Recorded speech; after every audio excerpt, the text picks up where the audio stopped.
because the microphone is not on. Let's see about now. I'm gonna be creeped out soon when I start hearing myself or at a random moment.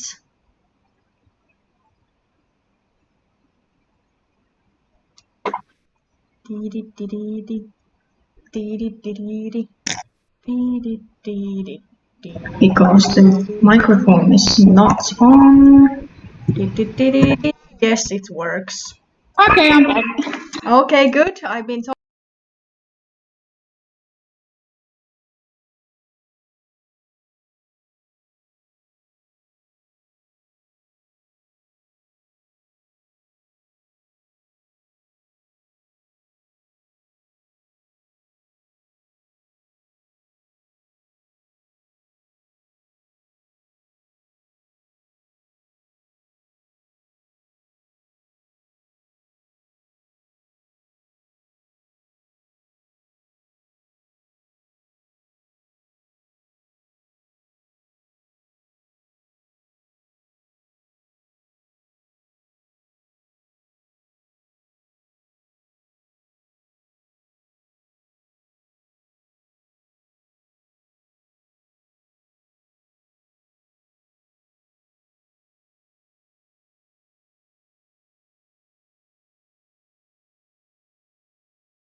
Actually, oh. Okay. Oh, it would help if I change it to public. Yeah, it would be a great idea.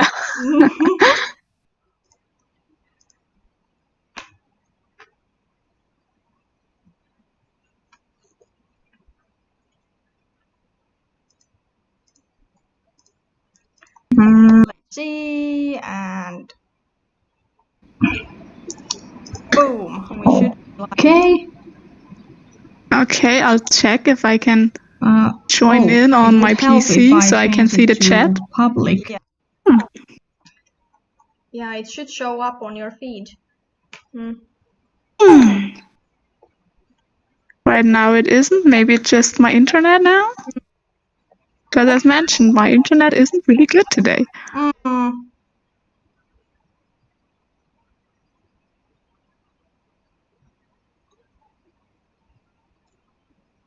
Otherwise, I have to check on my phone from time to time. Yeah, maybe it helps to refresh it or something.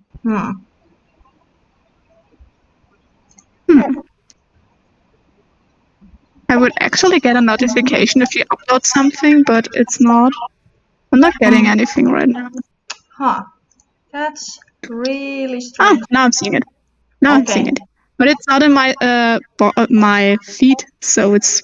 I just went on that channel. Now I see it, but it's not on my feed.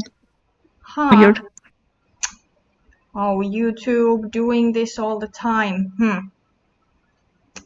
YouTube really is mean at times. Yeah, it's a big meanie. Yeah, totally. Always screwing people over. I don't like that. Like. It's so rude.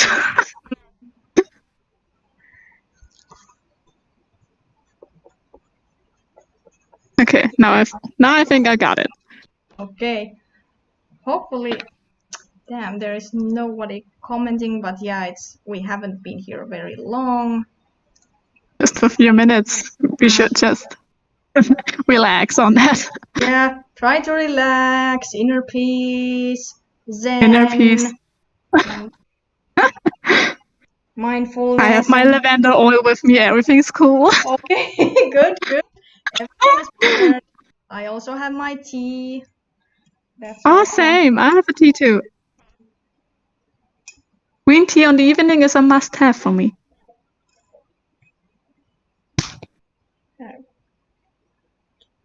Do you prefer green tea, black tea, or white tea, herbal tea? Which one? Depending on the time of the day, actually. On the evening, I'm always drinking green tea. In the morning, I drink lavender tea to be relaxed throughout the day. Yeah.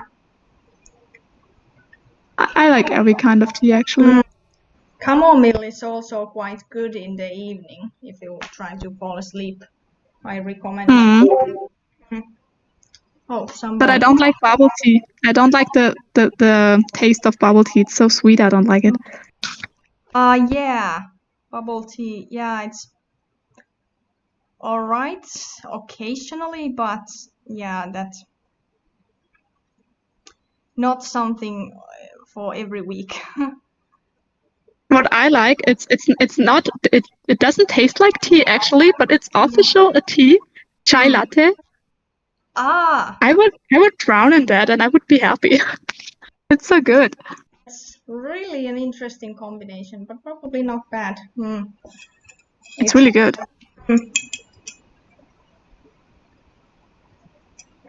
There were actually 4 people watching for a moment, but nobody's commenting. They're afraid of us. I understand. They're just like, Ricky, who the fuck is that? I don't care. I would be like, same.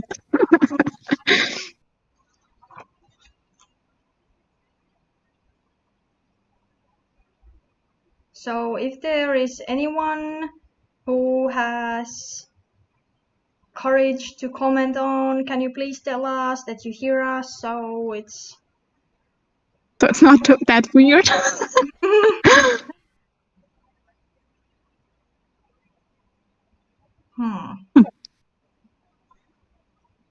They're shy, just like me. Yeah, my YouTube channel probably makes me seem like way more extroverted than I actually am. Like really. Well, it took but it's easier to interact on social media, like for other people, not for me, because I'm always like I'm an introverted on the internet because I'm always afraid to start a conversation. Like on Twitter, I feel like no, I can't interact with that tweet. I'm weird. But I don't have any problems interacting with other people in the real life. It's so weird. It's really the opposite for me. Like I'm in the real life, it's super difficult for me to approach people. I feel so nervous and so fearful that, oh no, some kind of fear of rejection or something that they don't like me or what they think about me. And then on the internet, then I am way more like going to people. Actually, it's so weird. It's really weird. It's crazy how people are different.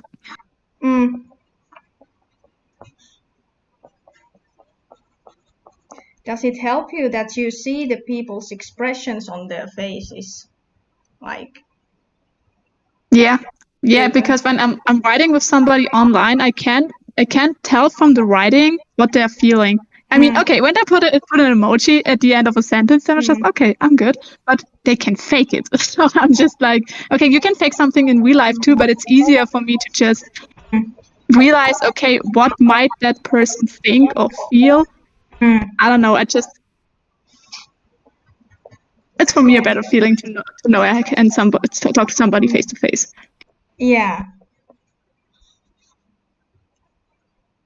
Online, I always feel like I'm annoying, so I'm barely talking with anyone, especially on Twitter.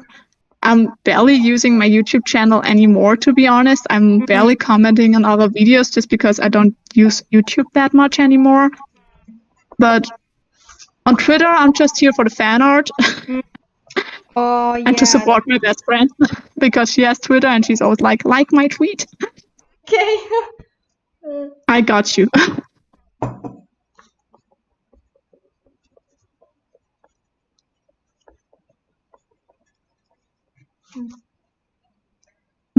Mind me, I'm writing down some notes here already. A little bit. Doing exactly what we were meant to do. I'm verifying your type. So far, it's looking quite good. I'm glad.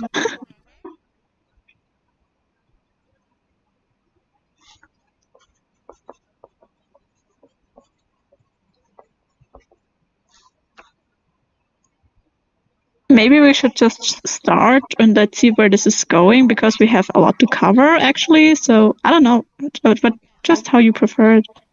Yeah, just a little second.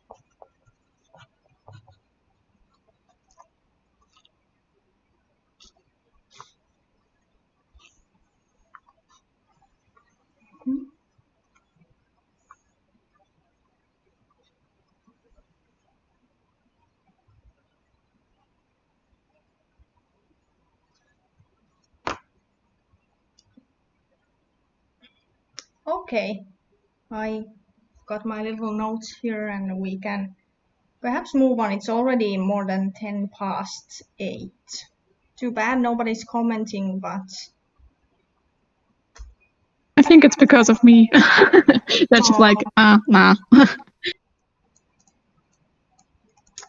Come on, people, come here. We're nice. We got imaginary cookies. Come to the dark side with cookies. Yeah. Before we start, could we just please talk about the last the Owl House episode when we were on it, because oh my god, I was like screaming. Yeah, it wasn't okay. That moment, it's. I was like, oh my god, they just kissed. Like, I didn't expect it to happen at that moment. Actually, I really did not. I kind of have to say I heard some spoilers that they would have that kind of scene, but I didn't know when it was gonna happen, and it just happened. So, like, it was so natural and normal and something not made. And it was super cute. It was super cute. It wasn't overly romantic, you know. It wasn't like it didn't make such a big thing out of it. It was really quick, but that makes it look real, and it was good. And Amity was just a mood. She was like farewell forever, and I was like mood same. Yeah, like it was so adorable.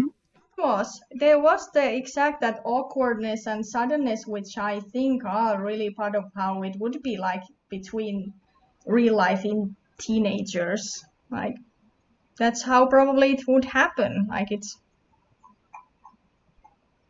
I think so too, and because of that, it was just looking really natural and not that much and not too romantic. That was good. Yeah, it's a nice change compared to many other TV shows.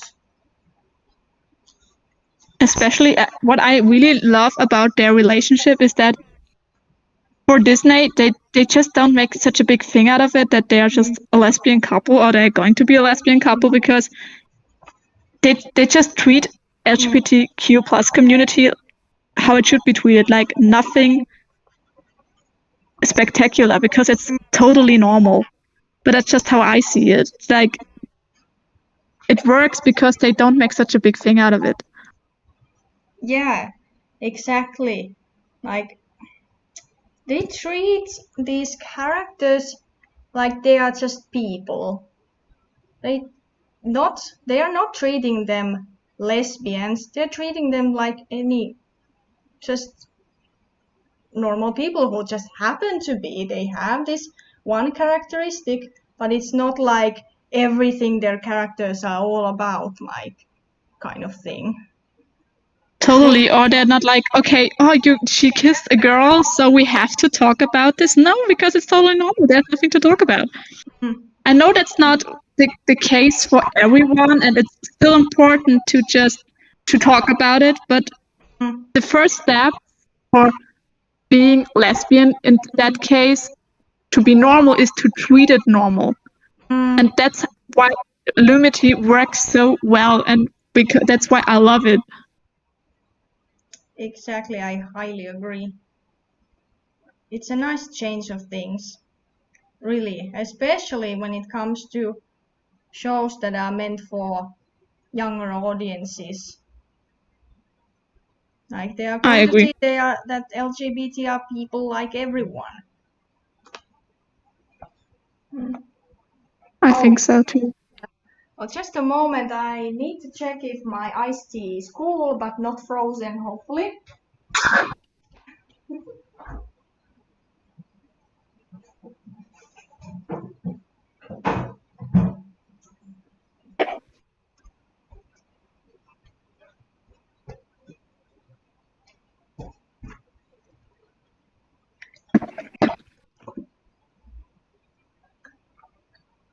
Oh, it's just perfect now.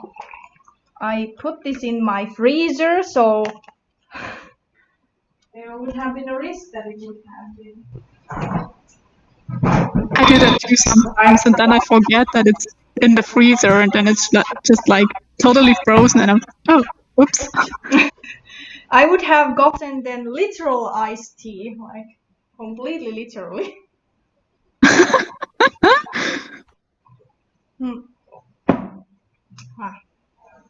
People are still shy. They are. Hopefully that live is they don't want to talk to us.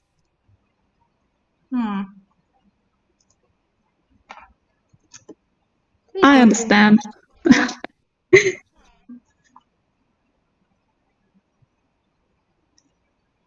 Even if you don't have any questions for us or anything, it's if you want, you can just come to say hi. It makes us happy if you do.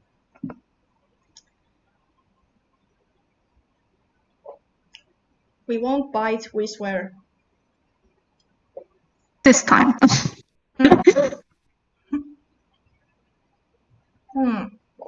Okay. Although it's really nice fangirling about Lumity, maybe we can try to talk about something we were intending to talk about. Yeah, I remember now. So, with which subject do you want to start? We have a lot to cover tonight. So it's either we could talk about something about the ENFJ personality, or then we just start up, or maybe we could start talking about some of our persona characters, or... Oh, that's a big one. Yeah. Yeah. I don't know. We can do it like that if you want to. Yeah. Okay. I think it's good if I start with Fubuki then, because I think through my channel, that's the persona most people associate me with, I guess. Yes. And he's like my comfort character as well, like for 10 years now, and I'm just like, wow, time flies, my baby. Yeah. But he's like really relatable to me because I don't know where to start actually. He's like everything. What in general about my personas, I think it's exciting to see that on the first look, from my point of view, they are not like me at all on the first look, but more when it comes to morals or to how to deal with problems or how to deal with feelings. With Fubuki, I really relate on him when it comes to his perfectionism and his huge will to be like everything other people want him to be. Like he does not see his worth. He only sees his worth through his actions and what he's able to give other people. He thinks he has to be somebody else to be loved by other people and to have the right to be here. He literally even said that. It's like, it's shattering my heart because I relate to that point of view. Because when I was younger, I still am a really huge perfectionist, and I'm really working hard to leave that mindset in the back, because it's like nobody's perfect. I know that deep down, but he's like ruining himself to be better, because through his soccer playing, he wants to be somebody people can rely on. He's under a lot of pressure, and he's ruining his mental and physical health to be that perfect person people can rely on. And when I think back, especially last year when I had my A-levels, I ruined myself to have good grades and to be somebody people can be proud of. And I think that's something especially young people can relate with. And I could really write books about him and how he had helped me, because he had helped me in some point to realize that. Because I was like, you can't ruin yourself in order to please others or in order to feel wanted. And then and throughout watching the series, I realized actually I can't even blame him, because same, I do that as well.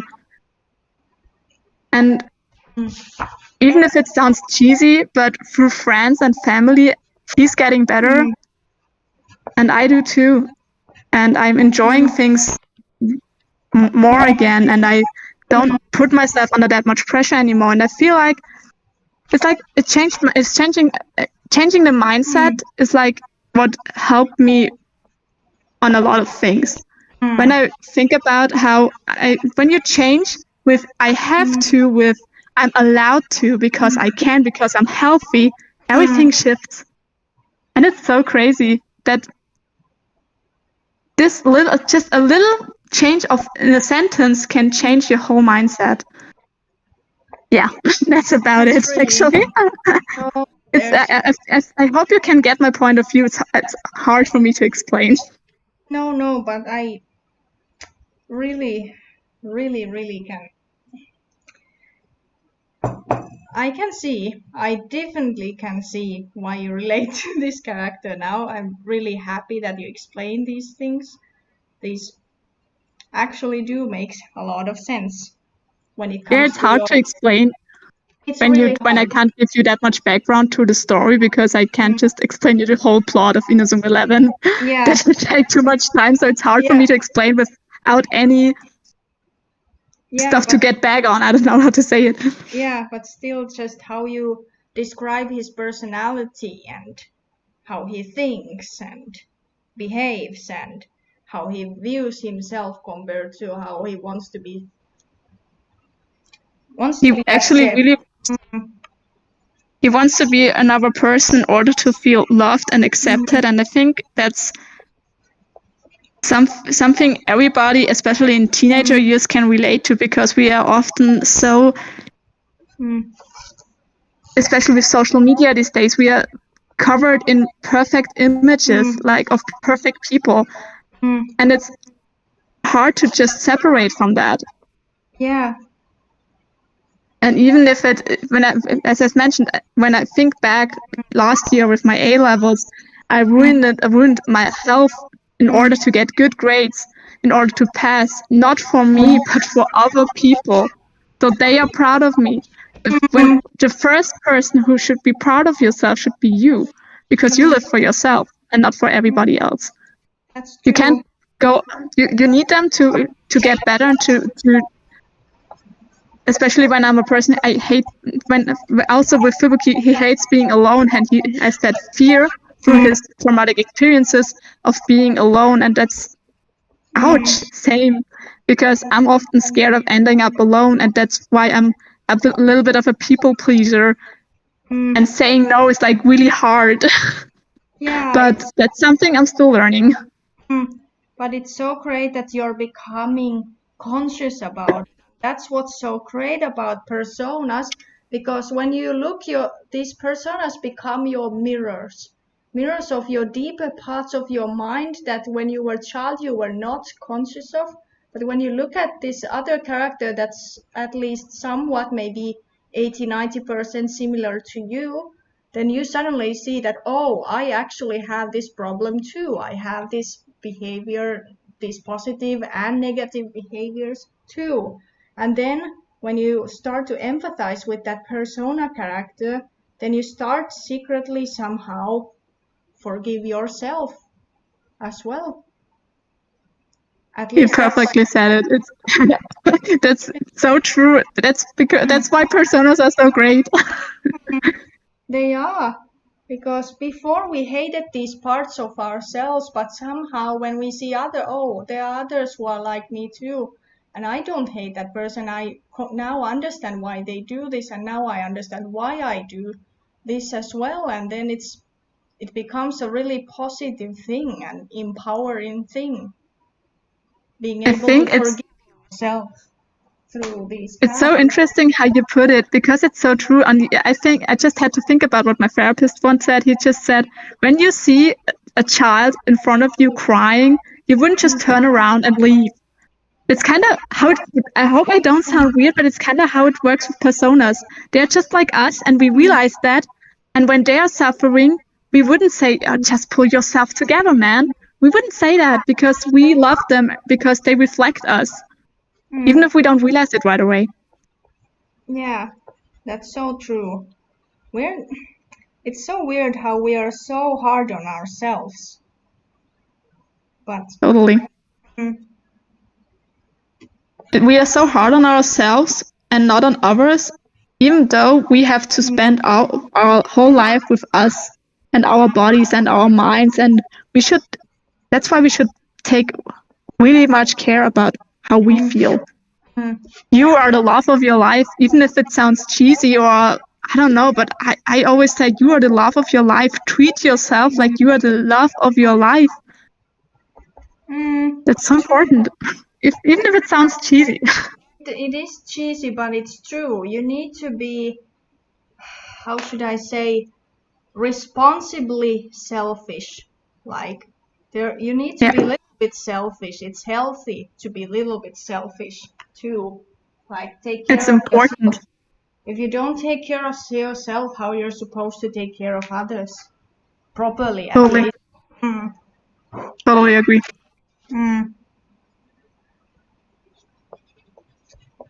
Yeah, on the other hand, I have my personas Serena, Katniss, and Marcy. I don't know if there's somebody you want to hear first. Well, I don't know. Which one do you think is most closest to you out of those three?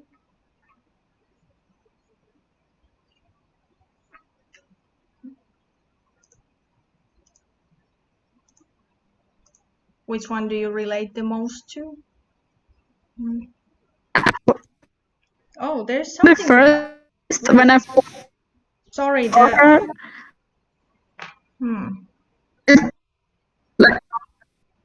there's something wrong with the sound. On the screen now because I don't see anyone.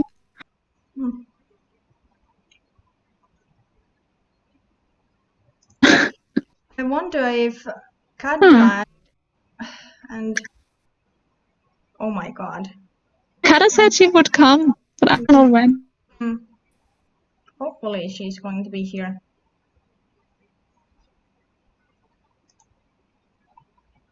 And also Jan, aka Moonbeanie, was supposed to be coming here, but so far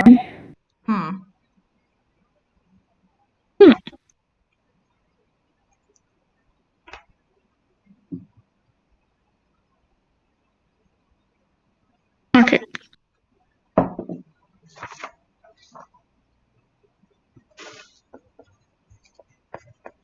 Oh, now I'm getting the notification that you're streaming. Thank you, YouTube. Great. I love you.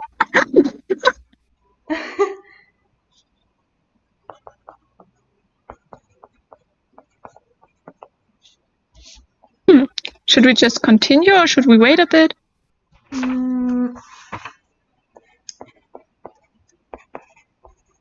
Maybe we can continue. So, which one of the three was the character that you most relate to? Maybe you can continue from. It's hard to just say one because I relate with them on every one special part of me. If I don't know how to say it, like when I think about Marcy, who's just became my recent persona. When I first look at her, I gotta admit, she wouldn't be a person I relate to when I first saw her. Like she's like a smart ass. She's like a cutie, clumsy nerd, and I just love her.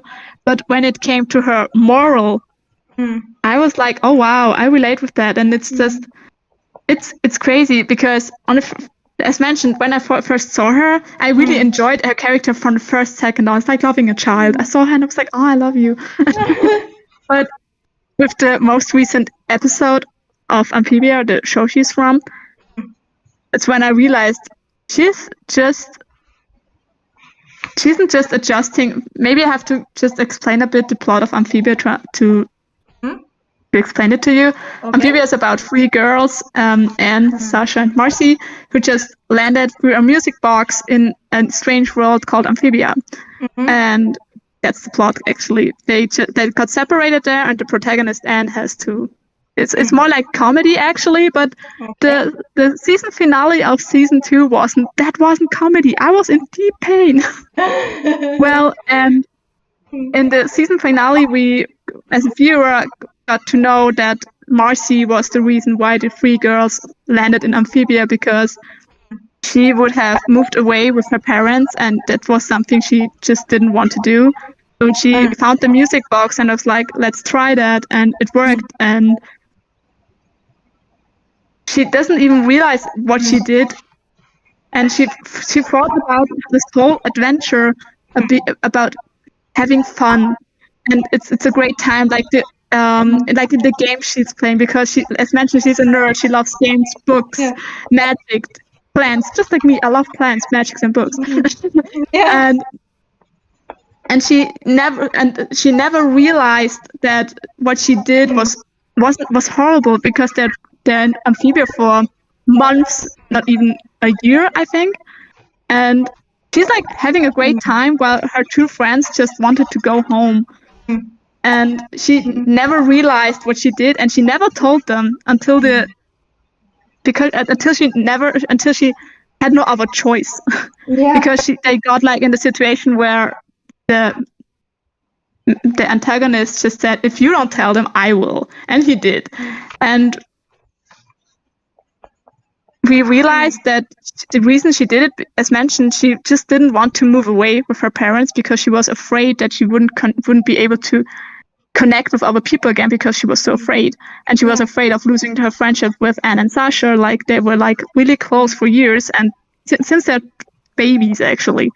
And I understand the moral of running away from the changes in your life, and to just turn to the wrong people instead of turning to the people who mean it good with you. Like, Marcy turned to the antagonist because she thought that person is her friend, and she told him instead of her friend she knows for her whole life. Oh yeah. And it's really hitting me hard, because she's like, when you meet her, she's like a happy person, and she has like the greatest fun of her life, and it's like, and she's just everything. She wants to have fun, and to just meet people. She says about herself, yeah, she can't look people in the eyes. She's not really good in connecting. While she's really good. She's just a bit clumsy about it. She's a bit oblivious too. She just doesn't know how, but she's able to. She just has to find the right way, because when she meets her Anne again, she wants to meet all of her friends. She's like running around like, hi, I'm Marcy. Hey, what's your name? She wants to know everything. She's like the knowledge in the friendship group. And Amphibia is a really great show when I can say that, because it's really good when it comes to character dynamics and group dynamics, because Marcy wants to keep this whole friendship group with Sasha, Anne, and her together. Like, she's desperate to do so. That's why she also found the music box, and that's why they are all in Amphibia in the first place. And she's betraying them in order to not have so she doesn't have to go home. And when you look at her, I have to explain the finale now a bit. I hope it's not that confusing, but when Anne and Sasha realized what she did, and they are like understandable mad at her. Yeah. And you see her breaking down. She's like crying, but she's smiling at the same time, because she just doesn't want to break down. And it hit me, because I'm just like that. I'm always trying to keep things that are toxic, and I know that they are toxic, together, because their friendship was toxic in the end. It wasn't good anymore. And she's trying so desperate to keep it together. And it really hit me, because, as mentioned, I'm just the same. I want to keep everything together and pretend that things are fine when they're just not, and that things need to be talked about, and that things are changing. Like, moving away from her friends really hurts, and she's running away from the changes in her life. Like, I understand the moral about her in her character, and she said it herself. She's sometimes so let me think about the quote she said. She was so focused that she's smart enough to win, that she wasn't realizing what she was about to lose. And I think that describes her character pretty well, because for her, she's always about knowledge and facts. But at the same time, she's running away from facts and from the changes in her life, and from things that are hard for her, because she's afraid.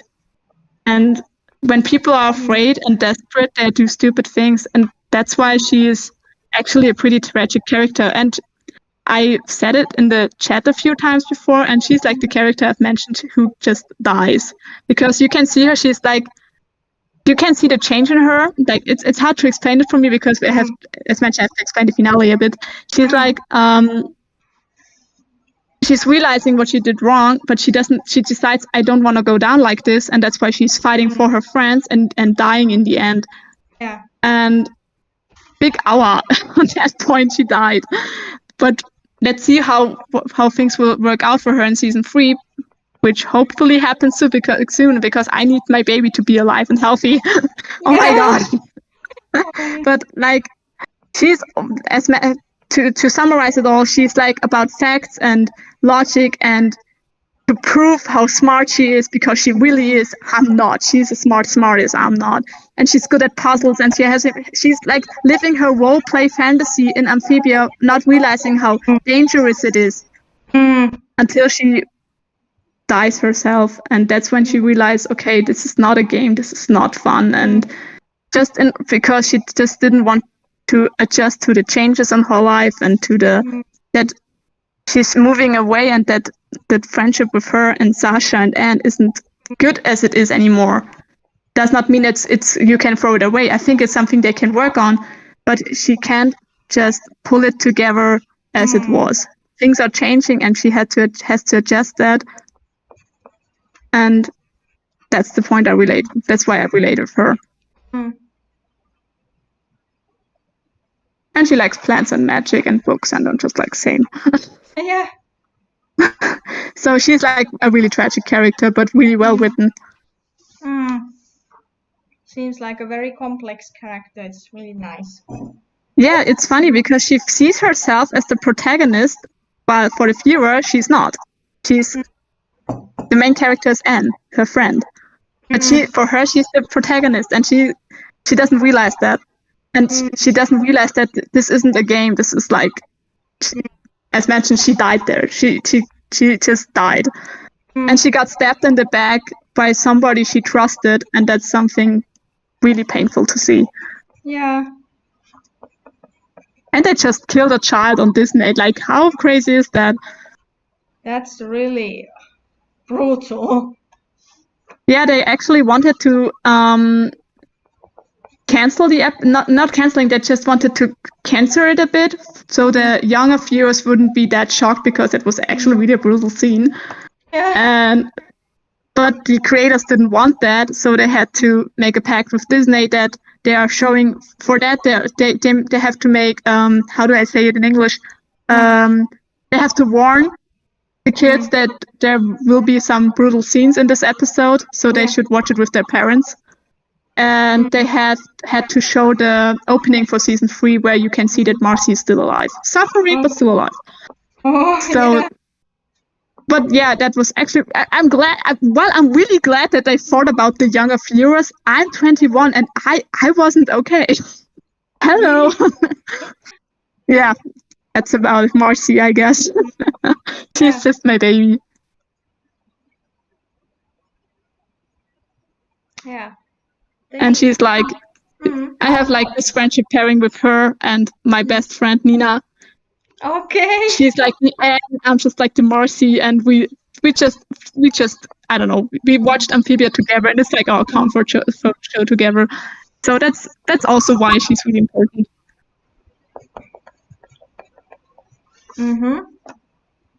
Like these positive emotions I have with Marcy, thinking about my best friend and how we just enjoy the show, and that's just like how Anne and Marcy are just like her and me. It's fun. Friendship pairings are just such a blessing.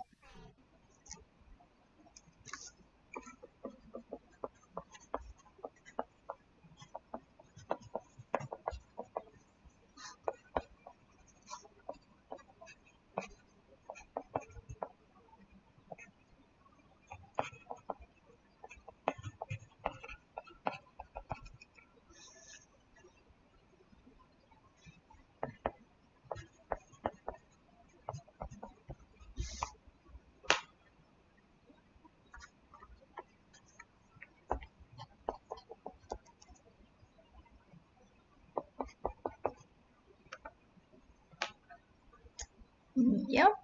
Okay. I'm not talking that much. Or I hope it makes sense what I'm saying. But it does. They are a little bit different, maybe. Different. when you compare Fubuki and Marcy.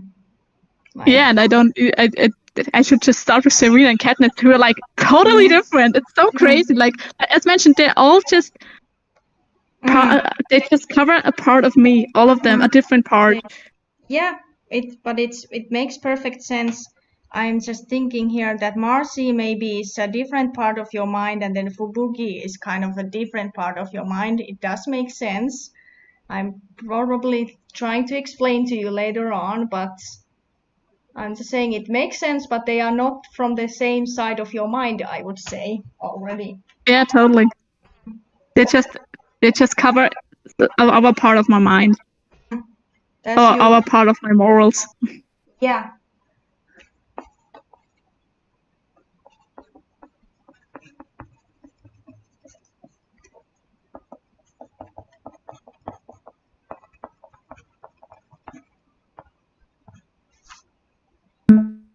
It's hard. When you think about it, you can see how they all fit together.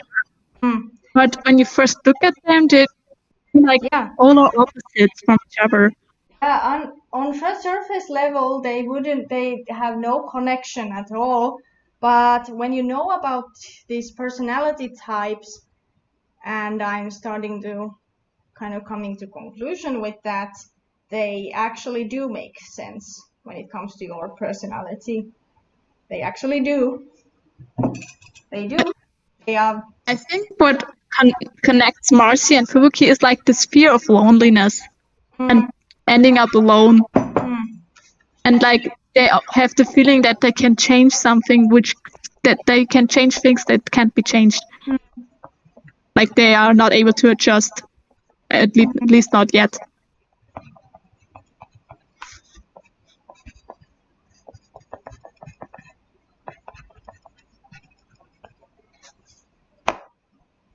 Okay, sorry, I'm taking some more to drink. That's a good idea.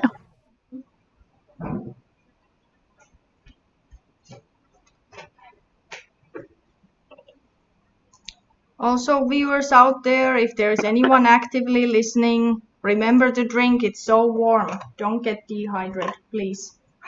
At least dehydrated, queens, dehydrated.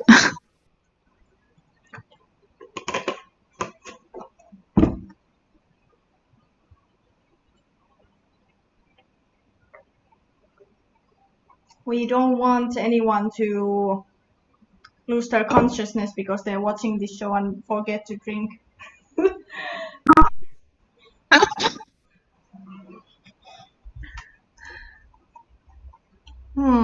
Still no comment. Where is everyone? I scared them off. I knew I would do that. I knew that would happen.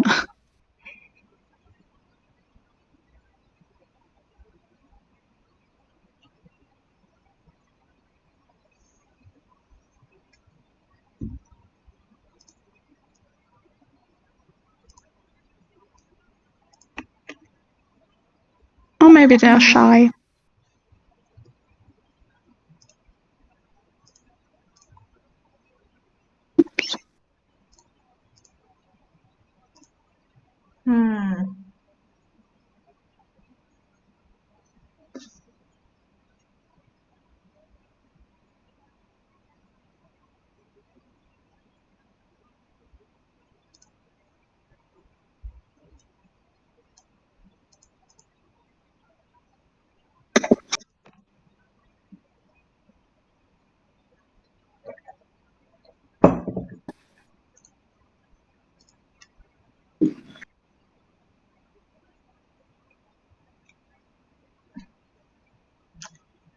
Let's see.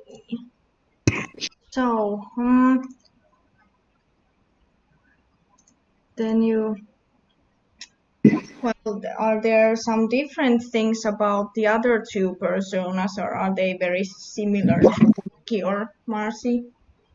I don't think so, because when I think about Serena, she's like, I think she's more the spiritual kind of person for me. Like when it comes to animals, when that in her case Pokemon, she's like really caring about them, and I feel deeply connected with animals, like especially with horses and dogs, because I grew up with them. And I love how she's hardworking and at the same time really fair with her Pokemon.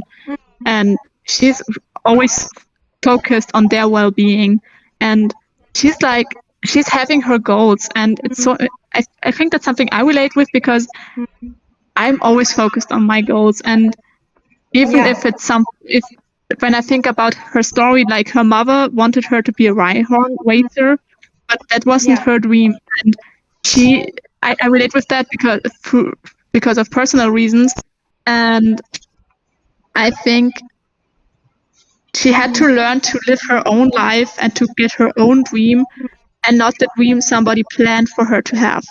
And that's so important, and I'm so proud of her for achieving that goal. And even she had when I think about her first show, she had a really hard time to grow into that whole thing without pressuring herself too much. Because when I think about her first show where the Fennekin just fell, and she blamed herself so much for it, and she just cuts her hair and makes she makes a change, and you can still see her sometimes struggling that she would go back to that bad moment, but she's working really hard, and you can see how she is more and more relaxed with every show she's doing, and that she's enjoying it. She starts to enjoy it, and she's working really hard for her goal, but in a healthy way, not with that much pressure, but with fun. And as mentioned, I promised myself last year with my A levels, where I was about to ruin myself for good grades, like staying up the whole night for studying and drinking energy drinks and coffee in order to be productive. I've changed that to a healthy lifestyle. Like, I'm barely drinking any caffeine anymore, just in the morning, so I won't die. I'm more about it. Like, I've changed the way how I work on things, like in a healthier way, and not with that much pressure. And I think when you look at her throughout the season, at the beginning, she was more of a timid girl who just didn't know what to do. Actually, she just went on her journey. Like, this is like how I would say also my inner child. Like, sometimes I feel like I'm lost in this whole big world, and I'm just have to adjust, and I have to see what this will give to me. And I realize I'm growing more and more into my goal, even with setbacks. But realizing setbacks aren't always something you have to be afraid of. They are important so you can be better next time. And I think that's why she is a person I also really adore, and something that, like I've mentioned, she's more like the spiritual side of myself, like connected to the nature and to her Pokemon and to her surroundings. And she's like a good, gentle person. And even if I'm trying to break out of this, like I've told you on Discord, I'm trying to break out from this perfect girl I always achieve to be. She has her flaws, but she's still gentle and kind and good to others. And I think that's important, that setbacks won't define how you are, and you can still make mistakes, and you can still work on yourself, even if, but still have a good heart. And I think that's what she has. She's really good. Yeah. She seems like a very sweet character, I do agree. Although I haven't watched much of that Pokemon season. You should. I think it's the best season so far. Very, very innocent and really kind. I especially love her connection with her Pokemon, because, as mentioned, my animals are like everything to me.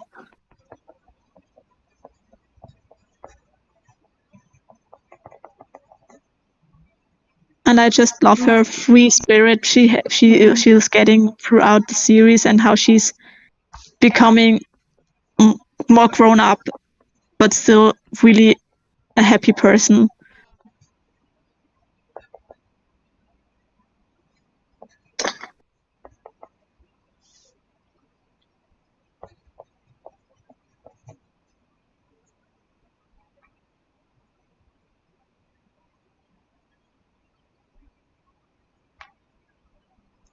Do you have this experience that maybe before you weren't so sure what you really wanted for yourself, but in the recent time you know more about what you want as your goal?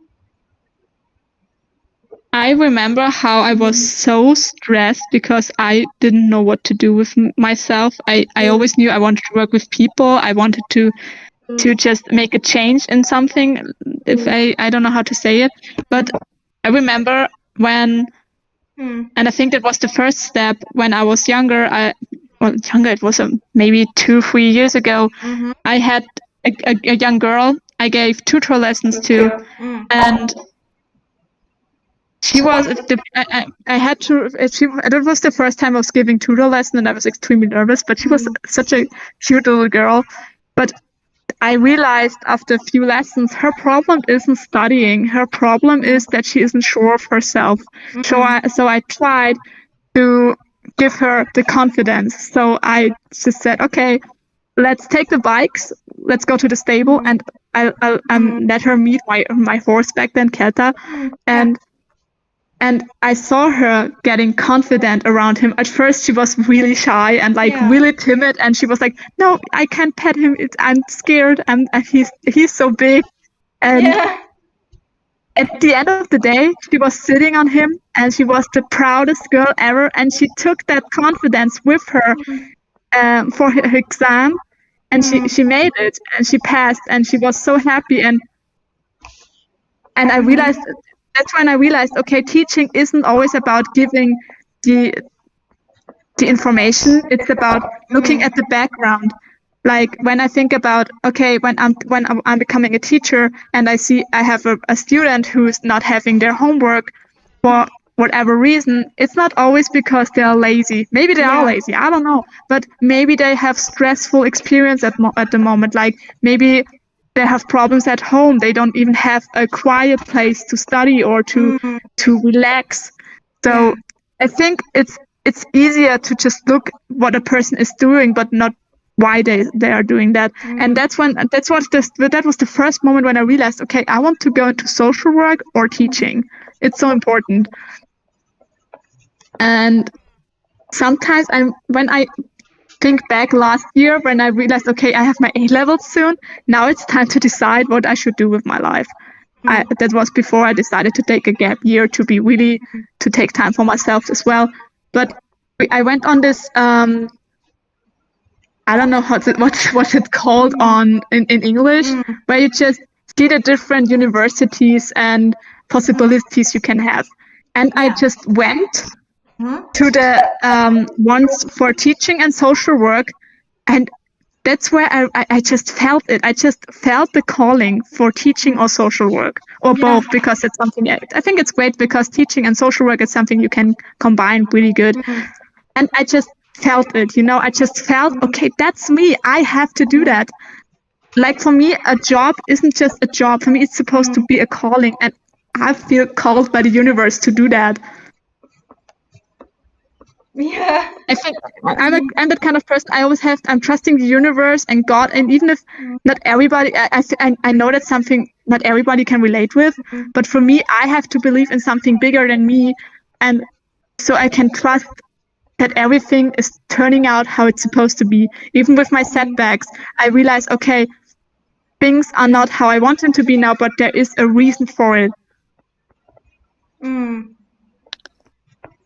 But yeah, with teaching or social work, I just realized that's what I wanna do. And even if social work didn't work out now because of reasons, I just had the possibility with my gap year to take a look at this field of work, and it's something I would recommend everyone to do. It's so important that, I don't know, when I worked with my clients, I had to work with them, but also on myself, because that's something mentally really challenging. Yeah, it is. But it taught me so much throughout the year, and I'm so thankful for this experience.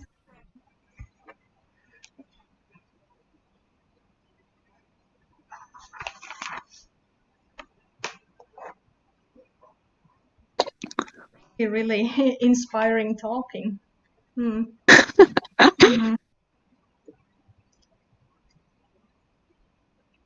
I sometimes have the feeling that people think I'm totally crazy when I'm talking about the universe and energies and my lavender oils and my plants and my whole stuff, poetry and everything. Some people do, but I don't. There are many people who have similar experiences. So, and even some of these things, maybe some of these things we can't always scientifically prove, other things we can, but yeah, it's still important how we feel and what really makes us happy. I totally agree. What makes us happy, like. I'm so fine if people think I'm crazy. I'm just like, if being hopeful and happy in the way I am right now, and if that's for you crazy, then okay, let me be. I am crazy then. But with that, I've started to be way more confident. When I think back about 2 or 3 years ago, I wasn't even confident enough to. I remember I always used to wear my glasses and my hair tightly to a ponytail or a bun, and I wore like large clothes because I was unconfident with myself. And now I'm just, when I think back to that time, that's a totally different person. But still, when talking about personas, Serena, Katniss, and Fubuki were my personas back then already. Marcy just became a persona more recently, but I'm still relating to them. Even if I would say I'm a totally different person now. That's so interesting. We do grow and are really all these experiences are shaping us and improving us and really getting us closer to enlightenment, if you could say. I agree.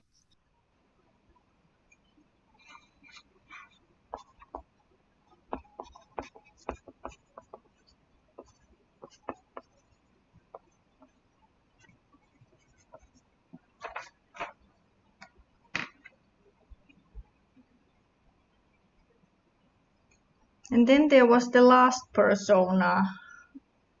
Yeah, Katniss. She's like the most confident one from all of them. Like she's like, when I think back, when I first read the Hunger Games books, she was somebody I totally looked up to. She was like my hero, and she was everything I wanted to be. She was brave for her sister because she volunteered as tribute for the Hunger Games. She was brave for her family, and she put herself under a lot of pressure in order to protect them. And as I grew older and had to go through what I was going through, I realized I'm, when I can say that myself, I'm as strong as her. I'm fighting hard for the people I loved and in order to protect them. And even if it means that I have to ruin myself for it, because because you saw her breaking and falling apart through the pressure and her traumatic experiences. But at the end of the day, she did what she had to do, and she, even if she wasn't perfect with her actions, she was always brave. She was always sure of what she wanted, and at the end of the day, she saved the whole country. Let's say it how it is. And even though she had her stubbornness and her pride, and sometimes that made it hard for her relationships, especially with her mother and with Peter. But at the end of the day, she was just trying her best, and that makes her such a great protagonist, and that's why her character works. And I relate with that part, like she's so focused on the well-being of other people again, and not on her own well-being. And when you think about, she was under so much pressure, like she had to survive the Hunger Games, which is a huge traumatic experience. Like I can't describe in words what she had to go through, but she was still pushing through. And when I especially when I think about the movies or the last line in the book, where she said to her child, she was older then and had a child, and she said, "They are." When I hate that game too, but they are worse games to play, referring to the Hunger Games and their traumatic experiences. They shaped her, and she isn't. You never saw her say, "Yeah, I'm healed. I'm okay now." No, she isn't. She's still going through this emotional trauma till the end, but that she doesn't let that trauma define her, and she will still always fight for the people she loves. But you can still see, even though she's, let's say it how it is, she was broken in the end, you can still see some kind of peace in her and how she is still healing. And I think I'm always saying healing isn't something that happens linear. It isn't always the same. It sometimes goes up, and sometimes you have a deep down, but then you have a big up again. And it's interesting to see how she's able to heal and to form relationships in a new way, and how she's able to let people more in, especially with Peter. But in conclusion, I can just say I just adore her, how brave she is, and I realized I can be brave too. I don't have to be a protagonist in a book or in a movie in order to be strong and to be brave. Yeah.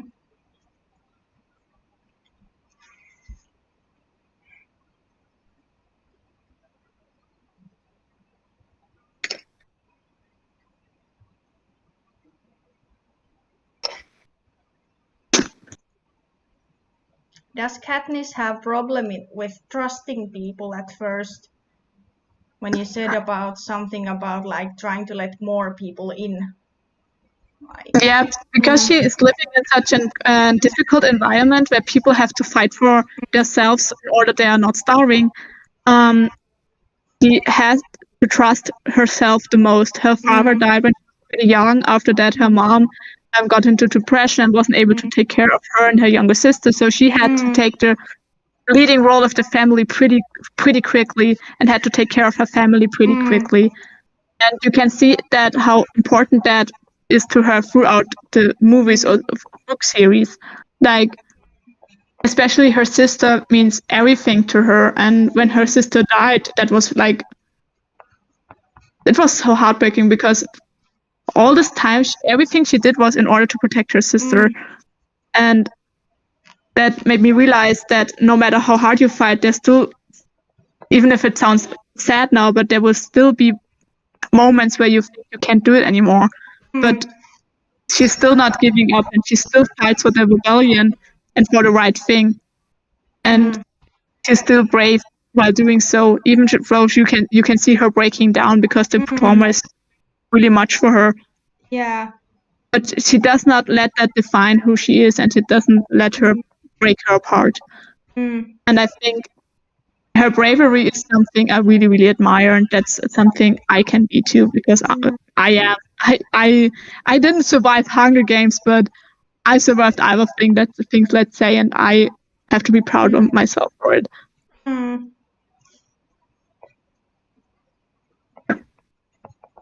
Like when I met Katniss, let's say, she was like my hero, and I realized, and throughout the years, I realized I can be a hero too for myself.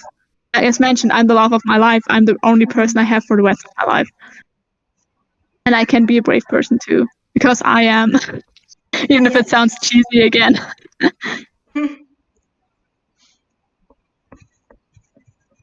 And I'm fighting for the things that I think are important, and even if other people are against it, I'm fighting for my morals.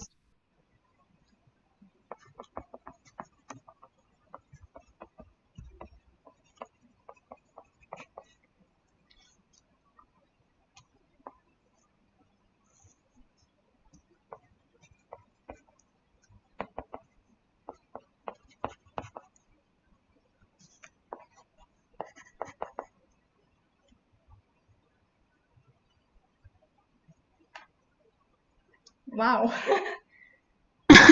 So I think Katniss doesn't fit in at all with the others, but I think that makes her so perfect for this whole cycle of my personas. She's more the rebellious side. Yeah, but it's so fascinating. Like, I just keep repeating, but it's, gosh, like all these different sides of your mind just coming alive through all these characters. This is it's crazy, I know. It's crazy, but it's amazing. Like, wow. And yeah, as mentioned, when you first look at them, you could think they don't have anything in common. Yeah. But they have so much in common, actually. They do. They really do. They might have some different priorities. Yeah. They have different priorities in certain kind of characteristics. Some are stronger in some character, meanwhile other thing is stronger in the other one. But they still kind of share some similarities, but with slight differences. But yeah, they really amazing. But I think that makes personas so exciting in general because, for example, I could have Katniss as a persona, and the other person could have Katniss too. But on the other hand, I have other personas that make it all fit, and this other person could have other personas that could make it all fit. Like it's crazy how people relate to different characters. It's really exciting. That's why personas are like so great.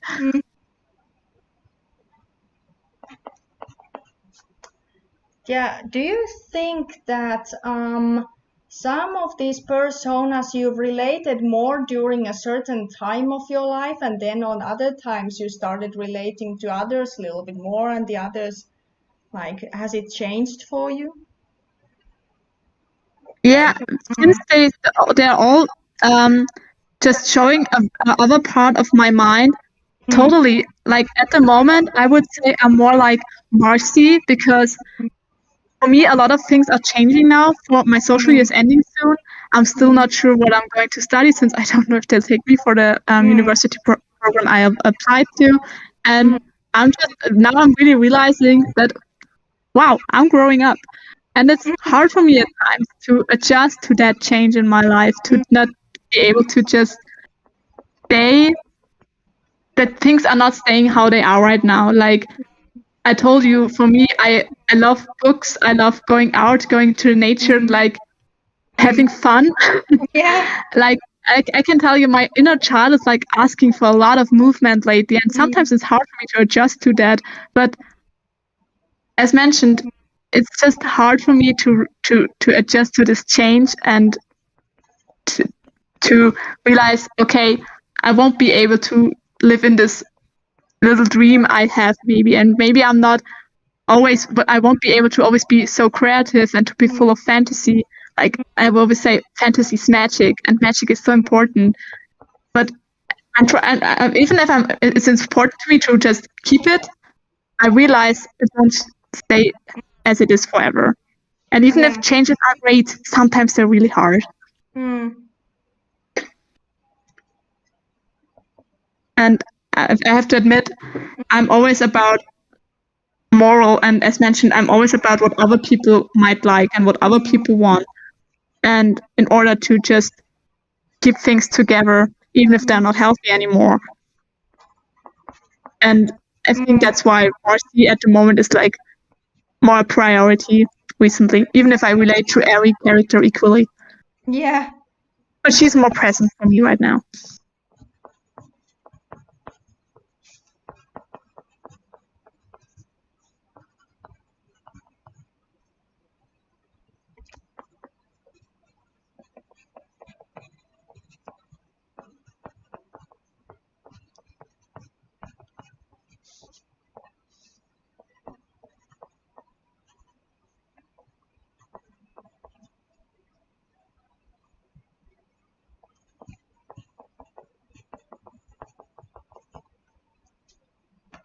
I'm sorry. Hopefully you don't mind. I need to go to toilet. Problem. I'm chilling here with all the people in the chat. Oh. I forgot. No, no one is here. Yeah, just a little. Yeah. I don't mind actually.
Oh, we have a few now.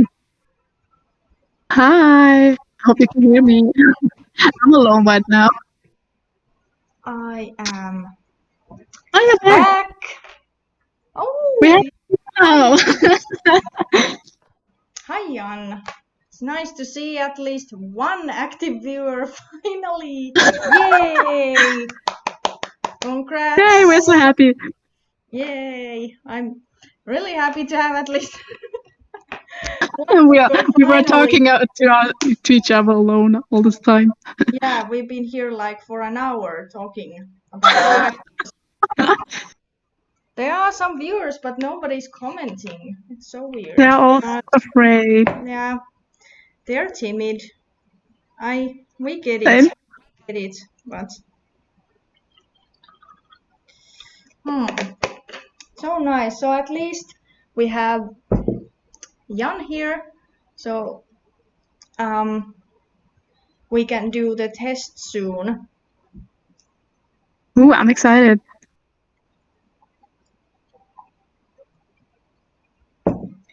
Just wait a little bit.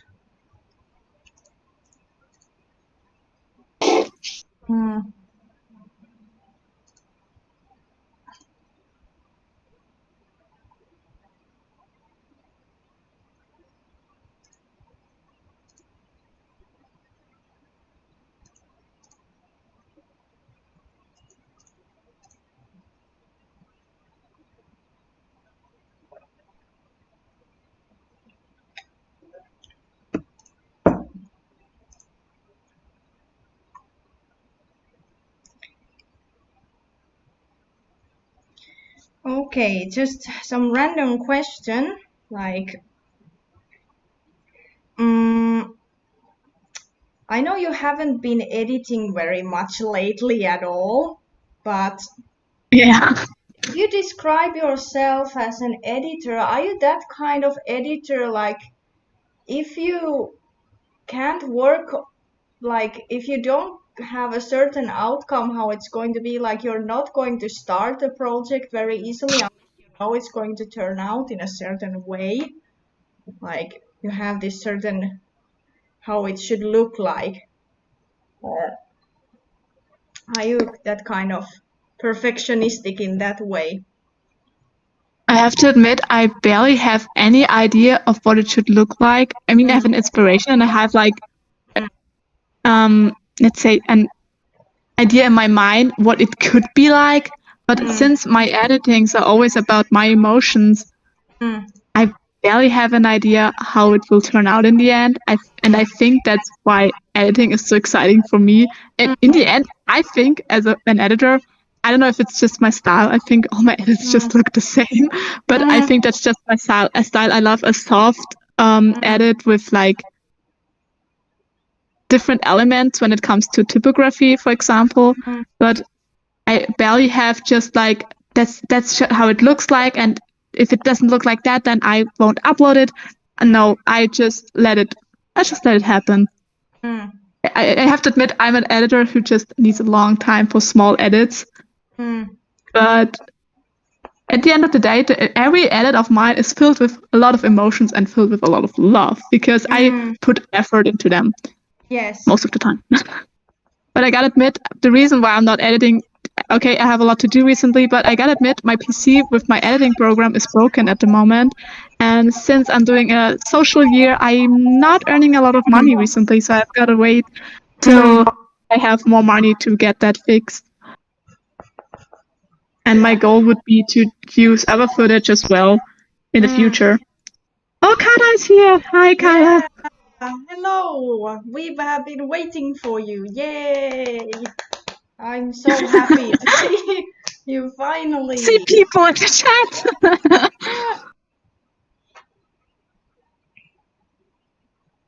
How are you? How are you all? Hope you're all doing fine. Hopefully you had a nice day today.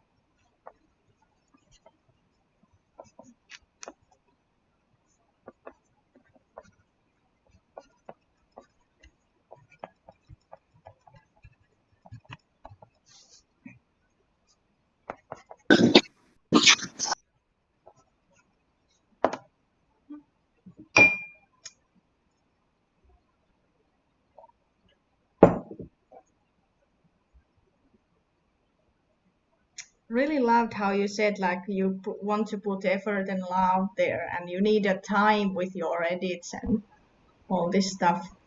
I tend to be very similar in that way too. I'm very critical about starting a video project at all. I tend to get many ideas all the time, but I just don't really easily start on them unless I'm pretty 100% sure that I'm gonna finish it. Most of my edits start with songs actually. Like when I think about, I'm sitting in the car and most of the time I just have an idea and I'm just like full of excitement. Oh my god, I need to edit on that. Yeah. Which is hard recently since my PC is broken. But if it's fixed, I'll just smash all the edits. You can feel the passion starting when you listen to a song and yeah, totally. Like I have an idea, like that's something I want to show, but like it's mostly was a tiny bit. There's like this one clip, for example, of an idea and how it should look like, and building everything else around it. It's so exciting about editing, actually.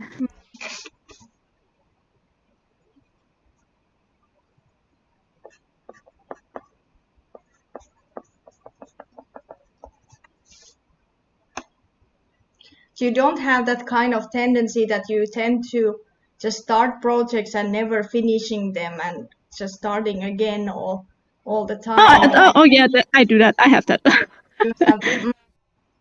I have that since I have a lot of ideas. So a lot of projects that I'm starting, but I'm never finishing because building everything around it is like pretty hard at times. Yeah. And it always needs emotion. Like I need to feel like connected with my editing, if I am allowed to say it like that. I feel like I have to feel connected to the song and to what I want to show. Most of the time, at least. And yeah, that's why it's sometimes hard to just make an edit after an edit. That's why I have huge gaps. Also because I have a lot to do recently, of course. But since I'm taking a lot of time for my edits and a lot of effort and a lot of emotions, I can't just edit one video in one day. I don't have the strength and the concentration and the will to do that because it's too hard. It's too hard to just sit. I have to admit, it's too hard for me to sit on my PC for more than an hour. It's so exhausting for me. As mentioned, my inner child needs a lot of movement, so I can't provide that recently, at least. And thanks, Kata. I'm doing fine. Thank you.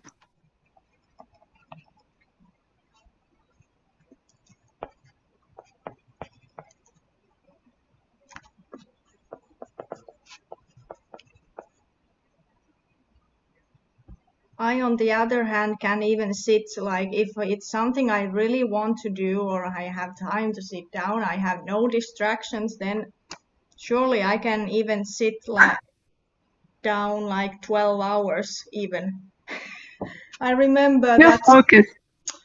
I remember masking that Zira masking, or no, it wasn't masking. I was recreating her arm, like drawing each frame by frame, recreating in Photoshop. Like that was a nightmare. I would scream in pain. Yeah, I literally sit down in a stream in 12 hours. There are people who can testify this, that this is true.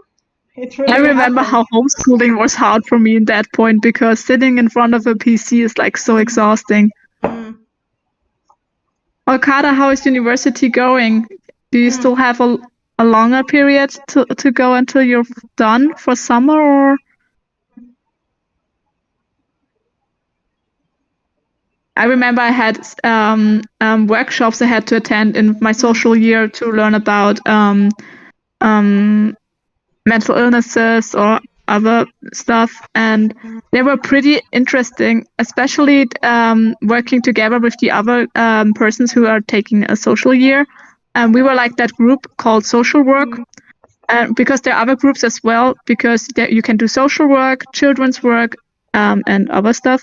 And I was in social work, and like talking to the other persons who like doing their social year, it's really cool, but it's just isn't the same because you can't just talk to them face to face, and sitting in front of a PC is so exhausting. And I remember how I got headache every day because it was so stressing for me, because my internet, I'm dying. I'm on the countryside. My internet is really horrible. The internet, when you need to return your essay or something and you're so stressed out, how if you can even send it.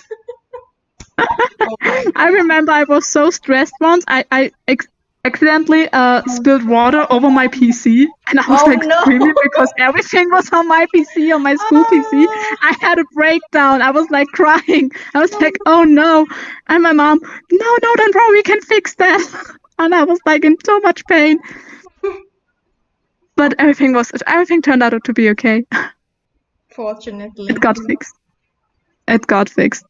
And that day I've learned, put everything you have on a USB stick so everything is saved, and just in case you spill water over your PC. Yeah, it's good to have an external drive or some stick or something where you put your most important files. Like, I had to learn that painfully. Have you had an experience of losing all your files? Yeah, right now with my broken PC for editing. I have two PCs, one for school and university stuff and work, and my other PC is like for private stuff like editing. And there are a lot of there. I hope it can be fixed, because I'm just horrible. I always said, yeah, it's a pretty old PC. I should just take all the important photos of Kelta and friends and just save them. Well, guess what? I didn't. And now it's broken, and I hope it can be fixed and that I still have all my files, because there are a lot of... This PC is pretty damn old. I think it's 10 years old or something. Wow, it's still alive. Yeah, and I don't know how... I remember editing was a pain at times because it was so slow and I just wanted to throw it out of my window. Also a reason why editing took me a lot of time. Kata, what is your essay about? You never told me.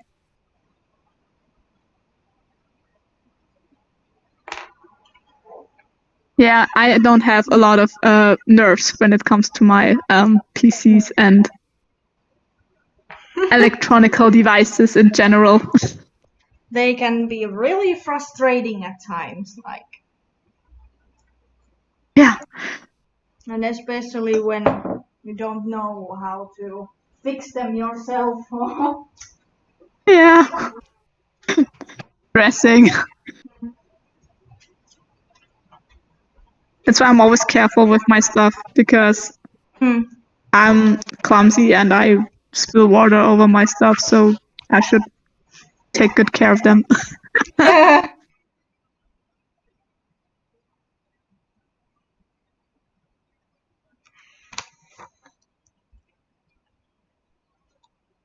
sports journalism is really interesting.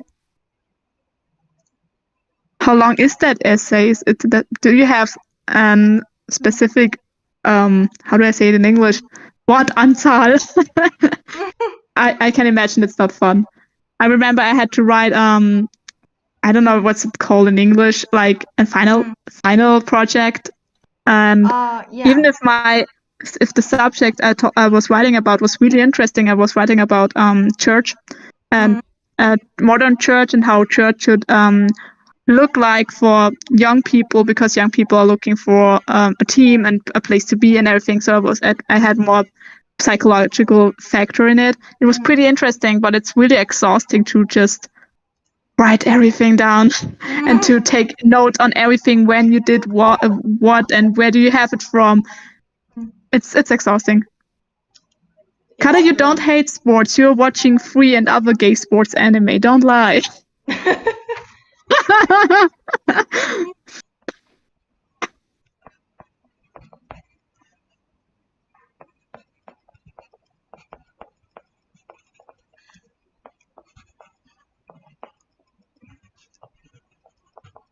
Wow, 15 pages. Oh gosh. That's a long. Oh god. That's really a lot. I'm afraid of university when it comes to that stuff. Yeah, university really took its toll, at least in my case. Some people find it so easy to write so much all the time, but since I'm that kind of person who likes to take time, and I'd like to really, I just spend too much time on details and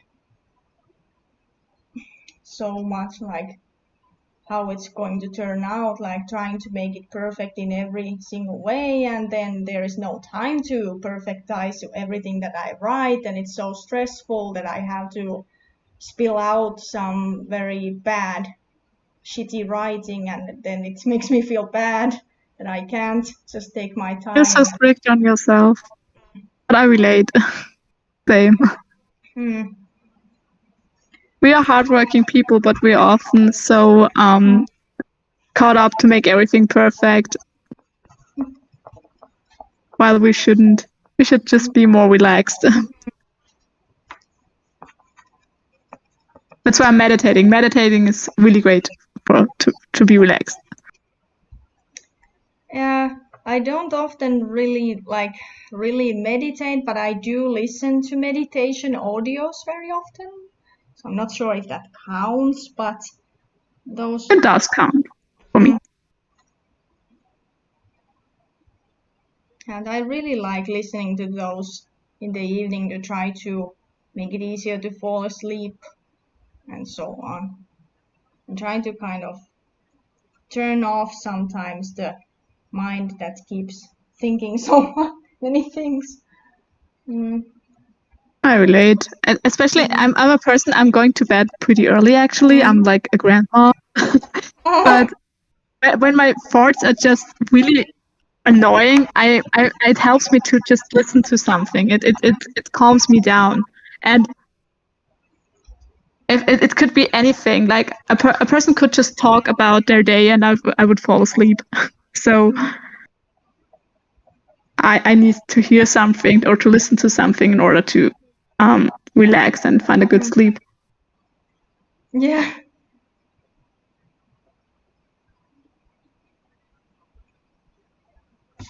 And sports anime do count as a love for sports. For me, they do. They're important. I'm a pretty sporty person. I'm watching sport anime all the time. Yeah, I'm not sure if I've ever watched really a very sport-related show, other than just because my dad tends to watch a lot of them, so I passively hear all these broadcast hosts screaming in the audio, just soccer or something. It's a goal! And look at that player! It's going over there! I'm only watching soccer with my family because it's so much fun, especially with my mom when she's all excited when I think about the She's so much fun because she's like jumping around on the couch when it's like really exciting. It's fun to watch her. It's fun to watch games with her, especially when we are losing. Because I'm from Austria, but we are always I'm half German, so we are always counting on Germany. Yeah. And I'm also watching skiing a bit, but I'm not that much into it as my parents. But yeah, soccer games are fun to watch. Fun to watch how others react to it. Yeah. But when they show like that slow motion when soccer players are like falling and they are like they show the slow motion afterwards, it's so much fun. Like I don't want to laugh. I'm sure that hurt, but oh my god. Yeah, they're slowing down, like showing how really their expressions come out, like to see them like, slowly. Whoa. It's always funny to watch as an equestrian because equestrians like fall from their horse and get a hoof in their head and everything's fine. They're just like, I'm okay. And then you have soccer players, they're just falling their knee and they're screaming and rolling on the ground like, oh, come on, you don't be a baby. A horse once kicked me in the head and I was like, I'm fine. Let's just continue. I think I even told you that. Yeah, that was crazy. I had a young horse. Actually, we went on a walk with them. So we went riding them, and two young girls really wanted to walk with a younger horse. He was like 3, so he was pretty young, and he was kind of stressed out. I'm not sure why. And so I had to take him, and he was like freaking out and kicking around, and he just hit me on the head. It was my fault. I was standing in his way, but yeah, that was a pretty interesting walk. He was like he wanted to gallop on the stand, like he wanted to run away, but I had him in my hand, so I was like running circles with him so he can't run away. It was interesting.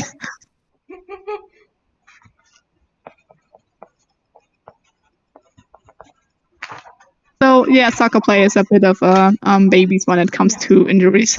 Yeah. In my opinion. Definitely you can get much more nasty injuries if horse gets panicky. I remember my riding instructor once said, Ricarda, if riding was easy, it would be called soccer. And I was like, oh, that was shade, man, but it's true. And don't mind, Kada. You can do what you want and try to relax and then just come back and do. And which kind of cosplay are you actually working on? I wanted to ask. See the costume once it's ready. It's so interesting how she's able to see how you're able to just work on a cosplay. Like it looks so real and so good, and I'm just like I'm not even able to fix a button on my jacket.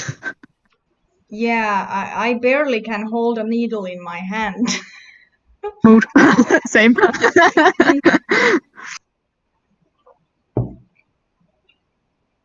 I've learned a bit of sewing stuff due to my social year because I was like at times with my colleagues the only girl to help, so I was the only one to help out our clients. So I had to learn a bit so I can help them. So I even learned, I don't know the English word. Wait, I had to take a look. What's it called in English? Wait. Yeah, you can look it up. I'm asking Google to how do I say it? Crochet? I've learned that. I don't know if I'm saying it right. Can you maybe write it down in the chat so I can see how the word is written? Yeah.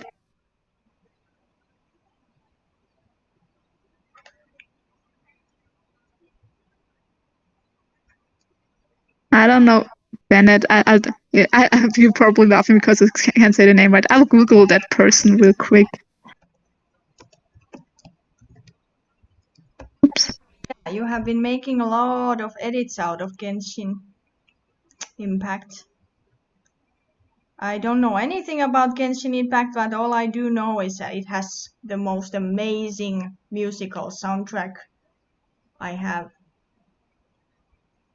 Oh, I know this guy. I saw him on Twitter once. Is this an anime or a game or what is it?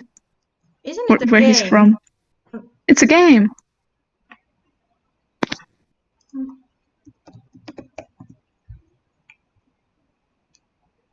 Maybe people have been making music videos about the game footage, I suppose. Wait, crochet. Aha! Okay. I learned a new word in English. Yeah, same. Thanks to you. Never heard that before. And I never had to use that word actually. But I've learned crocheting a bit in my social year because, as mentioned, I was at times the only girl.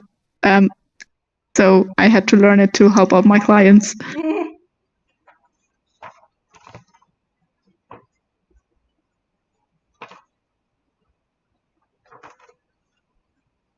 Are there any conventions right now in Germany, Kara? Or with Corona? COVID.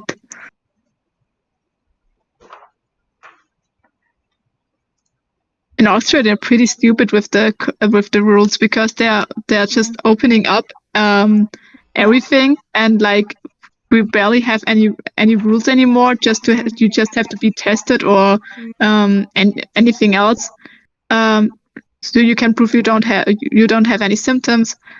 But on the other hand, they just said, yeah, in order to go into a bar or in a nightclub, you have to be cured or had to get your vaccine, and it's kind of weird. They're just Austria doesn't make any sense when it comes to that.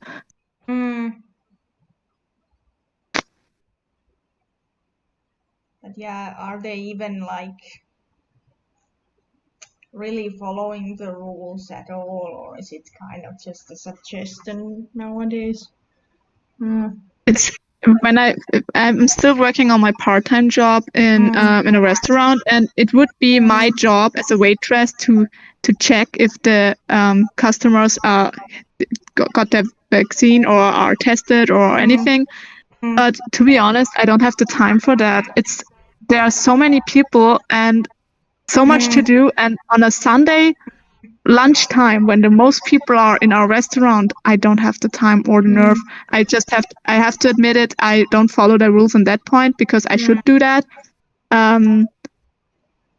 But I don't have the time for that. I have to admit, I just counting on my customers to be smart enough to do that. Yeah. I'm not their mom. I won't check. I don't have the time. Yeah. I even stopped reminding them to wear their face mask because it's like talking against the wall. If people don't want to wear them, they won't wear them. And I'm not their people's mom. I won't tell them anymore. Yeah.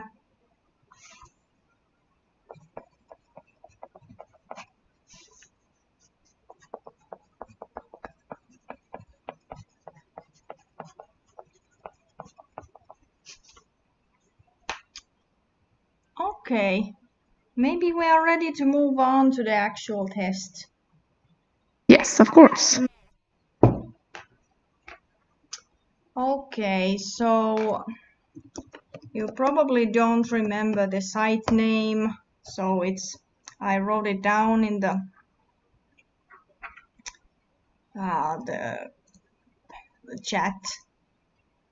chat feed, whatever it is called.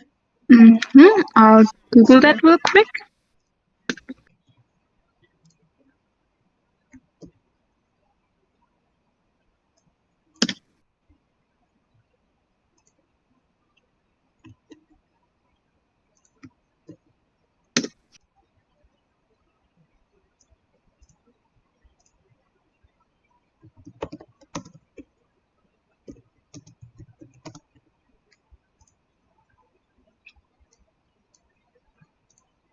Okay, I think I've got it. Yeah, it's the csjoseph.life, and there is the start the free personality test. Yeah, and now I'm on the side now where it says discover who you are with the 4 sides of the mind personality type assignment. Yes. I'll click on next now. Oh, I have to write down my name. Yeah. I am. You have to give some kind of email address. It's there just to give you the results and not for random scanning. Oh, that's fine. I am female. I agree. Yes, of course. Continue, please. Okay, got it. Great. So,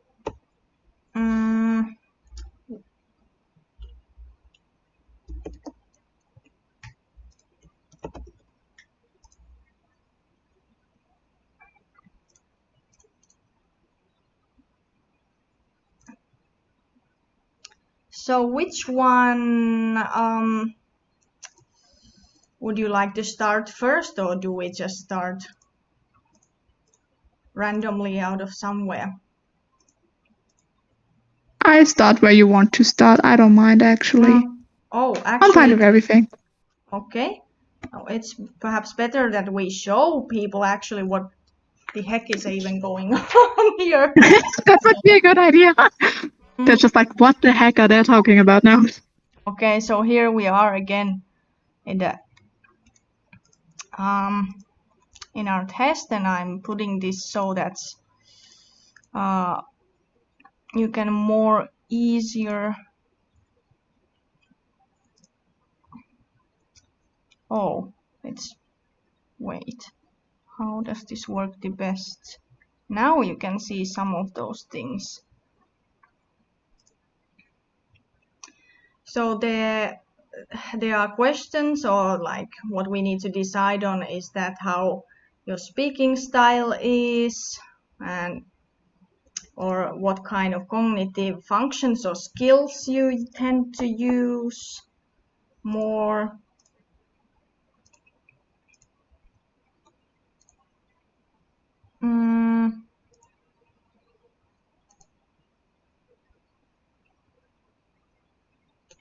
But if you don't have any personal preference, which one you would like to start on, then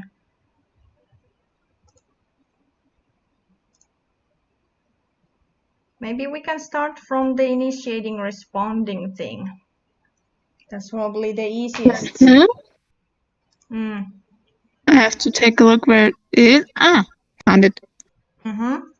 Yeah, it's in the your expression and the third option. I think this is quite easy to figure out. It's quite clear, but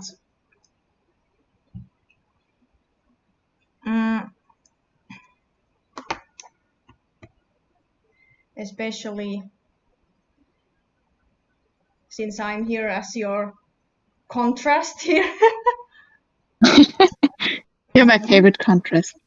Oh, thank you. You're welcome.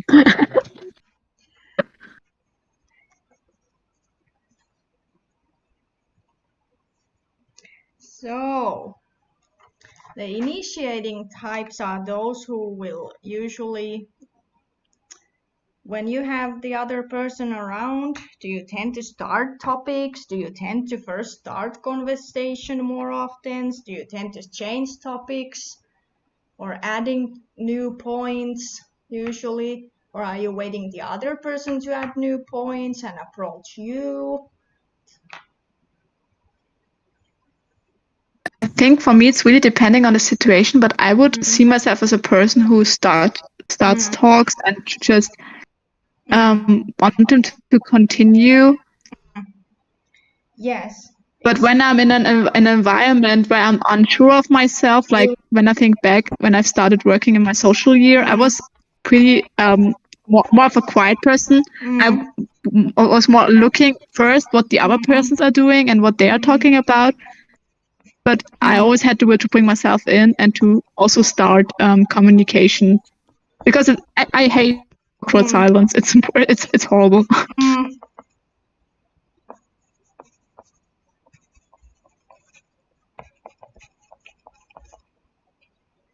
Sorry if I am the definition of awkward silence at times. Welcome to INTPs and INFPs. Basically, we are most awkward types of all types. But thank you, certain types that you actually can appreciate us a little bit. Being awkward. I admit, I sometimes feel awkward for talking so much. I remember when I was like 15 and I started high school, 14, 15, I met a girl in my class. I'm still befriended to her, with her to this day. And I was like talking to her all the time.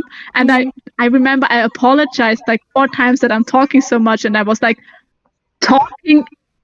So I took so much time apologizing that I'm talking so much because I was talking so much, and that was our awkward moment. It was so much fun because she was so shy, and I was like talking her to the ground. And sometimes I feel like, oh my god, I'm too much. Yeah, no, you're not. Like your persona is really built for these silent types, and thank you for breaking the ice. Really, thank you. It makes it so much easier. You're welcome.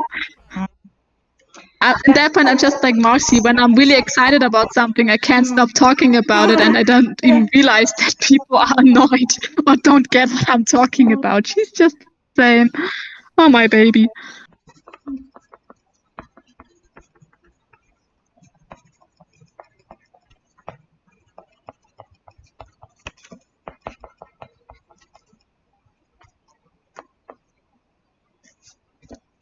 Yeah, it's.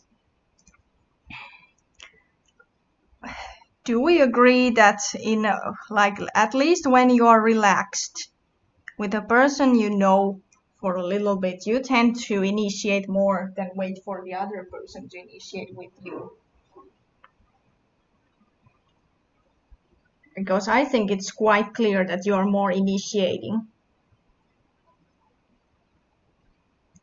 Like how you're constantly starting new points about your characters here during this conversation we used to have, and just randomly starting to talking about horses and I'm always talking about horses. That's my whole character.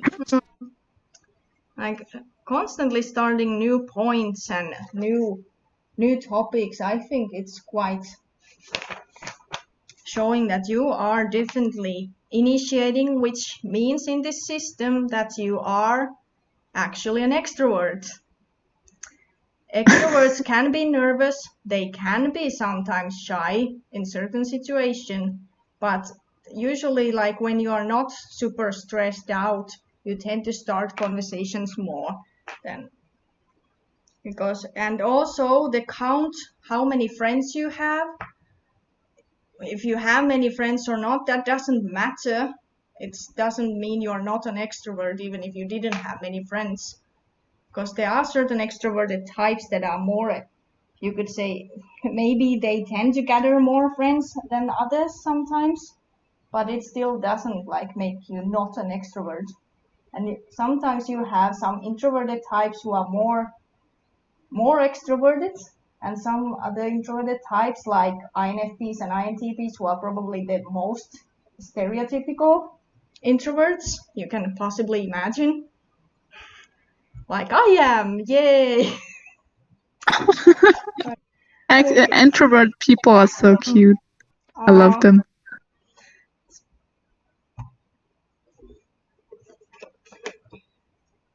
They seem to be, for me, as an extroverted person, the introverted person seem to be more like controlled. While I'm just talking about everything that comes to my mind. They are more reserved about what they're talking about or which topics they'll open up, because they are really thinking about what they want to talk about. They just don't just push everything out of they don't have that urgent wish to say everything that comes to their mind, because to be honest, that can be kind of exhausting. Yeah, especially I wish I could be more controlled. INTPs and INFPs are very controlled what we let out of our minds. Really, we are kind of afraid in that way to let people in our souls, exposing our souls. We are kind of afraid of those judgments very often. So, and really thinking about your possible type, it does make sense. You probably meet these kind of people a lot who might take time before they open up. Yeah, initiating different. But I think. But I think that's something important at times, because when I think about myself, sometimes I think I'm opening up a bit too much. Like, I have still subjects that are allowed to be just my personal matter, and subjects that are worth protecting, and not everyone needs to know. And sometimes I won't go to a stranger and tell him my life story, but sometimes I think I have to hold back more in order to protect my my well-being.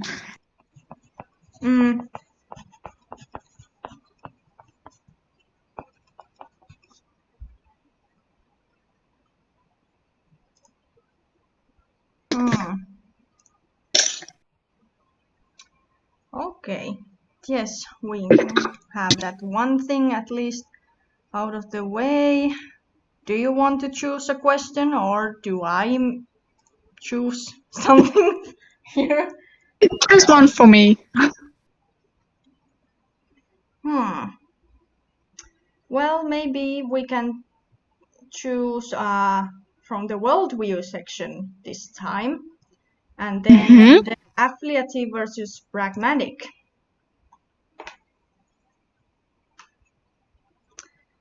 So I have to Google that words real quick. I never heard them. I have to know what they mean. They are, yeah. I'm not sure how Google is going to explain them. Yeah.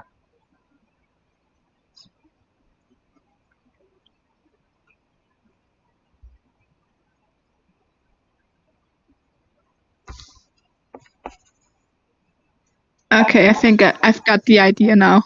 Okay, now we can continue. Yeah. So affiliative kind of people are these kind of people who are really like more about people, like all about like gathering the people around to like trying to find something in common with others, trying to work together with common goals. They are all about more asking for permission to do stuff, than tend to be like pragmatic people. On the other hand, tend to be those who will not ask for permission and tend to go ahead and do whatever they first want, and then if they do something that wasn't really socially accepted, then they have to ask forgiveness afterwards. Affiliative people tend to be those ones who adhere to social norms more and what other people expect of them, and they might struggle sometimes because they have some affiliative types might have other side of their mind which is a little bit more pragmatic, and then you're kind of in the between these two fires to like, yeah, I'm really knowing what these other people expect of me, and it's making me a little bit anxious because at the same time I kind of would want to sometimes do what I want, but I can't because it would make other people feel bad if I'm too independent. Like, Nice. I understand the idea of. And yeah, affiliative people, it's really about being in a group, and pragmatic people just kind of screw it, I'm gonna do whatever I want and going my way. And if I'm not like that. I should be like that at times, but I'm not. I realized that right away. I think it's quite clear from you. You're kind of worried that if you're causing other people be disappointed in you, maybe a little bit, and you had hard time going for, like how you describe that you used to do what your family expected you to do instead of doing what you want to do. You struggle with that and maybe have a little bit of guilt if you go through to another direction. I'm not sure. It's so hard to try to explain this. Yeah, but I'm getting the idea. You're explaining it great. Don't worry. It's fine. Yeah, I would consider myself a person who is a bit of a people pleaser when it comes to that. I'm always worried for the well-being of other people. When I think about a group, for example, I think about how everyone I'm worried that everyone feels included and everyone feels well in this group. And as mentioned, I'm always about what other people expect of me. Like, I have this huge moral, like, you can't do that. It's not allowed to. Don't think that. Don't say that. Like, I have, let's say it brutally, I have to kill the idea of me being that perfect little kind girl. Like, I have to learn to be who I want to be. Like, as mentioned, I can still be kind and good to other people, but at the same time, I need to stand up for my will and to say no. And that's something I'm really struggling with, to say no without feeling bad afterwards, because sometimes it causes me panic to the thought of thinking that I could disappoint somebody. It's really stressing for me. And like my therapist once said it, it's the other people's choice if they're disappointed in you. It's not yours. And that shifted something in my mind, actually, because you can do everything right in society's eyes, let's say it how it is, but there will always be someone who will dislike you for who you are. And that's not even their fault. I always say some magic just doesn't fit together, because every person has their own kind of magic, as cheesy as it may sound, and sometimes it just doesn't fit. But that's okay, because not everyone is able to just be with other people. Like, I don't know how to say it in English. It's sometimes hard for me to explain. Yeah, it's still. But I'm still on the progress of learning when it comes to that. Yeah, all talking about you wanting everyone to feel being part of the bigger, like, commune around you and feeling good and becoming together and so on. It's really implies that you have stronger connection to being affiliative, a people pleaser, kind of. That you have maybe a little bit of undertone of pragmatism in your mind, but it's still very, very deep underneath, not so strong. Definitely. I think that's something that has to come out, and it's still I'm still in the progress of learning that. I'm allowed to say no, I'm allowed to take my own directions, and I'm allowed to live my own life for me and not for other people.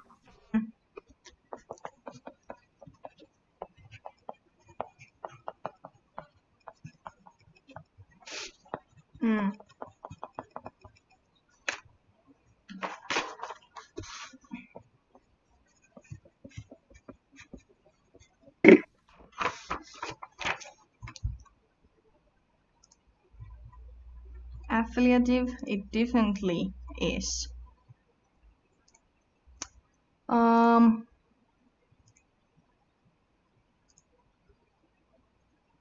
Wait, maybe I need to actually not choose this, because if we choose some of the options, some things are going to disappear from this test. That's how it works, because it removes options that are not possible anymore, because you can't be just a random mashup of every combination. So it's everything. It removes the options that cannot be there then if you choose certain something. Okay, wait, but I think I did something wrong, because I didn't choose we had the other question before, but I think I didn't choose it correctly, I think. But I can't find it anymore. Yeah, we have answered two kind of questions. Then maybe an semi easy one. What about, well, abstract and concrete is quite self-explanatory. So yeah, So, are you that kind of person who other people accuse of being unrealistic? No, I sometimes I'm too realistic and I'm too much about I don't know. I'm always worried. Like if I'm afraid to make choices at one side, and on the other hand, and it's hard for me. It's hard. This is hard because I'm both. Like I'm, as you maybe heard before, I'm really a spiritual person. I'm really connected to nature, to magic, and to all that hippie stuff. But on the other hand, and that makes it hard for me at times to open up spiritually, because I'm always worried about the future and what if I do something wrong, what if I make the wrong choices. And that's something I'm also working on recently, to just stay in the right now and to be relaxed. And that's why I'm meditating, and that's why I'm using my oils and my diffuse and my lavender to be more relaxed. So this is pretty hard. I'm somewhere in the middle, actually. But I think other people would consider me more of a too realistic person. It's very understandable from your personality type why they consider you very realistic. You could say some abstract types can come out as concrete, and maybe some concrete, before they grow older, can come out as seeming abstract, although they are necessarily not. But yeah, I would say that in my opinion, personally, though, you have your realistic side in that sense, because you're so aware of what people are doing around you. You're constantly describing what other people are doing, so that kind of can seem concrete at times, but then you're again talking about all these very abstract thingies about your passions and what you want, and describing how you describe these characters, and very abstractly how they think and work and so on. So I would still say that you have a stronger abstract than concrete, although you kind of, your personality type can seem concrete at times. Still, you have this thing where you describe what you want and these kind of passions, and also doing all these what if statements. What if this happened? What if that? What if this? What if not, instead of what is kind of thinking, which is more concrete. But I think that's something that has a lot to do with my healing. I'm working on at the moment, like changing that mindset with that what if with what is, and like I have to get away from the fear and the panic to just of like doing something wrong, and be more forgiving towards myself. And so like I'm really forgiving towards other people, but I'm really strict to myself, and I think that's something a lot of people are struggling with. So this question was kind of hard. It is. You still have this hypothesizing and all these kind of very idealistic, and how you describe all the morals and all these things. And you're very future oriented instead of being super past oriented. And the future is not something that is very like right now. It's very like they're out in the future, like it's not happened yet, it's not right now, it's still kind of abstractly existing and floating out there. You talk about what you want to do. Yeah, but I think the goal should be to live in the right now. I think that would be more important and the most healthy way to do things. I remember my colleague said, just yesterday, he said, we were talking about our clients and he said, yeah, I think the most important thing to realize is when you want to get, when you are depressed, you're living in the past. When you have anxiety, you are like living in the future. But if you want to be, well with who you are and what you're doing right now, and you want to be healthy, you have to live in the present because it's a gift. And I was like, you're right, I love you. Oh my god, that's something so deep, and he said it like it was nothing, but I was like, dude, you just hit hard. Yeah, but he's right, it's important. it is. I understand why you're saying that. We're going to get to that, why you think it's more important to try to learn to live more in the moment and appreciating that. That makes total sense. Thank you for describing this again. You're just proving your type all this time. Now I'm excited. I'm really interested. What will come out in the end? It's so fascinating how it comes out, and you're just describing all the sides of your mind, like how, I love it. Just a moment again, I have to. I'm sometimes a bit scared that nothing makes sense because there are like so many ideas in my mind and so many opportunities what to say that, like I've mentioned, it's sometimes really exhausting because there are so many, there's so much going on.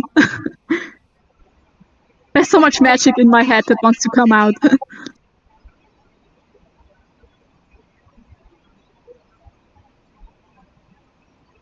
Okada, you have to make the test too. It's really interesting. I forgot to send you the link to the one I made first. I will find it again.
Okay, I'm back.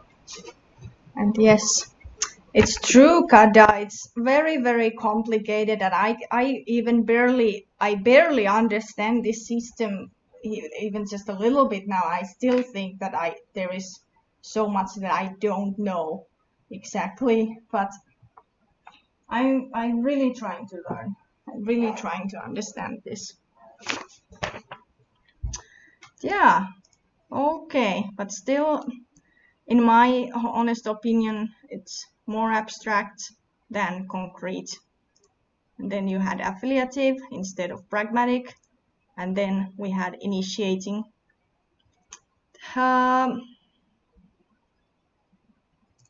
Maybe we can actually, those other ones are a little bit more difficult, maybe, in terms of how you speak. But maybe if we go to cognitive functions, aka what skills, what tools your brain uses, those are, in my opinion, quite clear. Is everyone, you're here? I'm not talking here alone. I'm here. I'm just trying to follow on the website because it's a bit complicated for me right now. Yeah, it is a little bit confusing, hopefully. Yeah, so which one, magic or weapons? Which one? I love magic, so let's choose magic. Okay, let's choose magic then. Actually,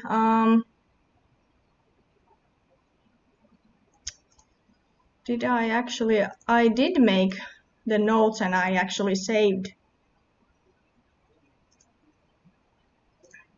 from last time. So we have here these cognitive skills described as magical elements. And again, so fire and wind.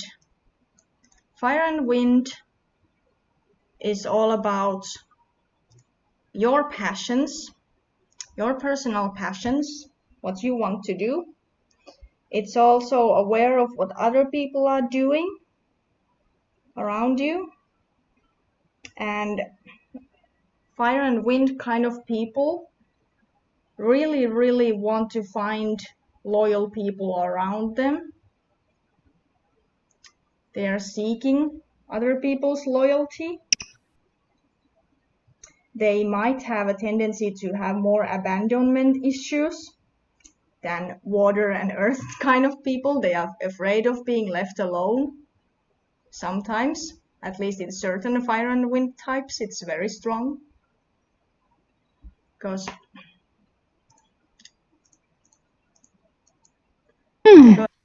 SC is about seeing if other people are loyal towards them. Meanwhile, if you're an SI user, which is like the water, it's all about the person being loyal themselves, providing that loyalty.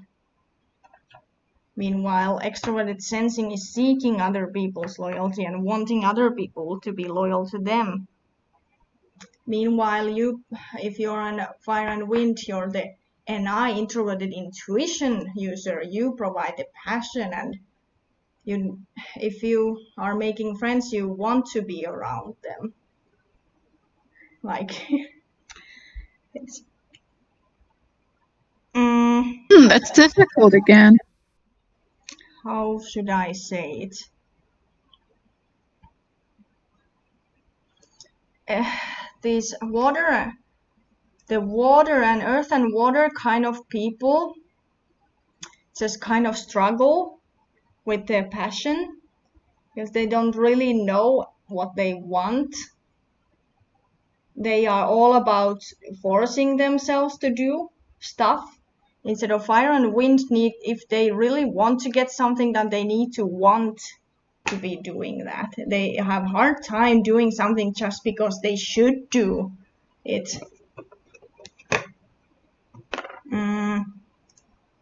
And if fire and wind has their personal choice taken away, it's going to really cause a lot of distress.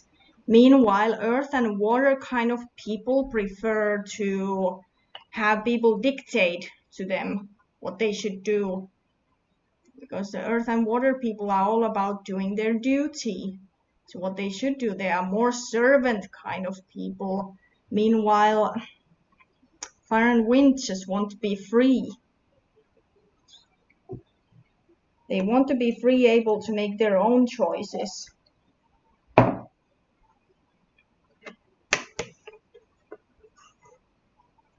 It's difficult because when it's also really depending for me on the situation.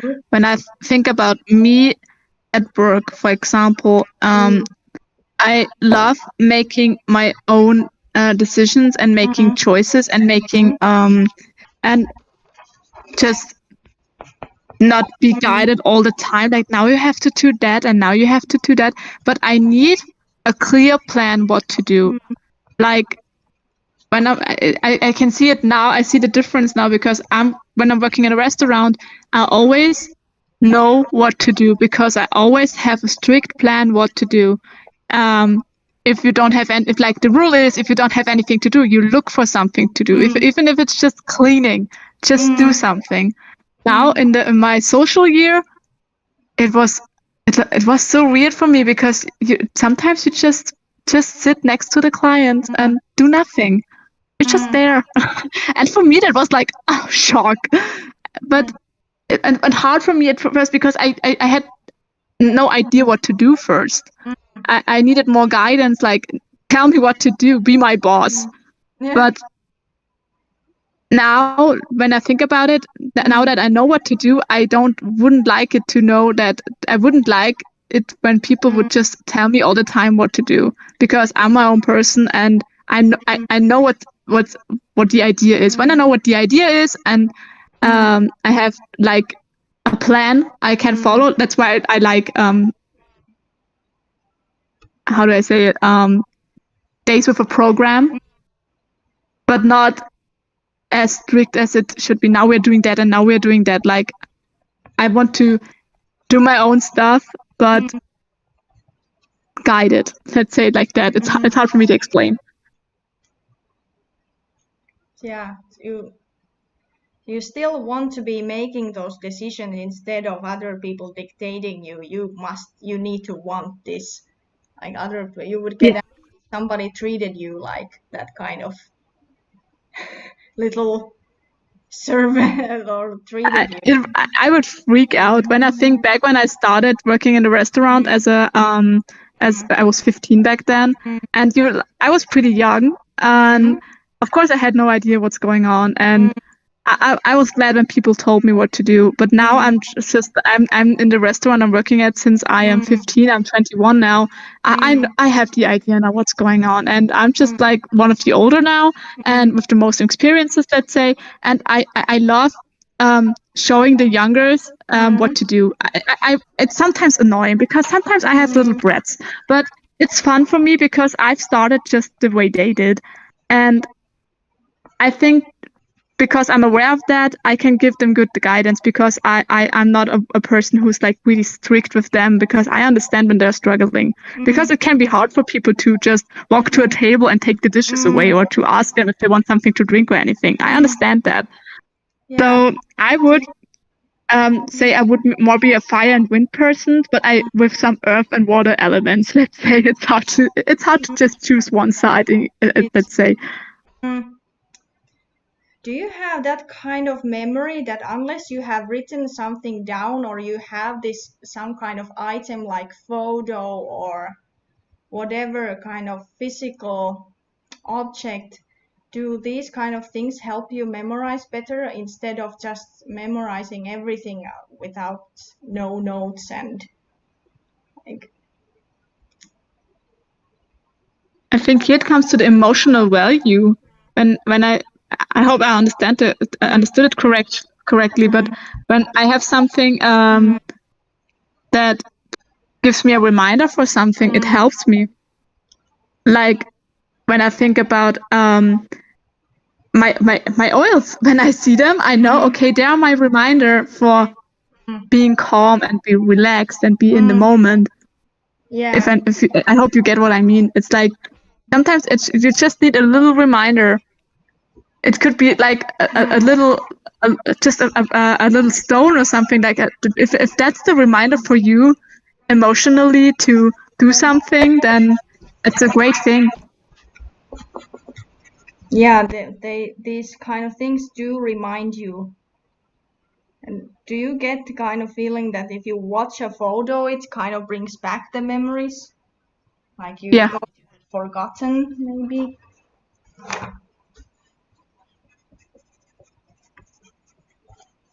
I think photos are great at that because it brings back the emotion I felt at that moment. Like when I think about, I have a bracelet which I got from my grandmother for my A-levels, and it's like it's like she had that bracelet for years now, and it's like a little horse on it because she's always a big of a horse person.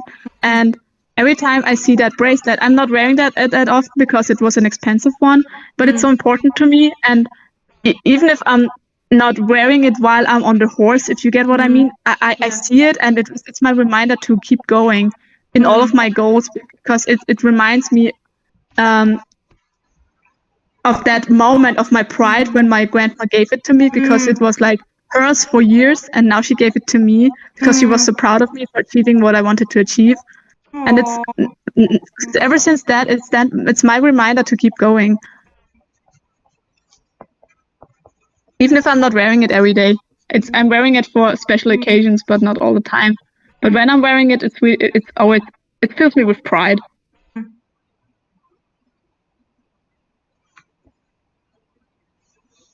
Yeah, there's definitely that kind of like how these items bring you back emotional memories, and that's really indicative of extroverted sensing, which would be more on the fire and wind side. Definitely. I think it's about appreciating those little things in life that remind you of just daily things. Like when I think about my room, I just love my room. It's filled with so much love, and my reminder is for, even if it sounds cheesy, my reminder is to appreciate every little thing. Like even if it's just a photo of me and my friends over my bed, or the little bracelet a friend of me gave me, or my plants. Every little thing in my room is my reminder of appreciating and loving. And I have a book written by Matt Haig, Reasons to Stay Alive, and he also appreciates those little things, like even pasta or coffee, or just those little things that could be a reminder for you to stay alive and to be the best version you can be of yourself. Yeah.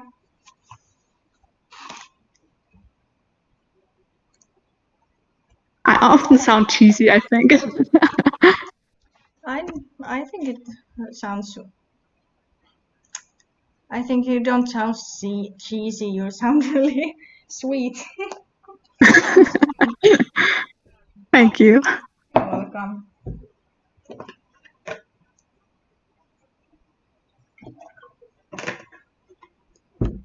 Yeah. How you described how your room is it's really a totemic. It's a manifestation of totemic memory. So it's definitely wind.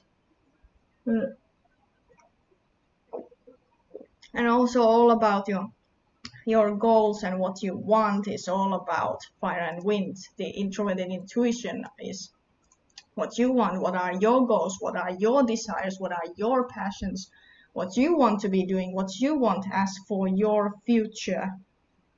It's more being aware of that. You maybe have some deep down underneath, little bit of water and earth. Every personality types has both of these sides, but it's just what is more stronger in you and what your mind is more connected to. Yeah, I would say that you are more fire and wind. Mm-hmm.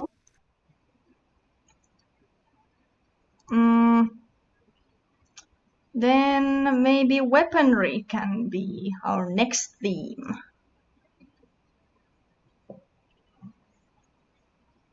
Hopefully the chat is not lagging or anything. I'm just making sure again for 100th of time, because I'm so afraid that comments are not coming in, even though they should. Here again. And also the sound is working, yes.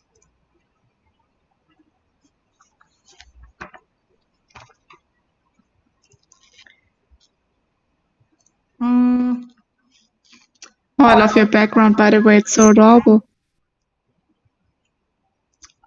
Yeah. So cute. I love it. Thank you. I just love here are my babies. Like this is Shinran, the main character of my book. That is kind of annoyingly more and more starting to seem more like a reflection of myself. More than I wanted to realize. Oh, that's so good. She has become more and more myself than it's so funny how I've been studying myself the whole time when I made those tens of analyses and essays about her, and just didn't know this until very recently that, yeah, this is actually how I am at times. Yeah, as we mentioned before, they're just reflecting us, even if we don't realize it at first, or we don't want to realize it at first. It's so. You have to tell me more about it. It's so interesting. Yeah, I will try to soon explain how she's like in terms of. I would love to hear about it. Oh, that's nice. Oh, at least somebody's interested. I'm always interested. Then you have the Rinchen, her best friend, the yeah, best friends. Yeah. In quotes. Definitely, like how best friends do all this kind of stuff. They're just really good friends. Yeah. Reminds me, I saw on the Disney Channel YouTube channel, they uploaded a compilation of Luz and Amity, and they wrote it like it's pretty gay, and in the caption they wrote something like friendship is so interesting and so complicated at the same time, or something like that. And I was like, you just didn't no. Oh my god! I wonder if my book readers would be surprised when they're like really. They're good friends. Oh, they're gay now. Yeah. I had a good laugh when I wrote that, when I've read the caption. Like, yeah, they are just friends, totally platonic. Totally platonic, absolutely. Yeah, it's totally platonic when Rinchen kisses her in later on in the story. Sorry for the spoiler alert. There is going to be a kiss. I'm telling it here now. And homophobes, you will deal with it. Try me. Like, if you really can't stand LGBTQ plus stuff, then get the hell out of here. Like, shouldn't read my book then. Oh no. You should put that caption somewhere on the cover of the book, like, for the homophobes, fuck you, or something like that. This book isn't for you. Yeah. Just go away. Exactly. Yeah. Okay, continuing about the test again. Have you read any of the texts from the test? Or? Just a bit. It's hard for me to understand. Yeah, it's very, very difficult sometimes. But yeah, so Sword and Mace, it's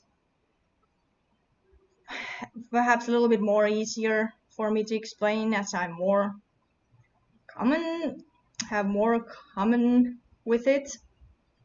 So, Sword and Mace, these people are all about being aware what other people are feeling, their mood, their emotions, what other people value, what are important to other people, and also if Sword and Mace kind of people tend to be like when you see somebody around you is feeling bad, then it's kind of going to affect you also a little bit. With some Sword and Mace usually is stronger than others, but it's still very strongly like other people's mood is sometimes affecting you. And also it's Sword and Mace people are very prone to be easily feel guilty, like if you've done something wrong and causes other people feeling bad about you, and you start feeling guilty and asking for forgiveness. That's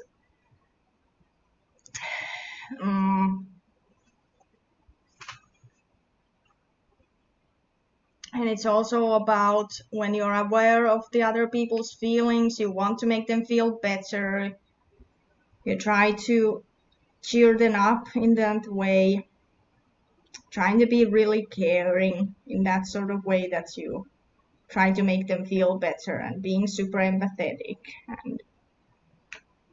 But it's all sword and mace can also be a little bit harsh in a certain situation because they are also about when they are telling what they think, then they are all the sword is about the sword of truth. The sword of truth, which is introverted thinking logic. Introverted thinking logic is all about dealing hard truths, and sword and mace people will tell the truth in order to build other people up with that. They'll tell you the truth so other person can improve and then become better as a result of that.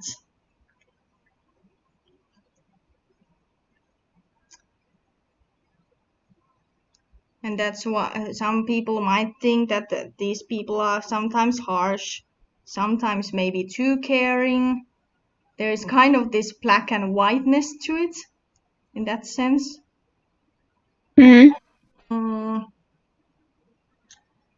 Sword and mace kind of people tend to be more people pleasers because they care about the other person's emotions more than they care about themselves. They don't care as much about their own feelings. They might have some awareness of that. Other types, though, struggle with that. But it takes very long for them to build up that kind of sword and mace. People need to learn to appreciate themselves more. They have a hard time appreciating themselves. They really do struggle in that area more often. Not always, but it's more tendency, like we can't think in absolutes. Instead, it's better to think in kind of more tendency kind of thinking when it comes to this kind of science. I hope it makes sense. It does. Yeah, and also extroverted feeling type of users, they have more self-esteem issues, but that doesn't mean the spear and bow do not. They have it kind of different, but because sword and mace can be so easily guilted, and also if you feel guilty, you're more prone to doing things that you wouldn't otherwise do in order to soothe other people's negative feelings around you.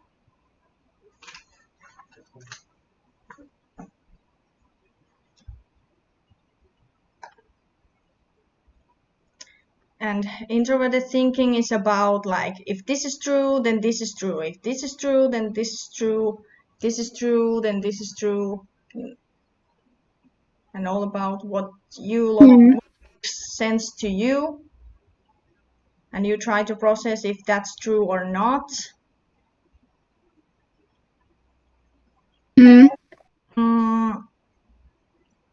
Then spear and bow is more about spear and bow people are aware of their own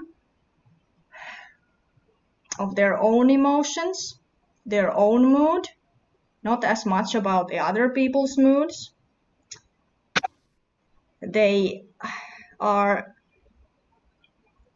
first and foremost aware of what their value systems are instead of kind of trying to look into what other people's value systems are.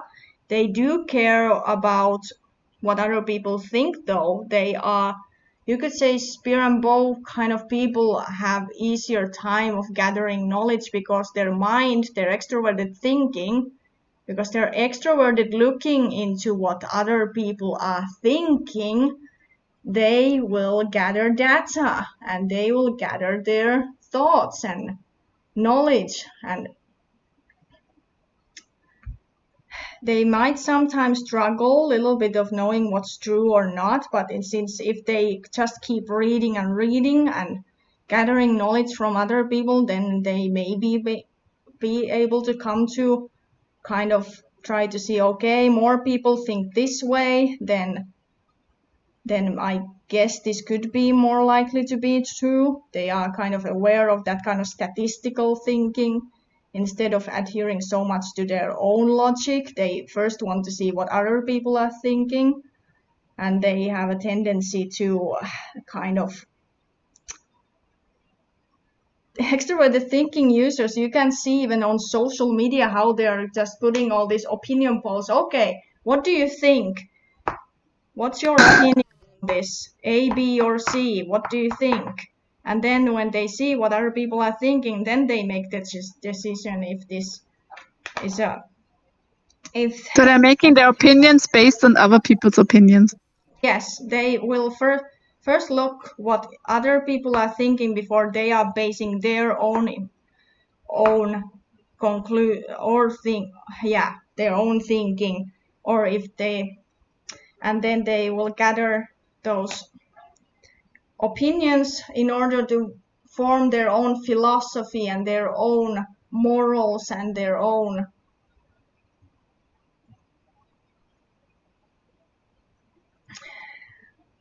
like what they value, and they are weighing out if their thoughts that they know they will then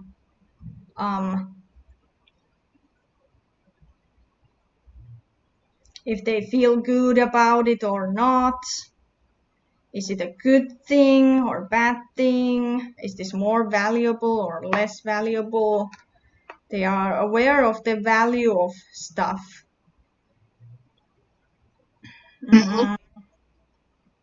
That's so interesting, but so complicated. So complicated to explain this, how it would. Yeah, but you're doing great.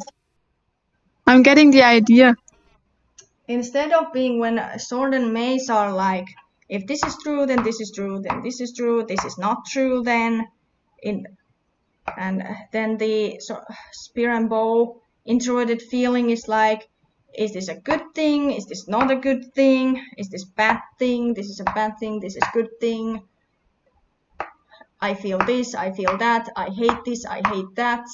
I don't like this. I don't like that. Then they are, this is better thing. This is worse thing. Then they are,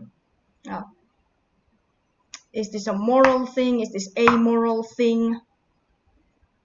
They make those personal judgments and have this kind of view that sometimes their morals might be a little bit better than those of others.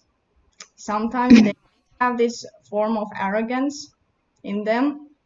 Don't worry, sword and mace might have a different type of arrogance, but when it comes to their philosophy and how they feel about things and how their values, they might have this point of view that my values are what over succeeds those of others sometimes. But if they are grateful and they are surrounded by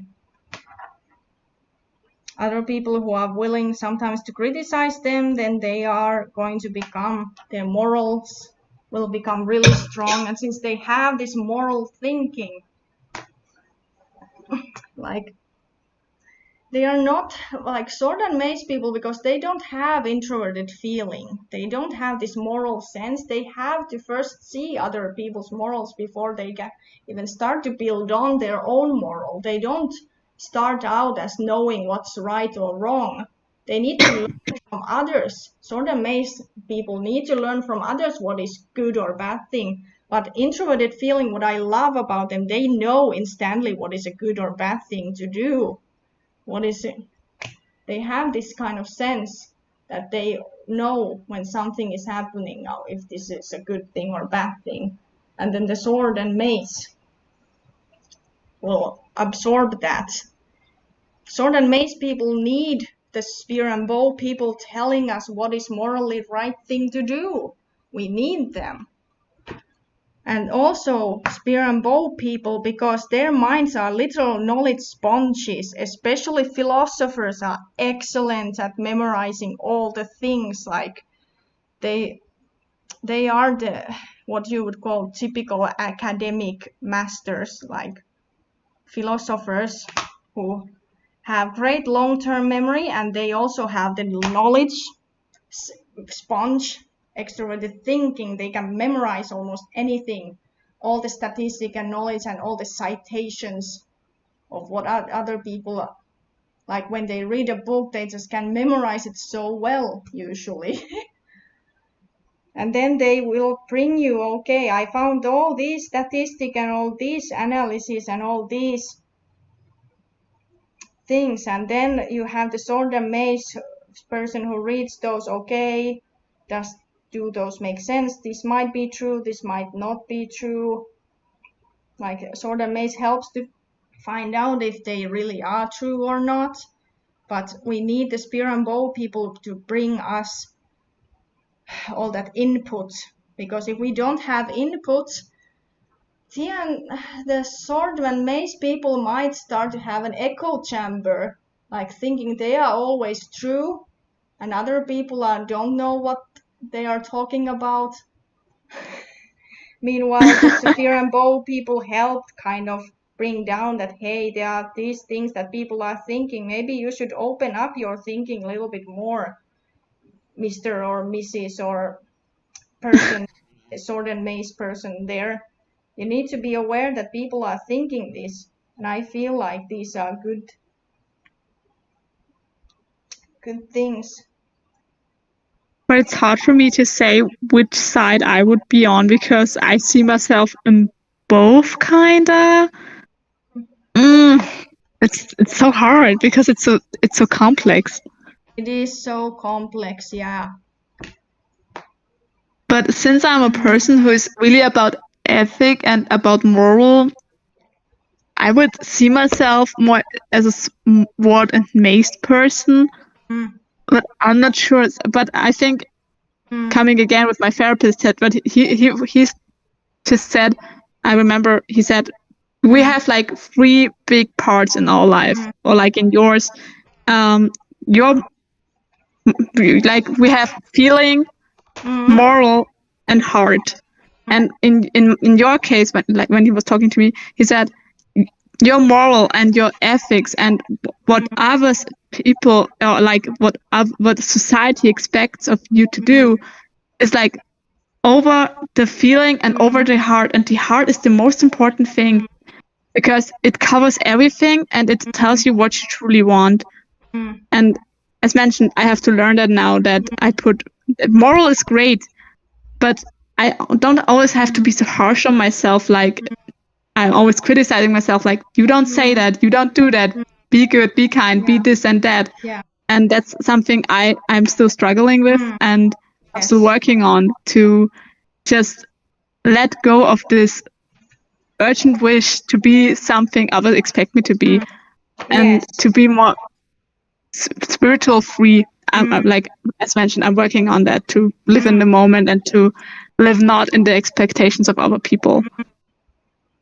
Yeah, that's really a strong indication that you don't have very strong spear and bow introverted feeling. You're struggling with your self-worth, and it's so strongly showing that you're constantly caring about how other people have been feeling, but you have hard time caring about yourself. You talk about, you're learning about self-forgiving. It's very difficult for extroverted feeling person, sword and mace, to learn. And it's so constant, like you're constantly saying sentences that include extroverted feeling. Like you're asking about how other people are feeling, and you describe, like when you were talking about soccer, with watching it with your mom, you describe how she was feeling in that moment, not so much about how you were feeling at that moment. Describe your personas, how they are feeling and how their emotions. You speak constantly about other people's emotions all the time. It's so strong in you, and you're so caring in that sense, that you're so afraid of making other people feeling bad. And yours, not even that much, to be honest. You're constantly all like how you describe your memories, how others were excited, how others are happy, and that's what your mind wants. That everyone is happy, and you need to learn also be happy for the sake of yourself. It's so hard because your introverted feeling is so low in your priority. Like you're constantly questioning your self-worth. If other people are not feeling good around you, doesn't that make you feel bad? Like you start questioning. Yeah. Does that resonate with you? You start questioning your own worth if other people are not feeling good like around you. Yeah, as mentioned, it's something I'm really working on right now. But I never realized that it's like that strong, to be honest. It's like, wow. Yeah, you're constantly saying that. And you're so fearful of being annoying. That's really also something an extroverted feeler kind of person would say. You fear being annoying to others. Also, because you're so aware of other people's feelings around you constantly. I have this similarity too because my personality type INTP is also insecure about that, but it depends on situation if it's stronger or weaker than your type's tendency, but maybe I can explain it later on. And also this kind of perfectionism towards yourself. You're really hard on yourself, like because you're afraid of not being a good person a little bit, maybe. Kind of worried about that. If you're good enough. But I just want to telling you, you are good enough. Oh, thank you. You're so cute. Really, really. It's just I wish I could tell you enough that you are a good person. You don't need to be so afraid because you're so caring. You're super caring. Oh, you make me tear up and you're so adorable. You're so great. Oh, thank you. And you also, extroverted feeling users are people pleasers, like hands down. Hands down. Some introverted feeling types can be too at certain moments, but not quite as much. It's definitely extroverted feeling strongly connected to being a people pleaser.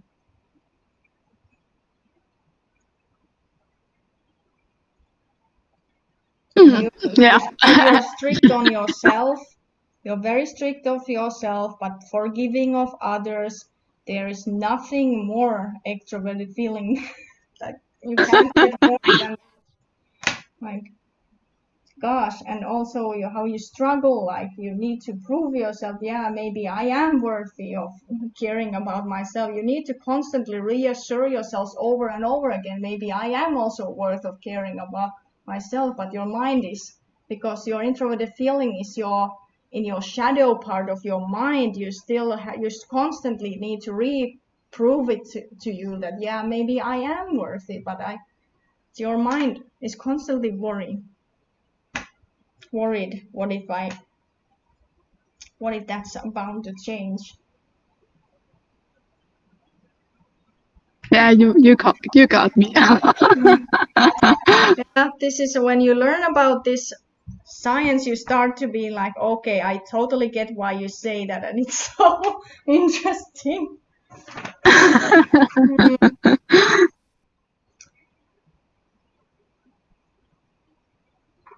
Oh, Kara says we are cute. Thank you. You're cute too, Kara. Yes, you are. You're like, you girls, you are all so cute. Like, I can't even. We should make another call together one day. Like I remember we used to do one, but that was like years ago. We should do one if we ever have time. We should ask Courtney too if she has time. Would be cool.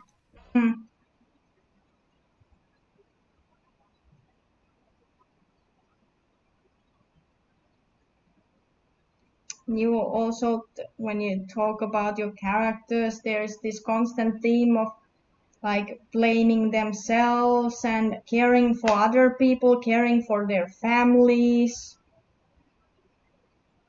and protecting their loved ones.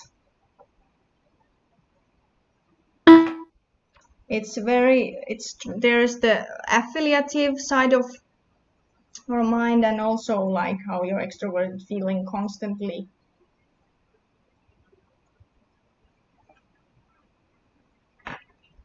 So yeah, I would say that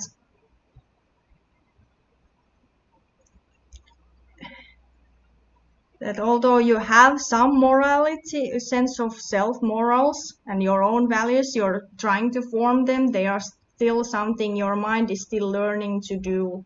So you're stronger in extroverted feeling, definitely.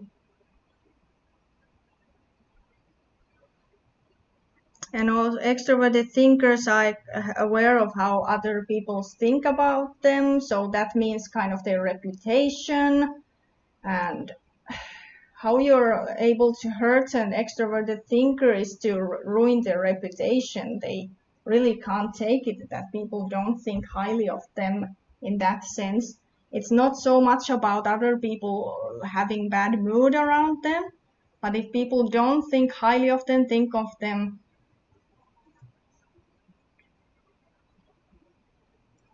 they kind of want to give this certain kind of outlook on themselves. And they, how should I say, like, certain Maze people want people to feel good around them, but extroverted thinkers, the spear and bow people, want people to respect them more.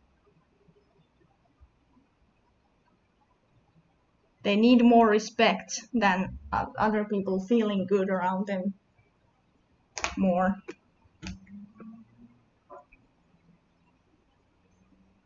And extroverted thinkers want to have a tendency to want to be more like popular, instead of extroverted feelers don't necessarily need to be so much popular in that sense.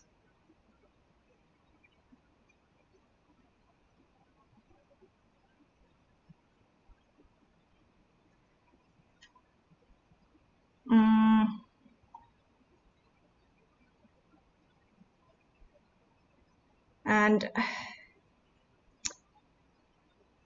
but what's a kind of great that since they're not constantly kind of absorbing other people's emotions, they still can,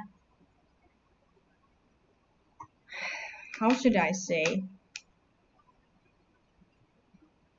because they're not constantly like held back by guilt. They can kind of just take it more easy, and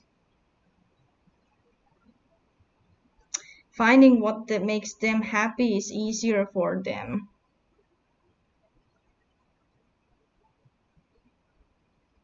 But they also, because they are aware how they feel, they have this immense capacity, because they are aware how they feel and what they value, what is important to them. They can make extroverted feelers feel like, yeah, the extrovert thinker is going to come to you, I feel good around you, I feel good around you, and I value you, I'm constantly grateful. I'm grateful. Kind of introverted feeling is having it easier to be grateful for things than sort of maze people.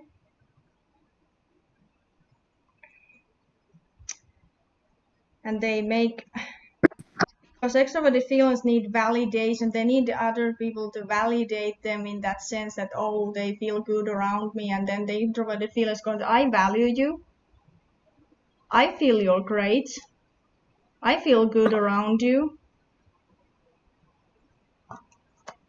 So that the extroverted feeler is on the, this person values me, yay!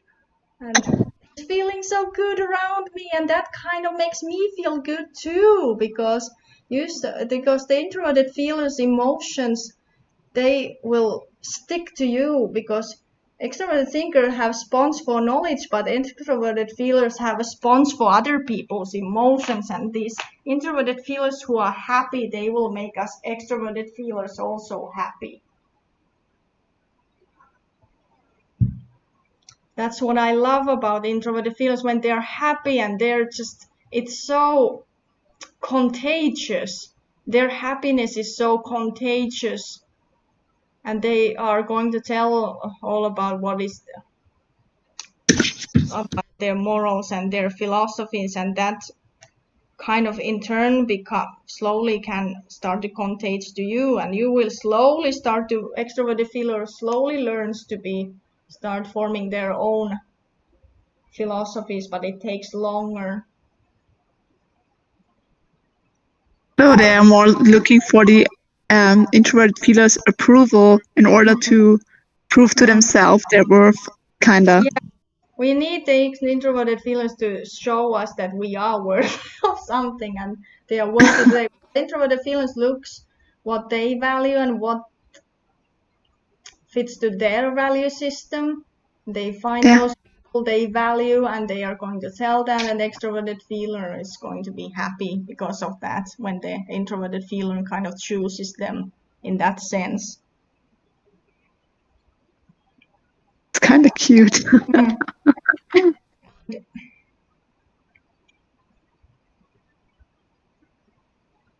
And also introverted feeler, because they show their emotions more often, then those emotions help us in extroverted feelers to know where the boundaries are.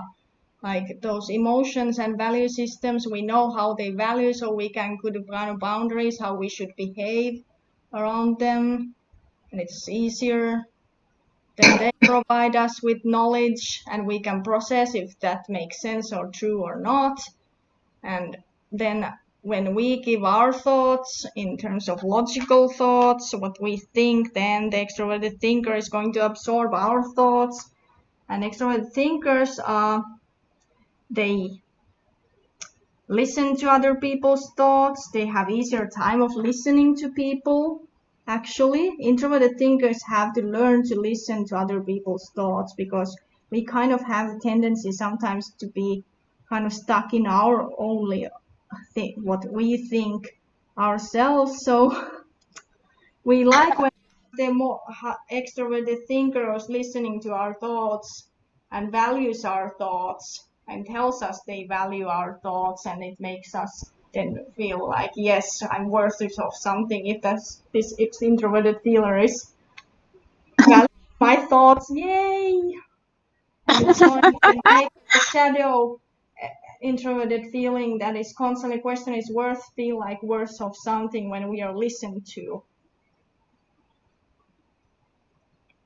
So introverted feelers, they on surface level they sound selfish, but I don't think that's true.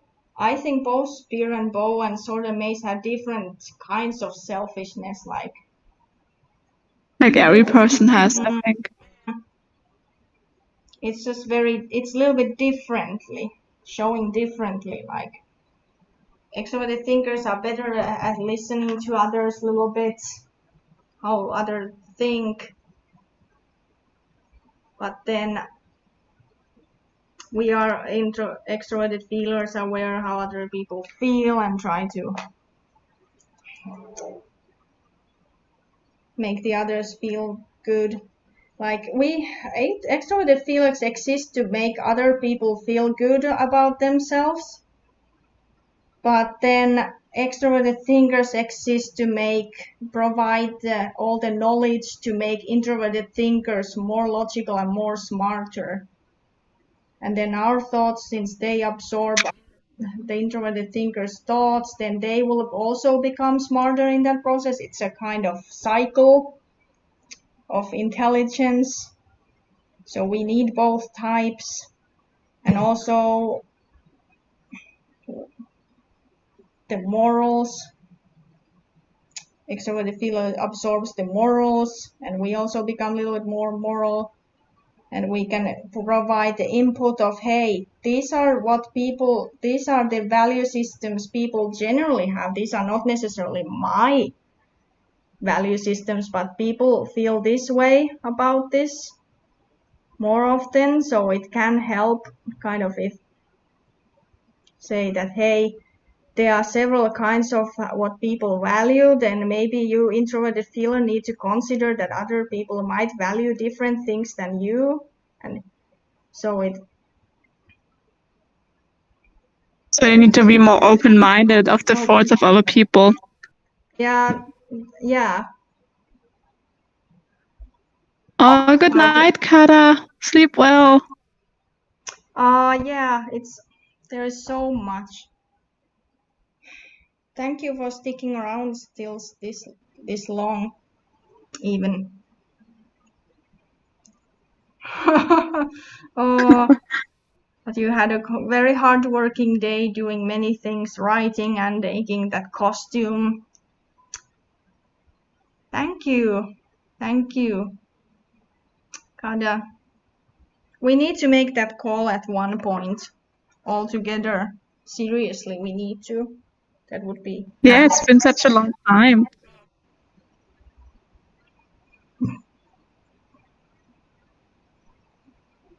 Bye, Kara.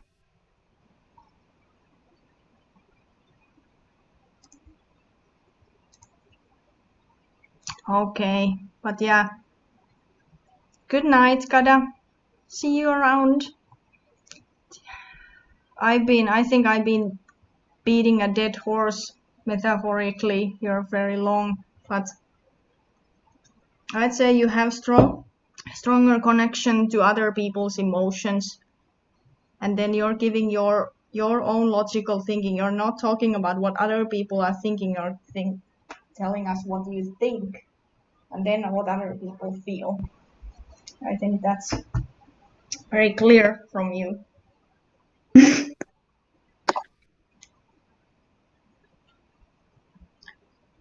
So, what about the houses?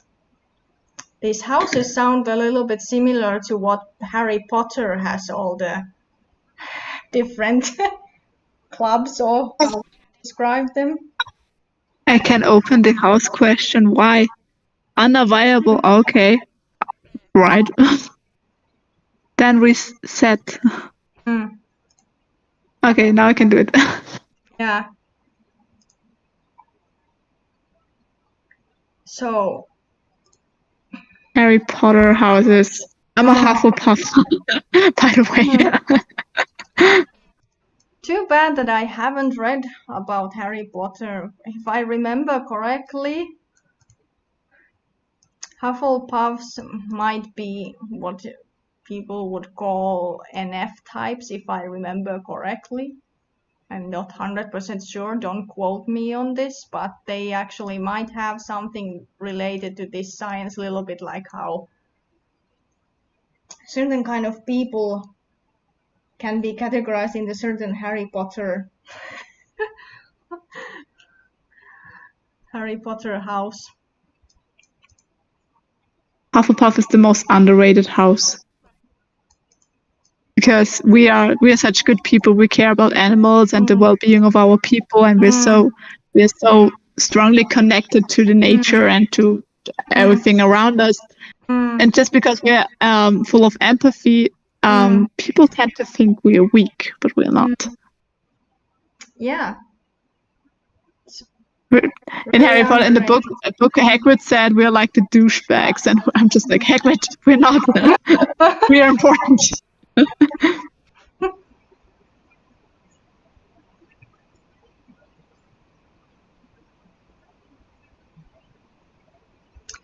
Yeah, there are the 4 different houses, like Crusaders. They, you could say the Crusaders are the servant types. So Crusaders exist they care about how other people feel and so on, but they are not so aware what they want. They are all about doing their duty, what they should do, what other people want, because they have extroverted intuition. They are not about their own passions. They struggle with their own passions. Instead, they rely on introverted sensing of doing their duty, what they should do, what I should do, not caring as much about what they want to do. And since they care about how other people are feeling, that can be taken advantage of very often because of how attending they are in that sense.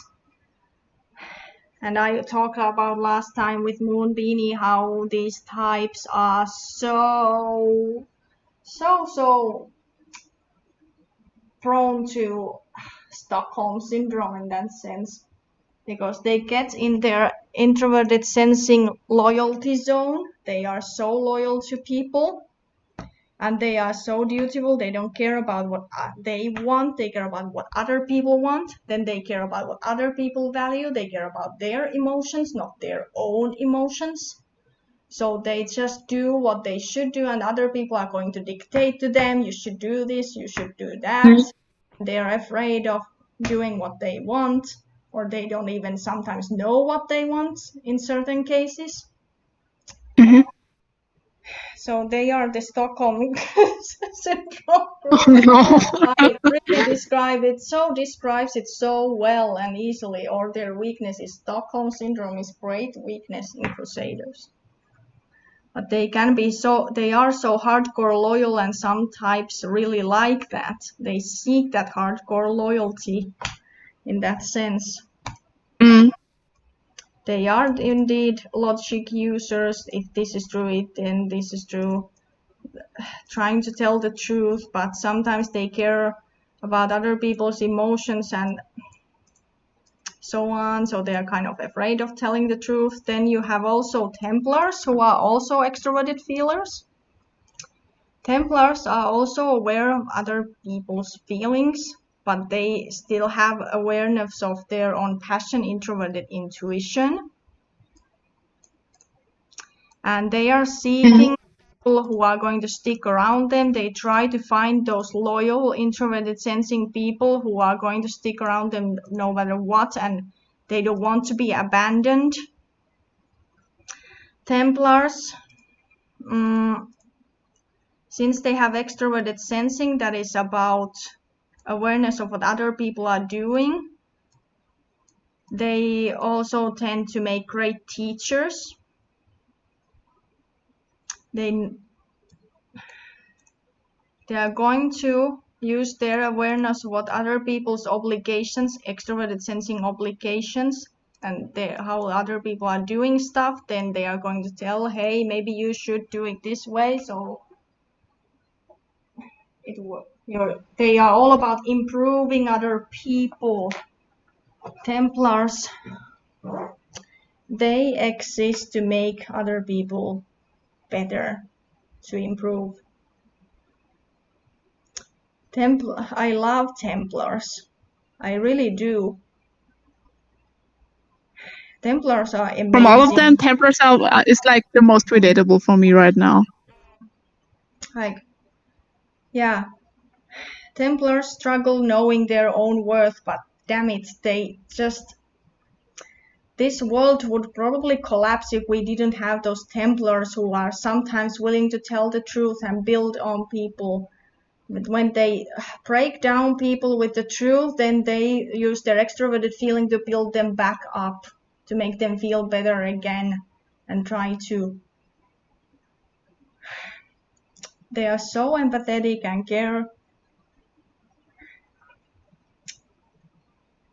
caring in that sense.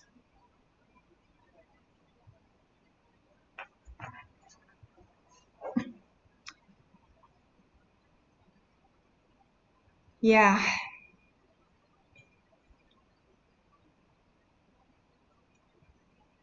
I think I relate with Templar the most. Gotta admit. I do agree. You're absolutely a Templar. Like, even a little bit stereotypically and clichéfully so, but definitely like how you want to teach other people so they will have a better future at some point. Teaching them skills they are going to use. I related, and then you said, yeah, they are mostly teachers. I'm just like, oh, well, it's me.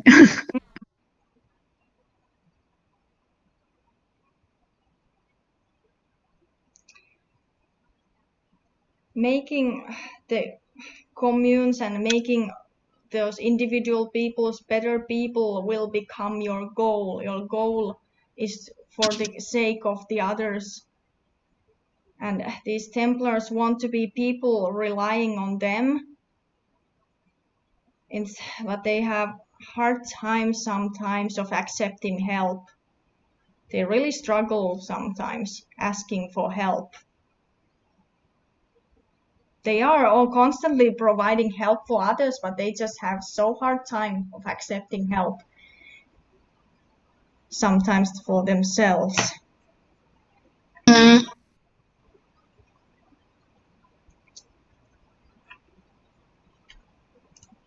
Philosophers are the ultimate, those knowledge sponges, like all gathering all the knowledge in the universe and so on. They remember everything, and when I say everything, they sometimes can remember fucking everything.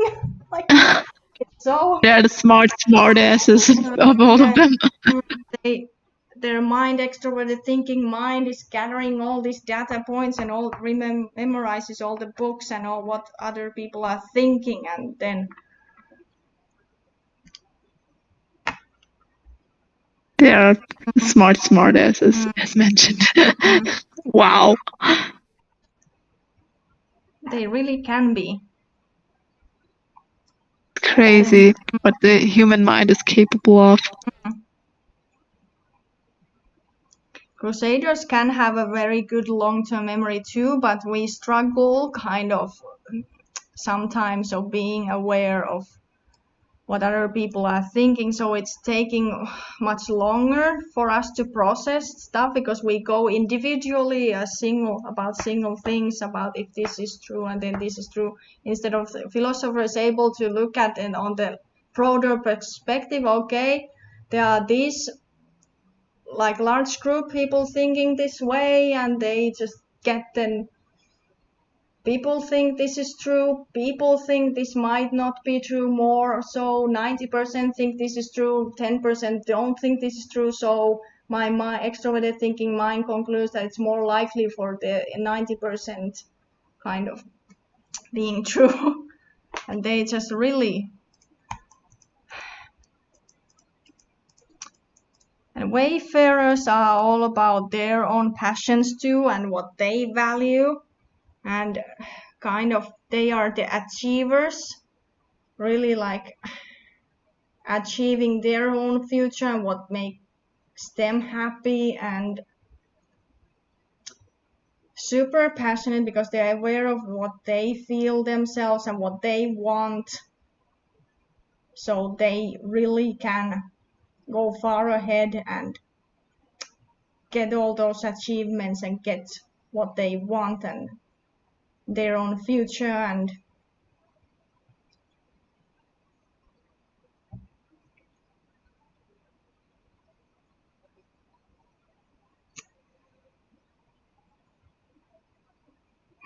how should I explain? They are super independent in that sense. They are probably the most independent of all the houses.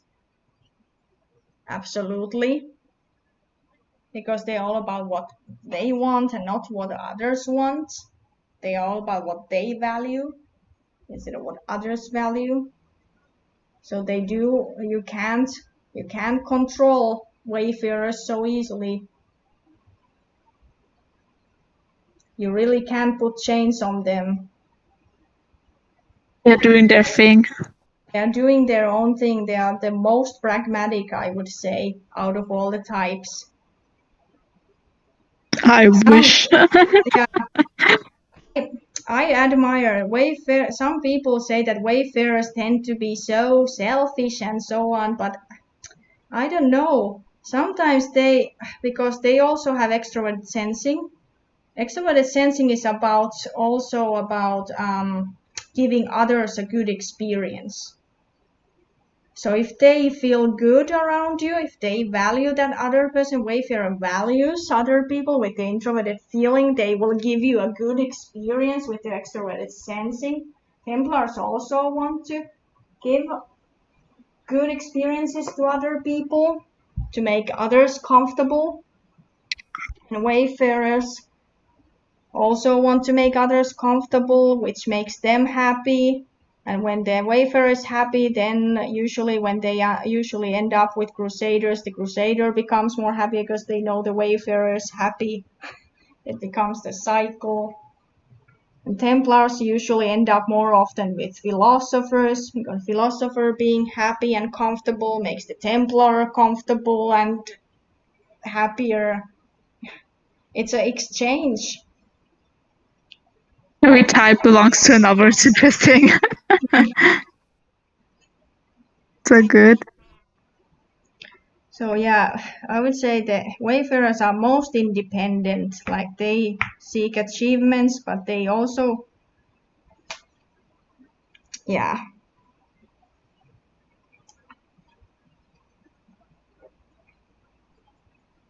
And they are not also so easily waved by if other people are feeling bad. Wayfarers are not so easily, but they still can provide those knowledge points and teaching skills because they extroverted sensing teach skills very often. Introverted sensors need that because introverted sensors need that to experience and try out with their own hands before they learn. They are usually introverted sensors like myself are terrible at doing something with our hands at first unless we gain experience in a long term. We need those Templars or wayfarers to show how it's done. Extroverted sensors need to see how other people are doing, and then they learn already by seeing the other person doing. But introverted sensors need to learn hand by hand, holding your hand, and then like do it like this by holding the hand. Especially NPs like INTP, ENTP, INFP, ENFPs. We're extremely clumsy with tools. Like the most clumsiest with tools you can ever imagine. It's hard for an NP to build a house. That's probably almost never going to happen unless you have a certain kind of environment that forces you to learn those things your mind is not naturally so easily able to form. So extroverted sensors need to teach those skills to introverted sensors. Okay, yeah. So that this doesn't go on too long, I would say, do we agree on that Templar is probably your type? Yeah. Yeah. Totally.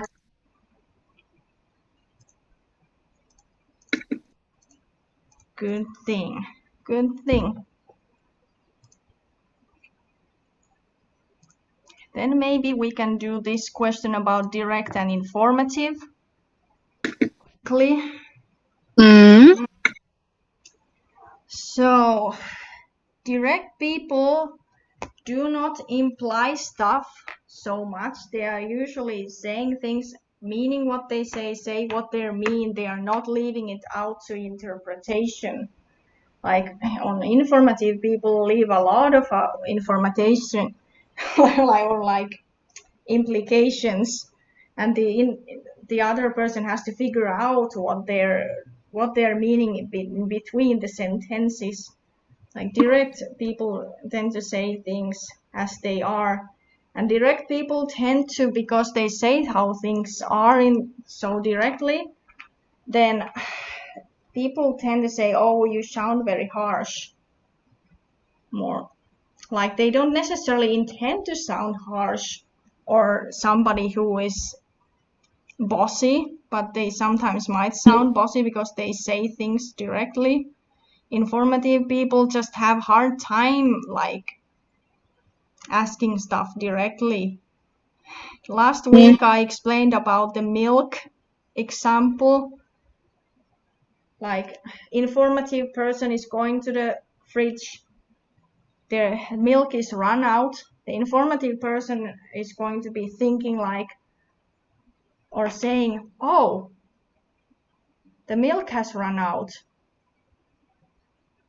Then the other person who hears that sentence, oh, what does this person mean?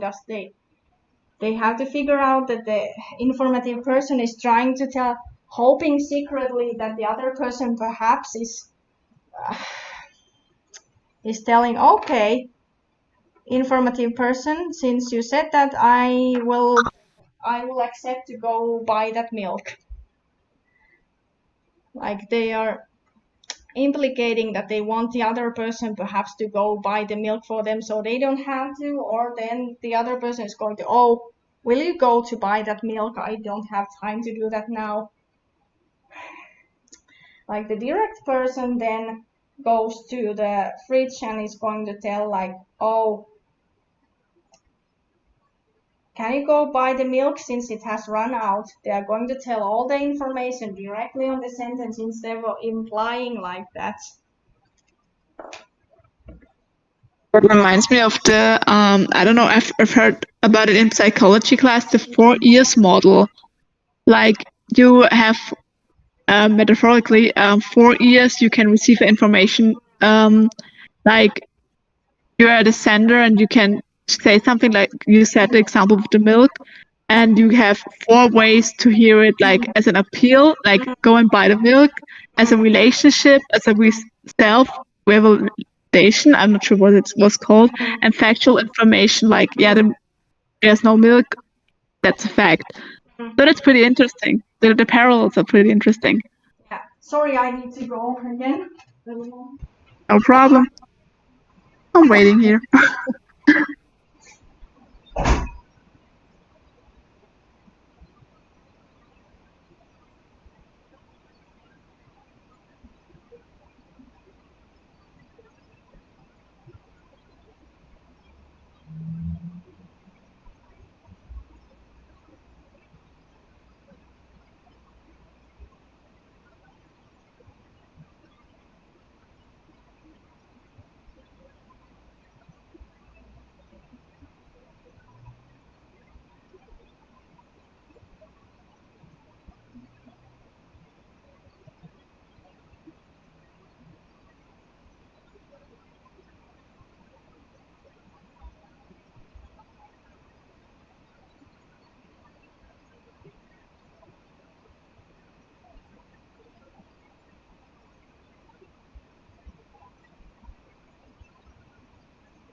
Okay, I'm back again. Welcome back. So yeah, if you want to get even more informative than that, then you could have this 5-year-old child coming to their parent and saying, I like oranges.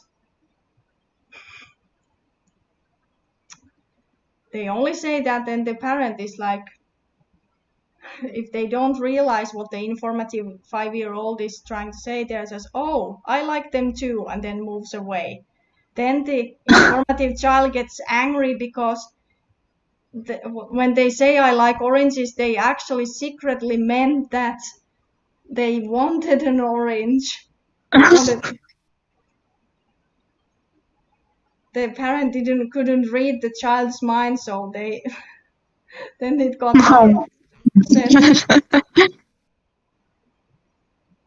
when the direct child would come to their parents and I want an orange, and then it gets the thing done.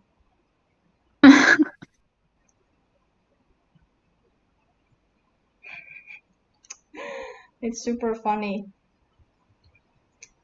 It's interesting, actually. Informative people tend to go around tangents very often. Like we can't get to the end point so easily. We over-explain stuff. Certain direct types can or sometimes over-explain, but they're still not like that kind of, they don't really hide the secret meaning in the sense that they are going to say it, like all the necessary information for the other person.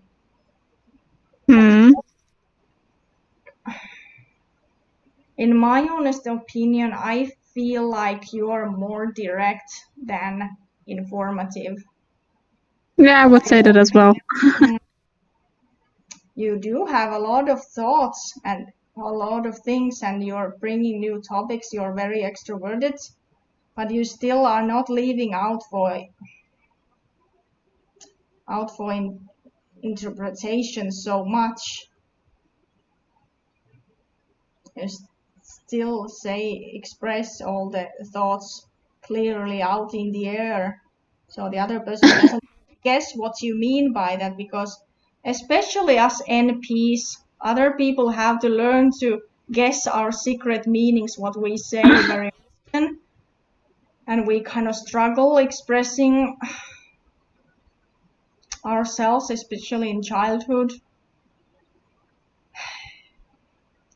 Sometimes people tend to think that NPs are autistic in that sense because we are so much in the la informative and abstract land, where probably some of the most unrealistic of the types.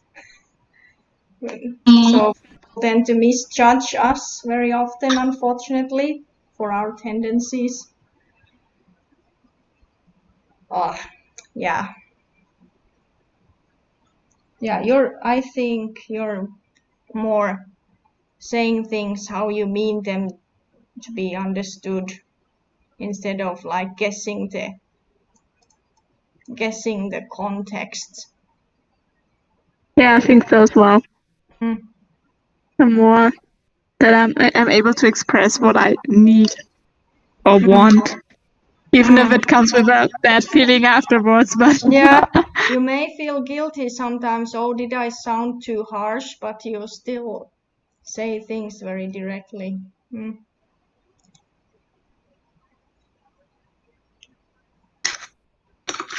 Progression and outcome.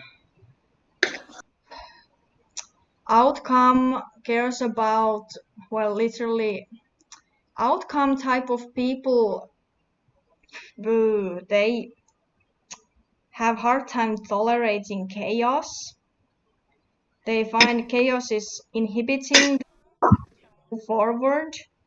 They need things to be calm in that sense, that everything is under control so things can happen, and they take their time with the projects and what they do. They don't like to be rushed. Progression people freak out if they cannot rush through things. They freak out if things are stagnating. Progression types are people who will go doing about things. They will try and try and try and try and try, and they do this trial and error, and then, oh, I accidentally managed to do it right. Yay. They want to go ahead and do that trial and error quickly. Meanwhile, outcome is going to plan from the beginning. They try to plan as much as possible, then do that one good attempt to get it right the first time. They really want to get things done right the first time usually, and they have to learn sometimes to let go of that. that they can't always plan everything, although they might wish they could. The world is not always going to wait for them to prepare for every possible thing.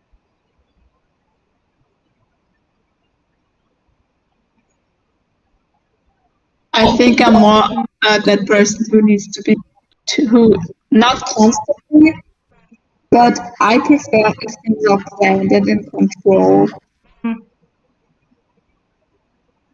I like, sure. Yeah, go ahead. No, talk. I definitely do agree that you are more somebody who appreciates being controlled in the situation. Like I'm working on having a free mind here too, but I'm still progressing. I'm working hard to just be more chill. Learning to be chill and not be like, you need to let go sometimes, especially like if you're doing the studies. Like, yeah, you can't always get the outcome you want, but try to appreciate that you could get it done anyway sometimes. It's so hard to appreciate if we don't feel like we did it right, or if we didn't spend enough time on things. Right? Outcome people spend so much time on perfecting their things because they can't stand it. It feels like unfinished or done poorly. Meanwhile, progression type of people would move on much quicker before things are really fixed to perfection. Of course, we all have both tendencies, especially in certain situations, but still, again, more. And I would say you can make a huge guess when you see an editor on YouTube. There are chances that if that person uploads very frequently all the time, then there is a chance they are more likely to be progression than outcome. Or then you have the channels who upload very rarely, but they put all their heart. They put all their heart and effort into that one video. They maybe upload like once in a year, and then boom, that's outcome. Yeah, that's me. So yeah, I guess we agree that you're more outcome focused than progression. Yeah, I think so too.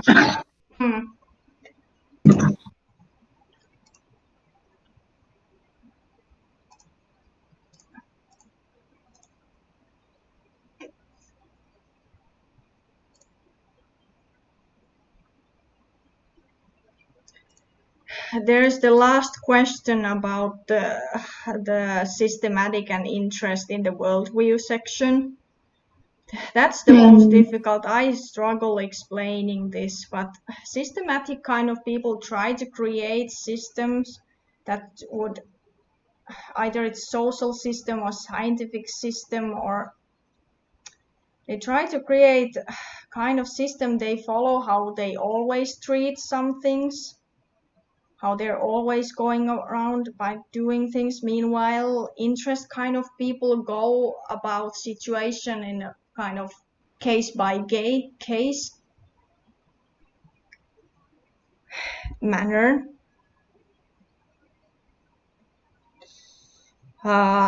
Interest people are aware what they're getting out of situation, what the other person is getting out of situation, what benefits who benefits and how in certain situations. That's how interest people see things. They try to create a win-win situation, how both can either win, or then they might create win-lose situation where they either create a win for themselves, or certain types might also a little bit Like NFJs can sometimes even take the loose situations sometimes, but they might still feel a little bit it's unfair sometimes if they don't get the same as others.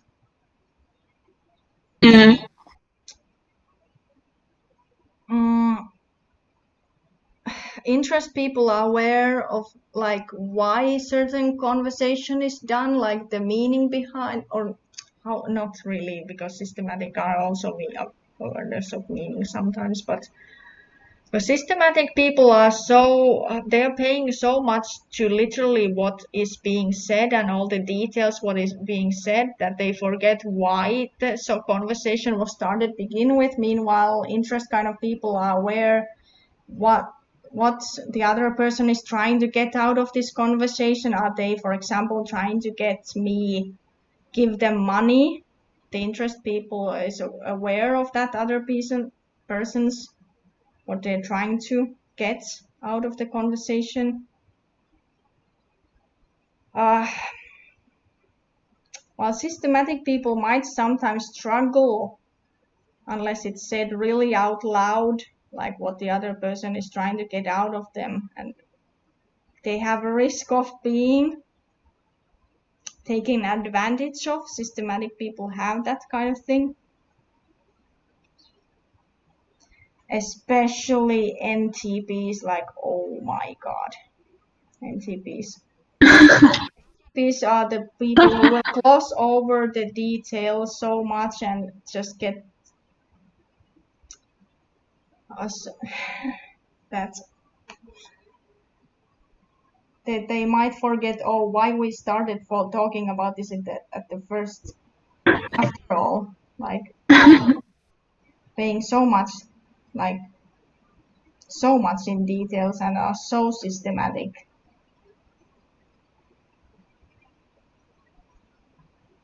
But this one is really hard. Really hard. It's hard to I can't tell. Interest people are aware of other people's agendas.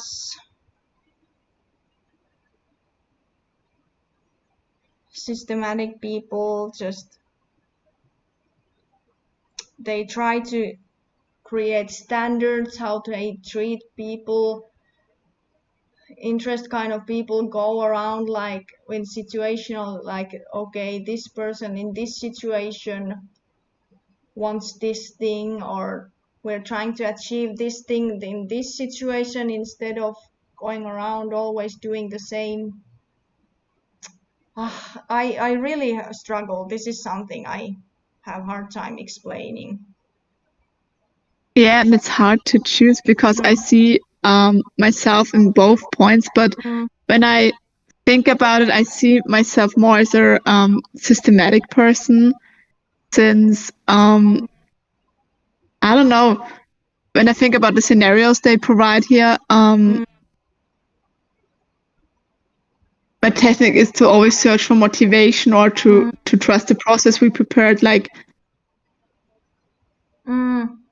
I don't know, I have a better feeling with that, but I can't actually explain why. I don't know. It's hard. This question is the hardest, I think.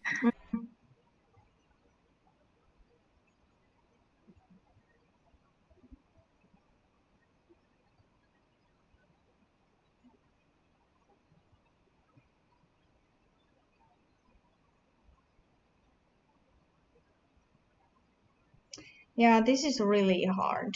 Like, but since we have answered all the other questions, basically, we don't necessarily have to decide on this one last question because we know all the other info. We can go to this map right here. All the different types. And since you're extroverted, it leaves us with 8 possibilities. All the introverts go boof as options. And differently, and You're affiliative, which means you're the people pleaser, the people person. It takes out all the pragmatic kind of people, which are the SPs and NT types. NT is where I belong. So there's the 4 options left: ESTJ, ESFJ, ENFP, ENFJ. But since we know you're extroverted feeler, there's no way, because you're so extroverted feeling all in how you speak all the time, there's no way you're ESTJ or ENFP. No way. It leaves us with ENFJ and ESFJ. And from your cognitive functions, since you're a Templar, you use the passion, introverted intuition, extroverted sensing, what other people are doing, other people's experiences and comfort levels, trying to make others comfortable and teaching them skills and being aware of what others are doing, how they are feeling. Then about your own logic, how you're thinking, if something is true or not. It leaves us with ENFJ. Like, wow. Like, you did the 16 personality types test, and you actually, from all the evidence that I could gather from our conversation, wow, I'm really happily surprised that you were belonging to those 20% of people who actually got the correct answer. That's good. I wasn't so lucky. I thought I was INFP for a very long time, although that's not true. I am an INTP. I might be a little bit shadow-focused INTP, which I can explain what that means later. But yeah, you truly are an ENFJ. Very likely, unless I'm completely wrong about everything. I'm completely wrong, but you said it's pretty clear, so I guess now with those 2 outcomes, I can trust that I'm an ENFJ. Yeah, it would be so hard to disprove that. Like, you're constantly all about how they feel, how they feel, how they feel, then you're how they do, what they said, what they did, their extroverted sensing and extroverted feeling. I'm going to show you from this picture I have made. Like, let's take ENFJ.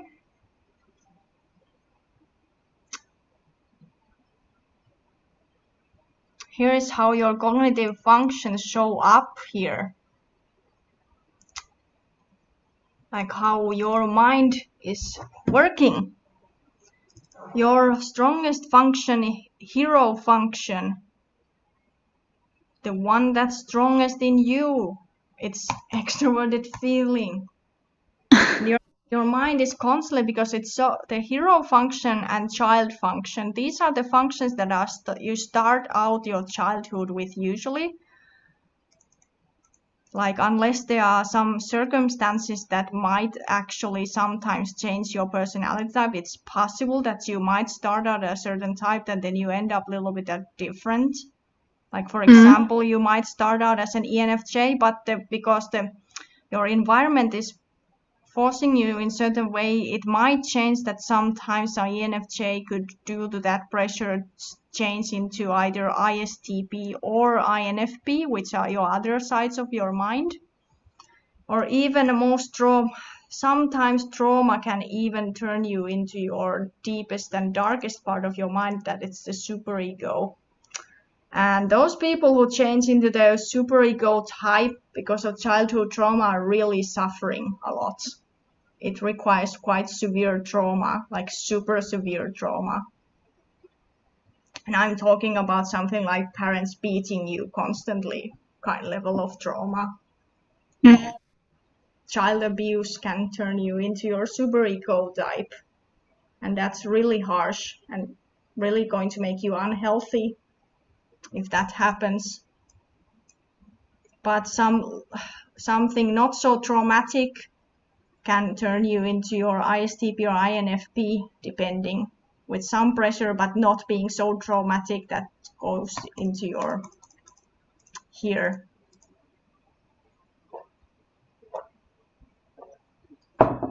But yeah, it's so funny how your most optimistic function, which are hero and child, like those are the usually that are so apparent from people at first. Like I said, you are constantly about what other people are feeling. You describe their emotions around you and what they were saying and doing. Your extroverted sensing child is aware constantly what other people are doing. And you try to make them feel comfortable. You try to make them try to care how they feel. And you care about other people's values a lot, but you struggle with, because you have the nemesis, the villain inside your head. Your villain inside your head is literally your own emotions and your own self-value. ENFJs really struggle with valuing themselves, and it's because of your villain or nemesis FI. Your worry, nemesis is where your worry exists, and ENFJ worry about their self-worth all the time. It's super rough. It can be rough. But oh yeah. But once you realize that you do have worth, like you do have your own values that are worth adhering to, you're a little bit aware of your own values too, and I think it came up from your speaking. Sometimes you were talking about morals, and you admire people with high moral fiber, because your hero extroverted feeling is looking out for those high moral people, and that's why your mind would like to find those INFPs, because INFP is somebody who has strong moral, and your mind naturally likes INFPs because they have high moral. It's their strongest function.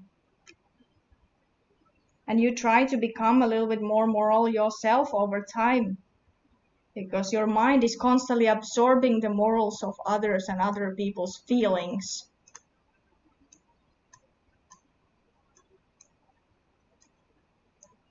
Trying to make other people feel better, but have hard time of valuing yourself. That's the struggle of ENFJ.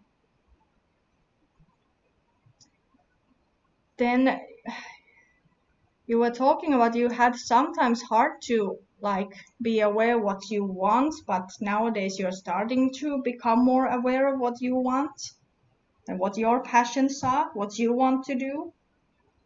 It's understandable, because parent functions introverted intuition is the parent that is very responsible.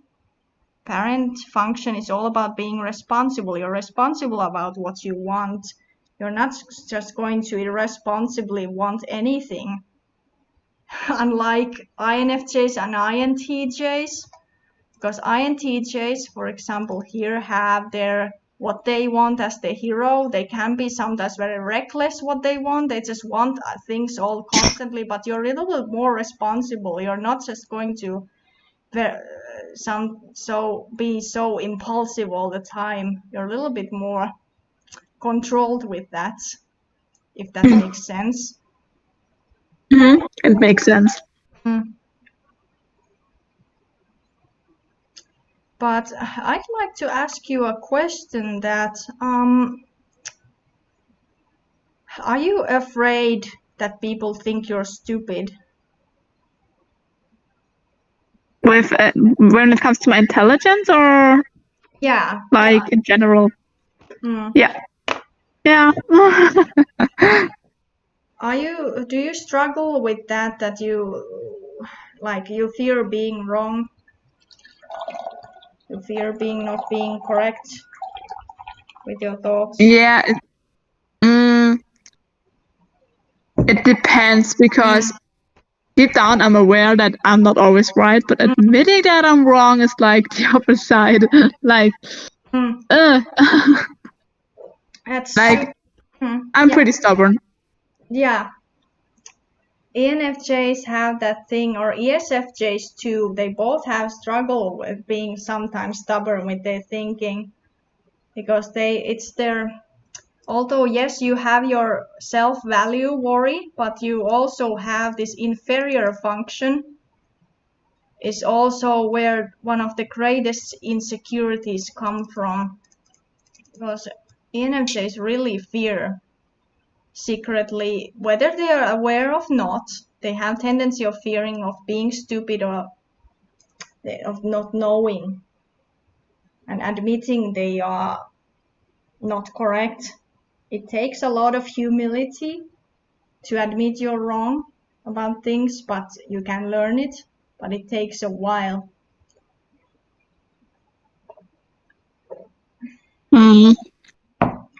It's so interesting to see that, because I always thought I'm kind of like a contradiction, like of my standards. Like I'm so desperate that people like me and that I'm belonging into a group, and on the other hand, I'm so fixed when it comes to my opinions, and I can be so stubborn at the same time. I'm a stubborn people pleaser. I always thought, what is wrong with me? Yeah, it's why is everything so exhausting? Very, very, very typical what ENFJ would say.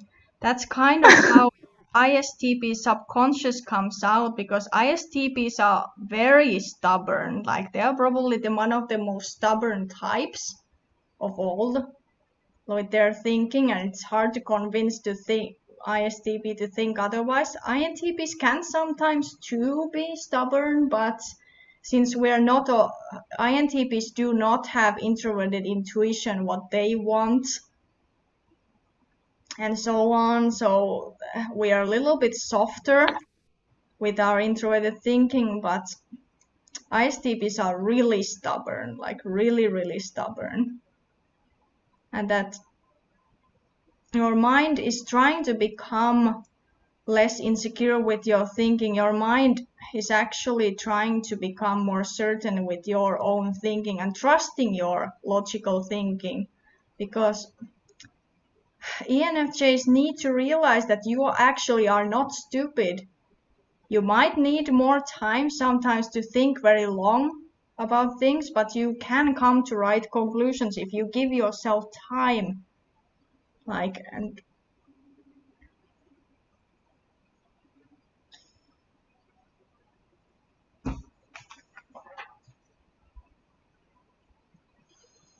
how should I say it?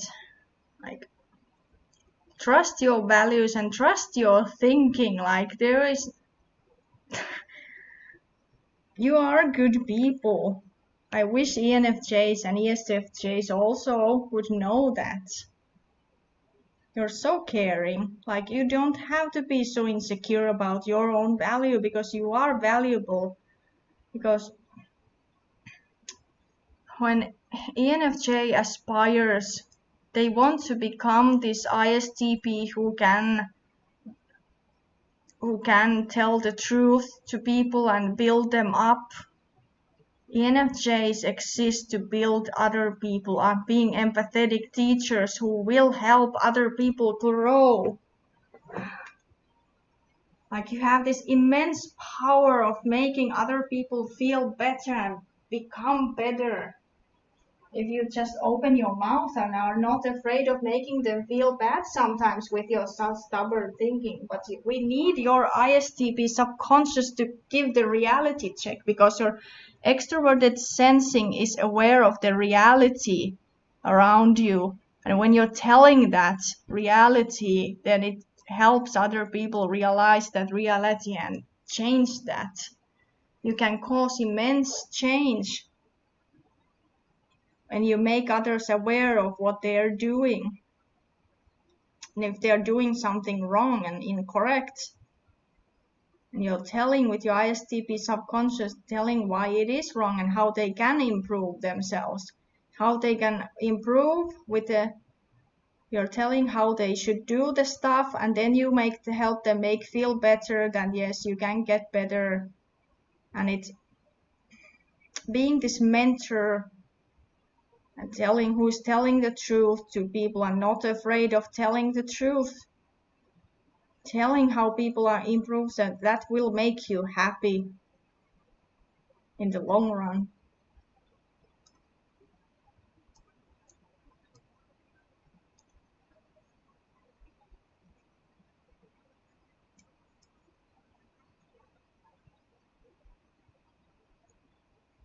Then you have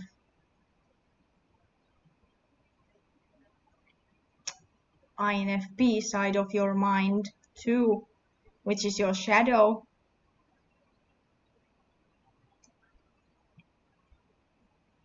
You have your shadow. There's the any critic.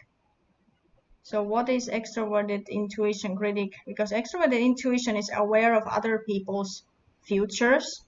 You're very critical of that. You're afraid of other people.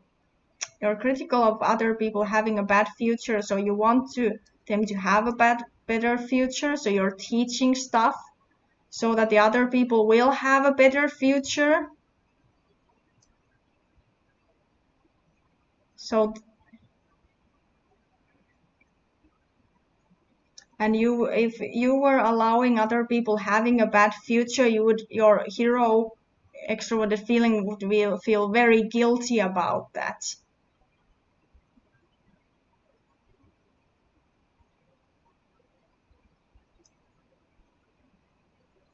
Like ENFJs. Interesting how we have the moral again here. It's so interesting.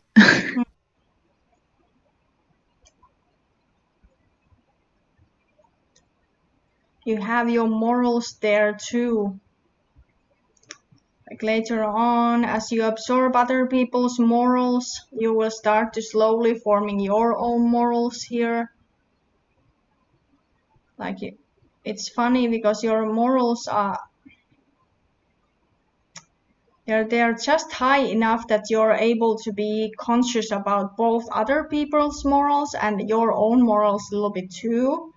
Meanwhile, my type, for example, INTPs struggle expressing their own morals because it's literally our lowest function. We need other people to show what is moral and what is not moral, especially in our childhood, so we can behave more moral thanks to other people. That's why we need INTPs need ENFJs and ESFJs or introverted feeling types to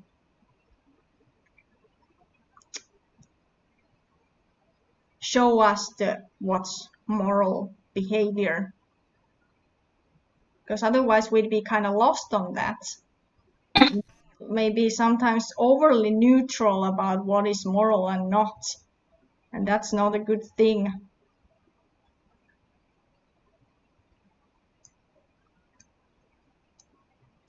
But once we absorb the other people telling what is moral, then we will become caring. ENFJs become caring, INTPs will become caring later on, and so forth.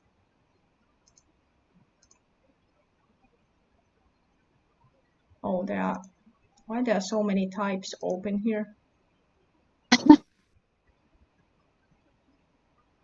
Why is INTJ like 3 times there?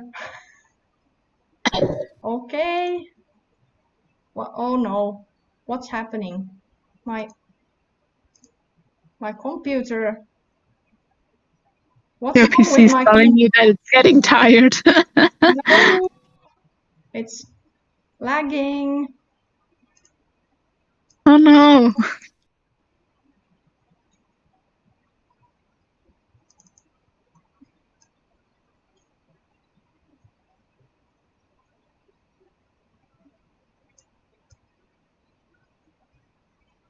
But because you are so critical of other people's future, you can cause them to have a better future.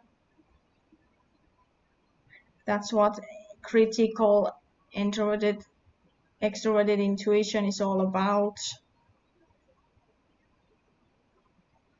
Trickster. Trickster is really funny function because that's the function. I would say that in certain cases your trickster, although it's 7th on this column, I would say that it technically is lower awareness than even the demon function at times, because it's literally your blind spot. Trickster is all about the blind spot, like unawareness of that. And it kind of can trick you. It tricks you to think that you're aware of it, but you actually aren't. And it causes some very funny situation. What ENFJs have can struggle with long-term memory. Like ENFJs might sometimes think that, oh, do I actually have dementia? Do I have Alzheimer's because I forget things?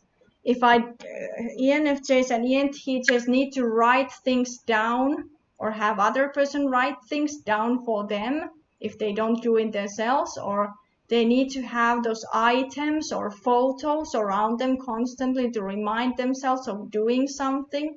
Because otherwise, if they don't have any reminder, they will easily forget, because their inner child, extroverted sensing child, that is all about the moment and the reality and making other people feel comfortable at the moment, they struggle with their own memories instead of, because they are focused on creating positive memories for others. You create memories for you and others as a group, but not caring as much only about your own experience. And you need other people. That's super interesting. And why ENFJs also keep questioning their sense of self-worth is because they tend to forget, because a trickster forgets all the good things you've done for people.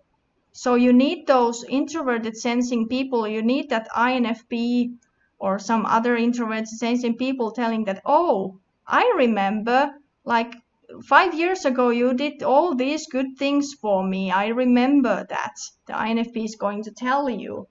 They remind you with their long-term memory that you did all these good things for them, which your mind has forgotten, and remind you why you're valuable for them, because your mind can't always remember that you've done all these good things. You keep forgetting, and you need reminders of that. ESFJs have at least a little bit of easier time with their self-value problems. Oh, this is actually incorrect. There is a mistake. I just noticed, because these functions should be on the other side and this one should be there, but they have, ESFJ have their long-term memory. They have responsible parent memory. They have really, really good memory. So they might at least be able to remember the good stuff they have done or help other people.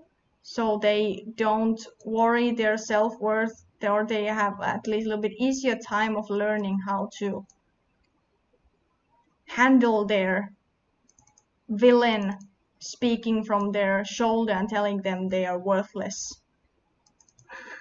although they are not. ENFJs take longer time because they forget. ESFJs don't. It makes so much sense to me.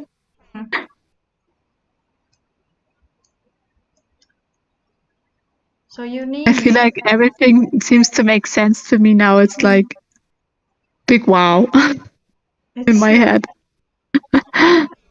So that kind of can indicate that we have got your type correctly if you can resonate with these things that I try to explain to you. If you didn't totally. at all, then it probably would be like that.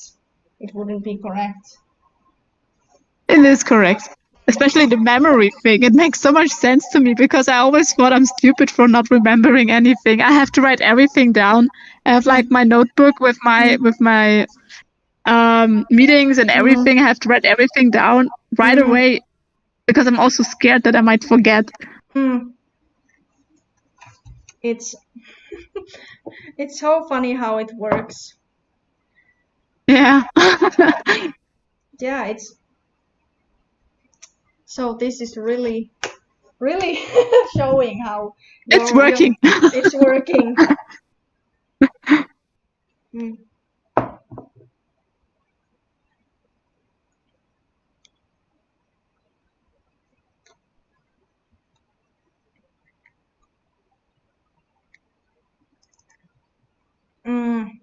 But yeah, your demon function then. Your demon function will really showcase why ENFJs and ESFJs might be stubborn with their thinking. Because your demon, your darkest function, say, is literally your mind is either unaware or kind of tends to ignore what other people are thinking.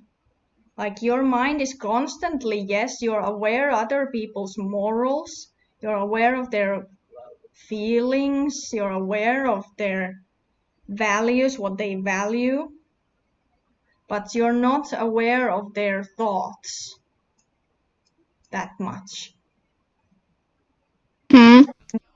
Your mind is already so insecure about trying to become certain with your own thinking. Your mind just it doesn't have time to be aware of your other people's thinking because you're trying so hard to become certain of your own thinking and trusting on your own logic. You don't have time to be aware of other people's logic as much because your mind is occupied by other people's values and your other people's feelings and your own thinking, what you think is true or not. So your mind doesn't have time for other people, are they correct or not. And I'm going to give you an example of very unhealthy ENFJ. Like very, very unhealthy, like super unhealthy. My ex-girlfriend, who doesn't have a social media in Western side of the world. His girlfriend, so I can talk about her without exposing her identity here. Yeah. So my ex-girlfriend, let's call her Cecilia. Cecilia, her demon extroverted thinking was showcasing in a way that she was so stubborn with her own thinking and being correct all the time. She couldn't stand other people thinking she's stupid. She couldn't stand of being stupid or possibly being incorrect. She always insisted on being correct all the time. And her demon was literally stupid zoning other people all the time. Like if ISTPs and INTPs, when we are immature kids, INTPs can start out also a little bit arrogant with their thinking. Oh wait, this is ESFJ. Because he started out as we might... Wait, where is INTP? Here is INTP, my type. So their villain is worried about if other people are smart.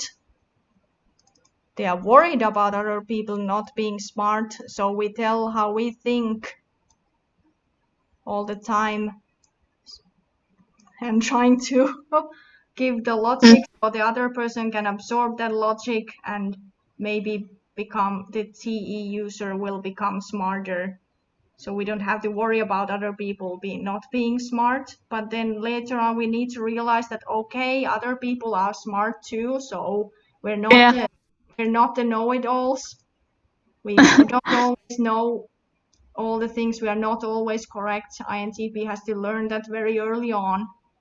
To not be arrogant in that sense. But oh my gosh, unhealthy ENFJ girlfriend, like she was like, if you didn't She was. if she I didn't, guess she was caught up in what she thinks. Exactly. She wouldn't accept a different opinion. Like if she perceived that you think differently from her, if you disagree with her at all, even in a very small thing, like something like if I didn't agree to wear clothes she wanted me to wear because she forced me to wear her clothes. Yes, this sounds so messed up, but that's pretty messed up. We were supposed to be meeting her friends outside to go to eat in a restaurant, and then I felt like, oh, it would be nice if I could wear my certain skirt, but she was like, no, I can't wear that skirt, and wanted me to wear her clothes. And when I just felt like why I can't like wear my own clothes, then she got super angry that I disagreed on her with that, like super angry. That's crazy. And if I disagreed on if I should eat certain food because I was eating food that I had fridged for one day, then she was telling that no, that's unhealthy, you can't eat that, that's probably spoiled. And I tried to explain, but it doesn't spoil that fast, but she couldn't take no for an answer. She would keep going on and on and on and until I just got so tired of trying to explain why I think certain way that I just had to then agree with her in the end. And it was so tiring. She wouldn't stop until you agreed with her. And that's how her demon extroverted thinking came. That's like she couldn't take no for an answer. She had to be correct or otherwise she did feel bad about herself. She did have self-esteem issues, but at the same time she was super arrogant in many ways. She's really showed to be stuck in her unconscious side of mind, being very unhealthy because of her trauma. Yeah, but I have to say that you can use that as a reason, yes, but it's not always an excuse. Like, I mean, I get the point of wanting to be right as an ENFJ myself, but you can't just force people to do as you please. That's pretty manipulative and it's pretty toxic to do so. And that's something she has to work on. She can't just blame you for that. That's not right. But she did that unaware. I don't want to say that she did it because she wanted to. She just wasn't aware, and hopefully she gets the help she needs for that because that sounds really toxic. Yeah, it was hard time to trying to think like talk with her at some point because she just if there was any disagreement it went down into it down. And also her any this critic function, the dark version, instead of improving other people's futures, when ENFJ is unhealthy, it becomes destructive of other people's futures. Like if they're very insecure of being listened to or not, because my ex-girlfriend was very insecure if she would be listened to not. If she sees that you don't listen to, although that might not actually be true, but she thinks that she's not listened to, then she becomes controlling about your future. She started controlling what I do. Her extroverted sensing child has started obligating me about all the things, what I can wear, what I can eat, what I can say, what I cannot say, what I can do, what I cannot do.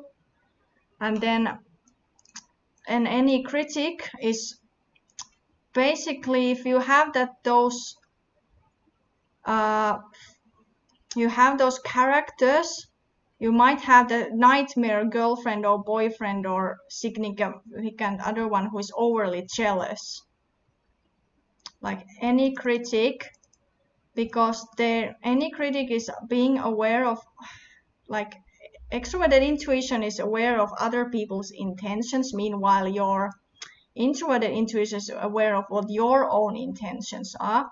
So my ex-girlfriend is mostly aware of her own intentions, but not as much about other people's intentions. So she became very paranoid, like what my intentions are. And she started to constantly question, oh, are you intending to betray me? Are you going to betray me? Are you cheating on me?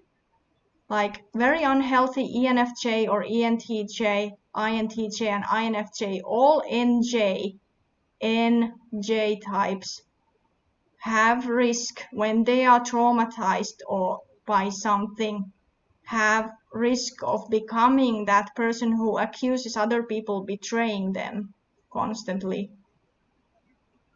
Like that's the very dark side. Questioning the loyalty of people, and when you question your loyalty of the SI users too many times, then that might actually cause other people not to be loyal to you anymore. They don't want to be any more loyal to you because you're constantly questioning them. So it becomes a self-fulfilling prophecy. And my girlfriend was always saying about this thing that, oh yeah, nobody is being loyal to me. There is no one willing to stick around for me. And she was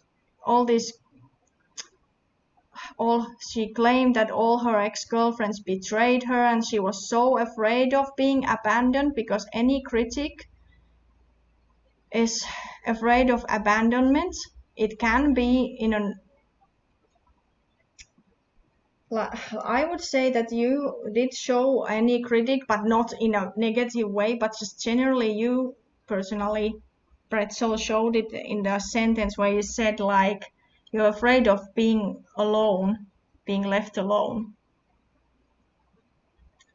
So this is kind of, or any extroverted intuition critic, you're afraid of other people intending to leave you behind, and not because your inner child, your extroverted sensing child, wants other people to be loyal to you. But fortunately, because you are much more mature and much more healthier than my ex-girlfriend, you're not jealous and not constantly questioning other people's loyalty all the time like she was. She was so questioning loyalty all the time, so no wonder people didn't stick around with her, because it got so toxic. For her, it seems to be easier to put herself in this victim position, because it's easier to just blame other people for the bad things happening to her. Or she wants bad things happening to her, because playing a victim is like getting attention. I don't want to say that she's an attention-seeking person, but maybe it gives her like a comfort to have people who say, yeah, you had such a horrible life, I'm so sorry for you. It gives her comfort, it gives her the power over people, and that's pretty toxic. Yeah. And she went constantly in her superego mode. Like, what is ENFJ superego? Their ESTJ superego is very, very cruel.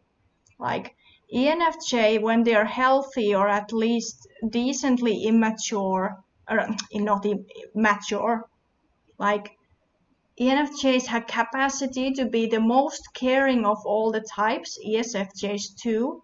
They're both very caring. But the superego is literally opposite of that. ESTJ superego, when they're very unhealthy, is very, very, very cruel. Like, superego doesn't care what other people think. They will jump to conclusions about other people's intentions, and they ESTJ superego is all about stupid zoning the other person and controlling them, controlling their future and controlling their intentions and gaining control. ESTJ I mean, I understand the fear of losing control. For me and my experiences, but she's like then going into the wrong direction. She is afraid of losing control and wants to gain more and more and more of it, while I, on the other hand, and I don't want to compare myself to her, but I, on the other hand, try to let go of this will of, I want to release control. I don't want to gain more. I want to release it. And I think that's like the healthier way, when I can say so myself. Yeah. Because yeah, go ahead. When I think back, and I can be honest here, I had some I say it in quotes, OCD behaviors. Like I had strong problems with losing control, like checking the door like 10 times, or checking the water if it's really, I don't know how to say it in English, the water or the light, turning it on, off, or the hurt, when I was so scared when the oven was running, even if I didn't use it, I turned it on, off, on, off, on, off. I like had, when I was like 16, 17, I don't remember it exactly, but it was really hard. And I didn't even realize that this was like OCD behavior, and I was so afraid of losing control and like bad things happening. And because your mind, and I think that's when I realized it later that this is OCD behavior. But when I come back to this compulsive thoughts, I hope I say it correctly. I'm trying to release the control and just, okay, this is trying to tell me something, that I'm under stress, because when I'm stressed, it's not as bad as it was 4 years ago. Like I was in a really bad place back there. I couldn't go shopping without checking a shirt like 10 times before I bought it. I was under huge stress, and I didn't even realize it because I thought that's normal. And what I want to say is, when I realize I'm under stress and I'm under pressure, and I realize I am afraid to let go of control, that's why I try to release it, not trying to gain more and more and more of it, because it won't heal what needs to be healed. For me, it's always a sign of stress when I come back to this thoughts, or to come back to this behavior. Yeah. I hope I was able to explain it correctly. It's pretty hard to explain it in English from here right now. It's very understandable in that sense, because your mind is not so much aware what yourself are doing. Again, your trickster showing up. You don't remember if you remember to take the lights off, if you remember to turn off the stove, remember to lock the door, so you need to keep checking if you did that because you didn't. Maybe it would have helped if you had some other person with you confirming that, because your extroverted sensing child has easier time to remember what other people did or said. So then remember always asking other people to check, because it made me feel more comfortable, because I thought, when other people check it, it's good because I can trust them. You trust them, and you also remember it easier. That's how your mind works. Because I don't think it was the remembering part that was so stressing for me. I think because I was aware, I just closed the door, but I just check it once or 2 times, or when I checked the oven, I had this when talking about it makes me realize how crazy that was. Like I turned it on, off, and then I was starting to go backwards, counting down to 10. And then just to turn around and turn on, off again. And it's like crazy. It's like 4 or 5 years ago now.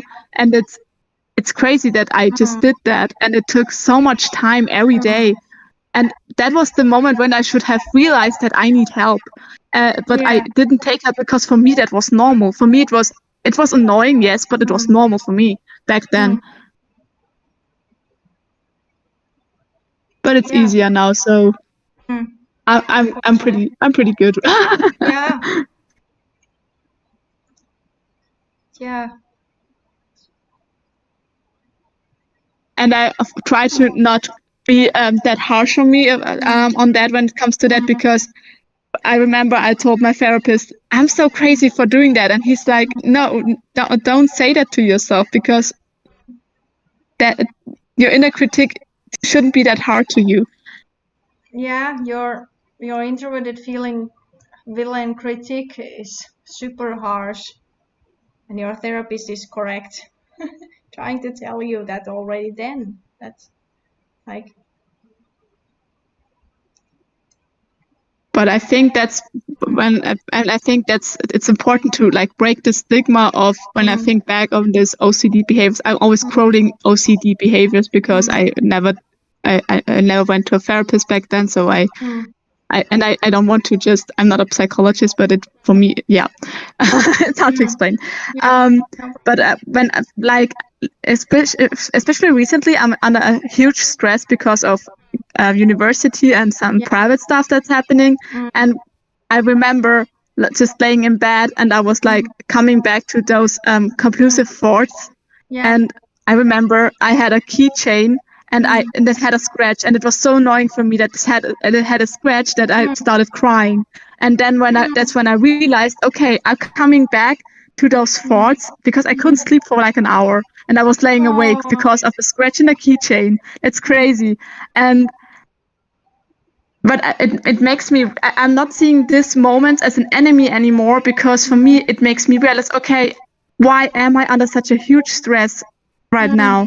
There has to be a reason for it. And then I can work on it and start meditating, use my lavender oil or whatever. I see it, that this inner scary cat of me is telling me something, and I'm trying to respect it. As I said it before when we started the stream, when you see a child in front of you crying, you wouldn't just turn around and go away. That's how I treat myself in that moment, like not being mad at me for being in that state, but treating myself kindly and trying to help myself. Yeah.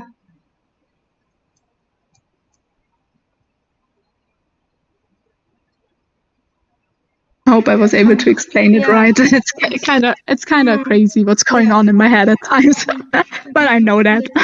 Yeah, but it's sensible. It makes perfect sense. It does.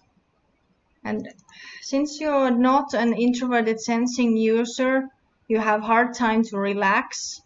Like, let's say, again, not speaking in ultimatums, speaking in tendencies, but more extroverted sensing type of people have harder time to relax because they are not aware what makes them comfortable.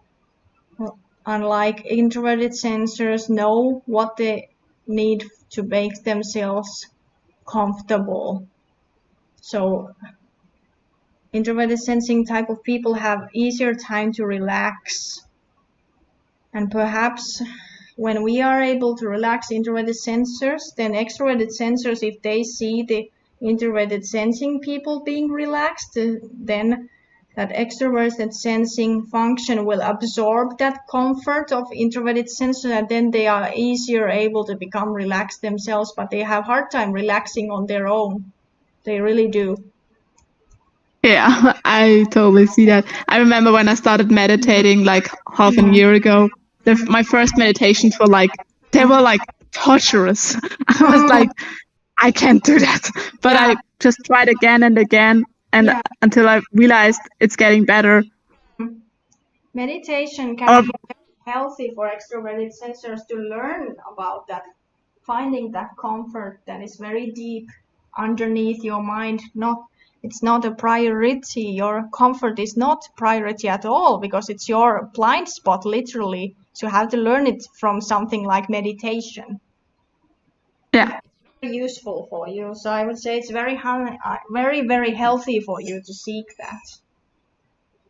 Yeah, totally. And I think, especially as mentioned, with my social year, where you have to, like, as mentioned, it's mentally pretty challenging, and you have to think about different stuff all the time, especially about yourself. Like when I think about my clients, when I had a harsh situation where when a client escalated and started to hurt themselves, when that's when you realize, okay, what could I have done to prevent that? But that's not okay to think about, because in that, I have to think about, in that moment I did everything I could, and sometimes things are escalating with my clients. That's just what happens. Those are mentally sick people, but at the same time it makes me realize, okay, I'm hurting in that point and I have to do something. And you have to be in contact with your inner self all the time. And that's when I realized, okay, I have to change something. Like when I started my social year, that was also when I lost my horse, Kelta, and it was like hard for me. And I remember it was so hard for me to find joy in activities again, because for me, Kelta was like my meditation, like being with him and being surrounded by him. And I had to change my life for me, not because I realized back there it was not good for me anymore because of various reasons, and I had to go. But I was lost at first because I didn't find joy in movement anymore. I just drank a lot of caffeine and ate stupid stuff. And when I realized, okay, I'm not comfortable in my body anymore, I have to change something, and I changed my life. Like I turned it all around. I just drinking water. I'm getting up early again. I'm doing sports again, doing workouts, going running, riding. Going back to riding was like a big thing for me. But even if it's still hard and I miss Kelta every day, I have to say, I can be sad, but still know that this was the right decision, because it wasn't good for me anymore. Not because of him, but because of other reasons. And that's the first time when I realized, okay, I have to think about myself first. Like, I love him with everything, but I have to love myself more. And that's an important factor. And what I had to learn through my social year, through this experience. And so this gap year showed me a lot. Yeah. It's hard. And I would recommend everyone to take a gap year. It's so good.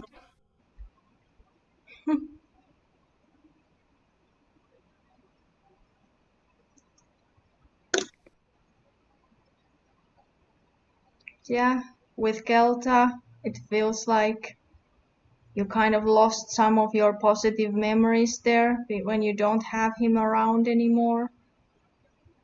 Yeah, totally, because I felt totally connected with him, and I know it's may sound cheesy again, or like my hippie side is coming out, but I feel there was such a strong connection with him, and he had a strong connection with me, and I feel still connected with him to this day, because we shared something really, really deep. We kind of fixed each other in some way. It's like hard to explain, because there were 5 years we only had each other, and he was often my reason to get up in the morning, because I thought, okay, if I don't get up now and get him done and give him his food, nobody will. So I have to.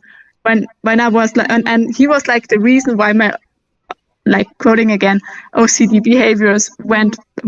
They just got better because of him, and I didn't even realize it, because he was just there, and he had something calming, and he just healed me with just his presence. That's why animals are so important for our mental health, and I'll fight for the possibility that everyone has the possibility to get to a horse or to a dog regularly, but they don't have the possibility themselves. Animals have that kind of very magical power to Totally release us out of our worries and make us. Yeah, when I think back about the first lockdown last year, I was so glad that I had my dog, because I couldn't even visit Kelta, because in every country everything was shut down. You weren't allowed to leave the house. And I was so glad my dog Kianga was here, because otherwise I would be totally stressed out.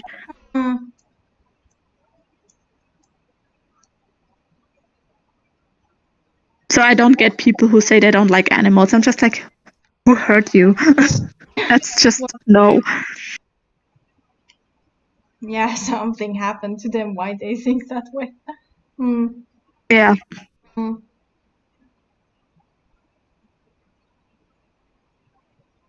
Yeah, they really do relax. Like, just feeling the fur in your hand, and when the dog or any animal is calm, and you feel the calmness too, and just make you feel. Just, it's funny how animals can be so accepting of you. Sometimes even when it feels like people don't always accept for who you are, but on animals they don't judge in that way. Yeah, because they don't care.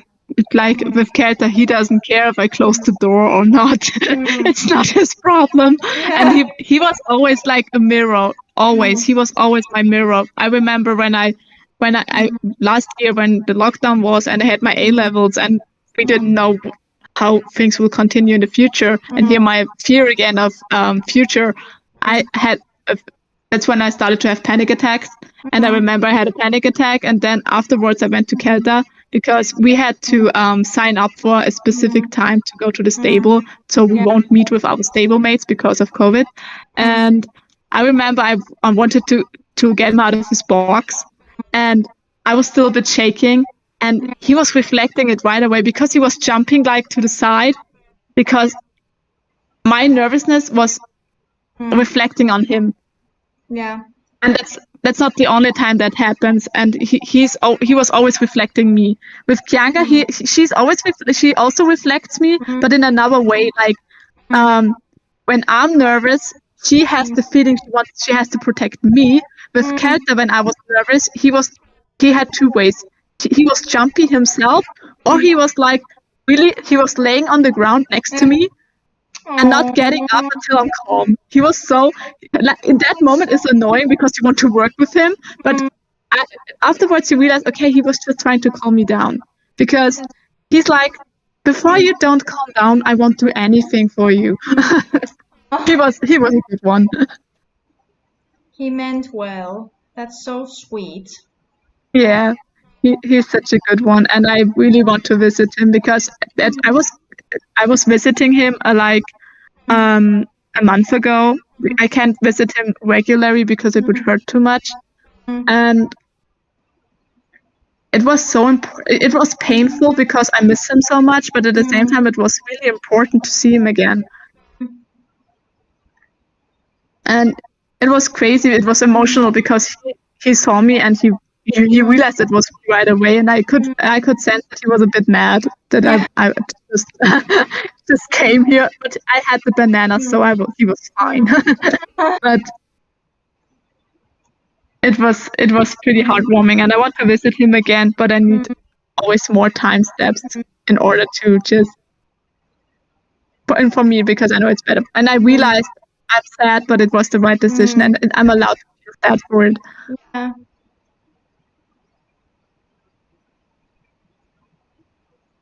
But that's how life is going. And he will always be my heart horse. That's something that won't change. And maybe one day I can get him.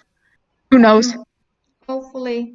And I told his owners that even if I'm not taking care of him anymore, if something happens, they can always count on me to support them.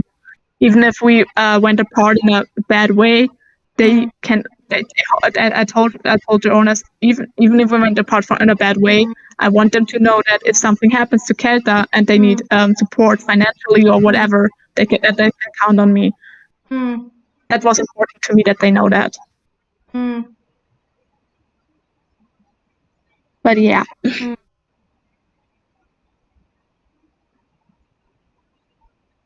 Those animals that you come in contact with are very lucky to have such a caring caretaker like you are. Oh, thank you.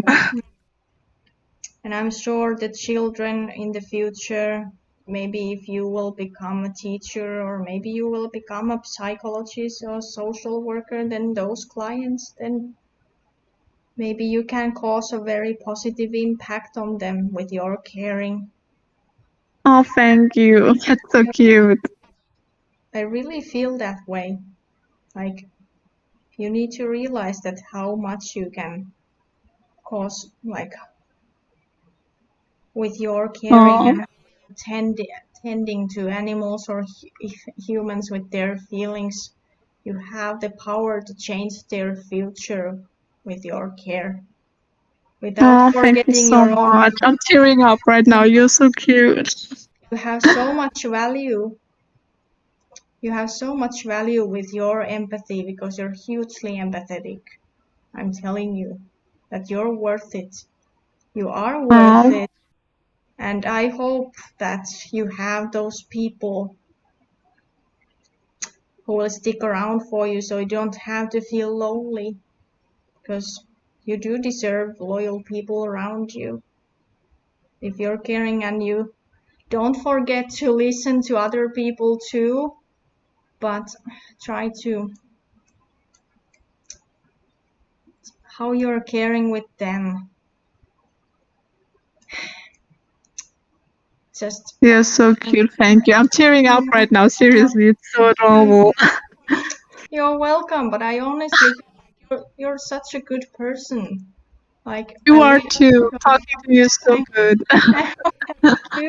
It's, yeah, I struggle with my self-value system too, and it's understandable. You INTP shouldn't. do too, in a very strong way. But yeah, As mentioned, you have such a good energy, and talking to you is so easy. At first, I was so nervous, but now I'm just calm. You have such a good energy, and it makes people comfortable. And you have the power to make people comfortable around you because you have such a warm energy, let's say. And I think that's something not everyone has, and it's so good. Oh, thank you. It really means so much to me when you say that. I really appreciate it. Like, I wish I could become that super caring person one day. I really am. Like, it's so inspiring to find me as an INTP, because INTPs and ENFJs can learn a lot from each other. So I'm trying to learning to become that caretaker, because one of my sign of my mind is the ESFJ, which is the caretaking, dutiful caretaker, servant kind of person. My mind wants to become that caring, so I see that ENFJ, that is literally my teacher type. Then I could become caring myself, and it's so inspiring to see you like this. And I'm hoping I can improve my caring skills one day, and maybe an ENFJ. I don't think that's something you have to improve. You're great at caring. I don't see how you cannot see that. It's crazy. You're a good caretaker. It's so hard to see myself in that way. I struggle very much, because literally my self-value is my lowest function of my everyone. So INTPs really struggle with their sense of self-worth. If ENFJs are bad, then INTPs are really bad too, because our demon is constantly ridiculing us. Our demon, we fight against our emotions, and it's so hard, because our demon is constantly telling, oh, you're worthless, you're worthless, you're worthless, you're worthless, you're worthless, you're garbage. So we have to try to, INTP's lifelong journey is about trying to learn to appreciate ourselves, because we lack self-appreciation, so we need other people's appreciation to even feel slightly useful. It's so hard. Then let me tell your demon to shut the fuck up, because you're a great person. Thank you. And you have so much to give. Like, like I told you, you could be such a good therapist because you can just let people open up about various things just by talking to them. And I think that's something really, really charismatic, and not everybody's able to do that. And you should see that value because that's so good. And you like bring people together through your live streams, and you have your book where you bring characters to life, and I'm sure that your books, and I told you that how books can change a person's life, that you will change lives with that book. I'm so sure in that. I really hope that Shinran, that is a reflection of myself, I hope they can resonate with her struggles. Like, maybe it can become something empowering. Like, thank you. I'm sure it will be. Thank you. I can't wait to read it. Like, Shinran is like one of the biggest themes.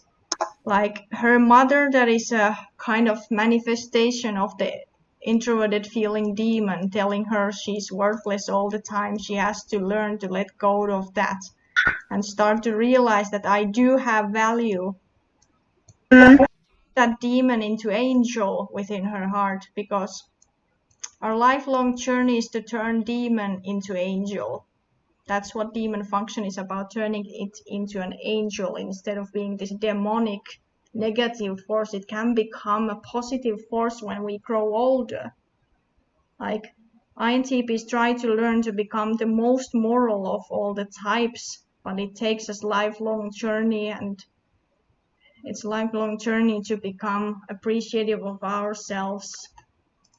Meanwhile, ENFJs will also have a lifelong journey to also become aware of other people's thinking, and like your journey is to become, not only be a good teacher, like ENFJs natural have tendency to become teachers, but you need to also become a good student as well. Like, you will absorb other people's thinking as well, and then you will teach it forward, being a good teacher and good student at the same time. Hands down, I need to write that down. I'll write that in my journal. Yeah, and what's really good that you're already doing is that you are reading a lot of books, and I think that's a really good way ENFJs can start their journey of mastering their demon and turning it into angel. Like,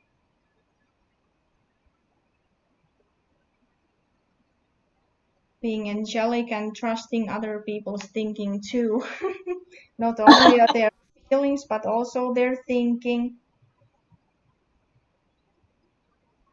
Yeah, books have something also really calming, and I think people should read more in general, because I don't know, I don't want to sound like an old lady, but especially young people are always on their phone. I hope I don't sound like a grandma, but people forget the value of the small things in life, like I don't know, a good book or a good walk, or I don't know, just leaving the phone at home, and or just I don't know, turn the sound off, or I don't know. But for example, I can't stand it when my phone is like ringing all the time. I have to put the sound down because I can't handle it. It's so annoying. Or when I'm going for walks with my dog, I leave my phone at home because I don't need it. Yeah, because it's keeping you constantly aware of it, and it's going to be stressful when you constantly notice it ringing all the time. And sometimes I take it with me to take photos, but not all the time. Like, I'm going for the same walks nearly daily. I don't need my phone every time to take a photo.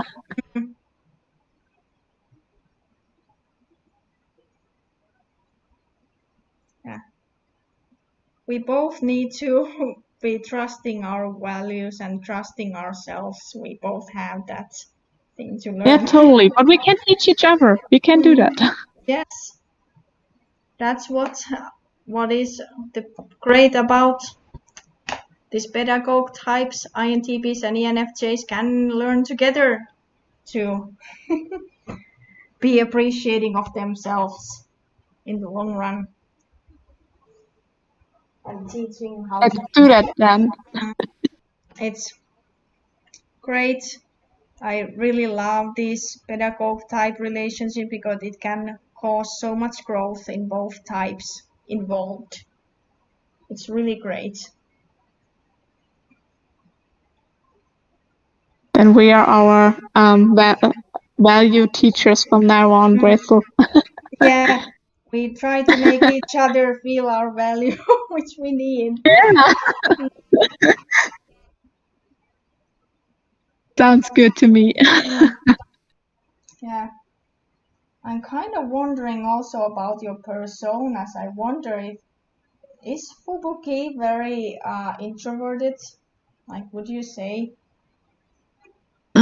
I would say yes. Since he's not really opening up about his emotions and like more keeping them to himself because he always thinks he can just handle them on his own or doesn't see the worth of talking about them.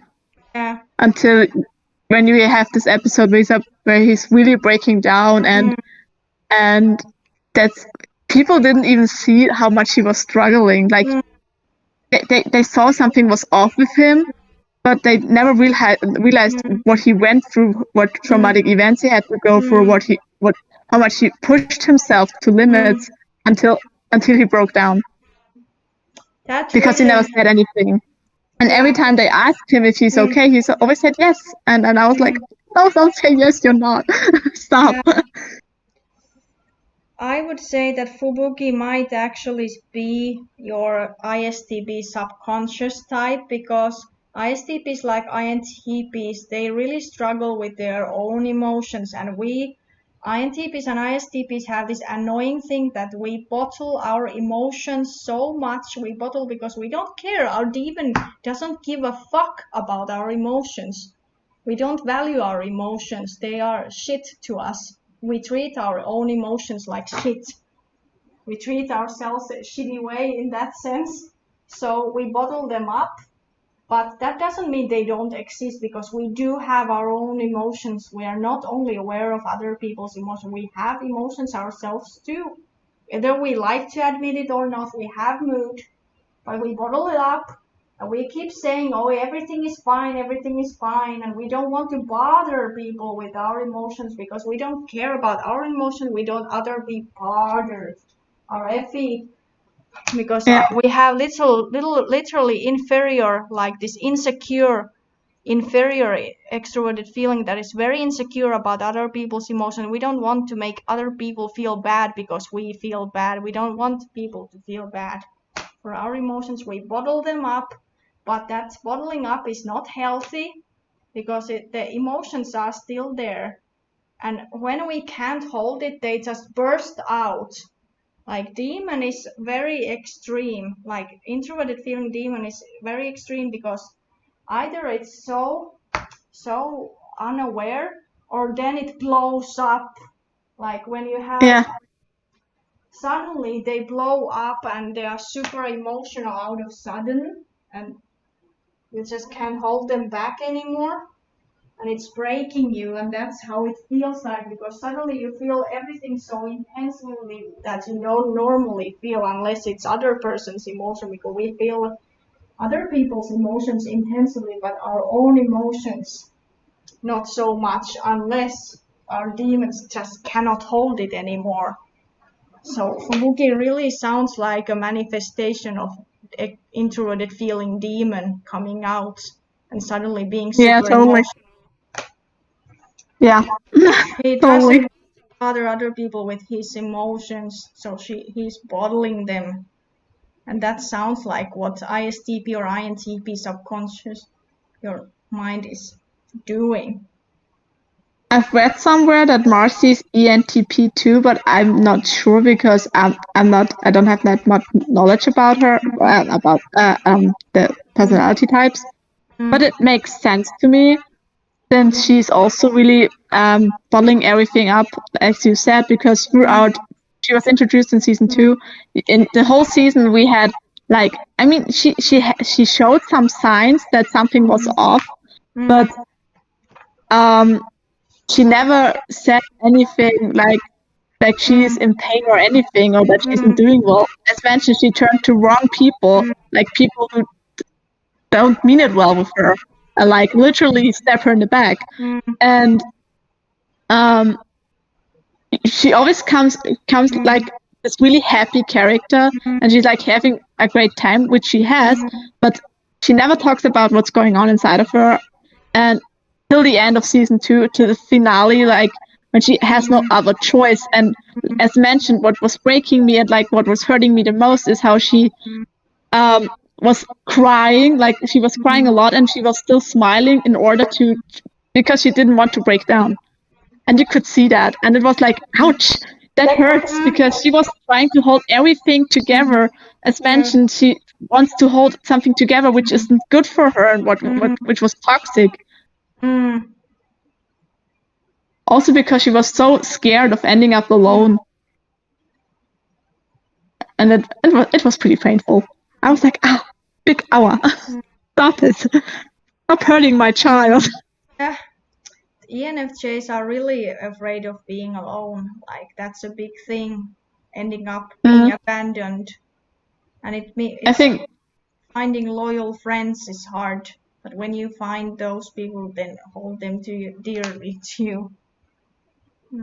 Totally. I think Fubuki and Marcia like have the most in common when it comes to my personas.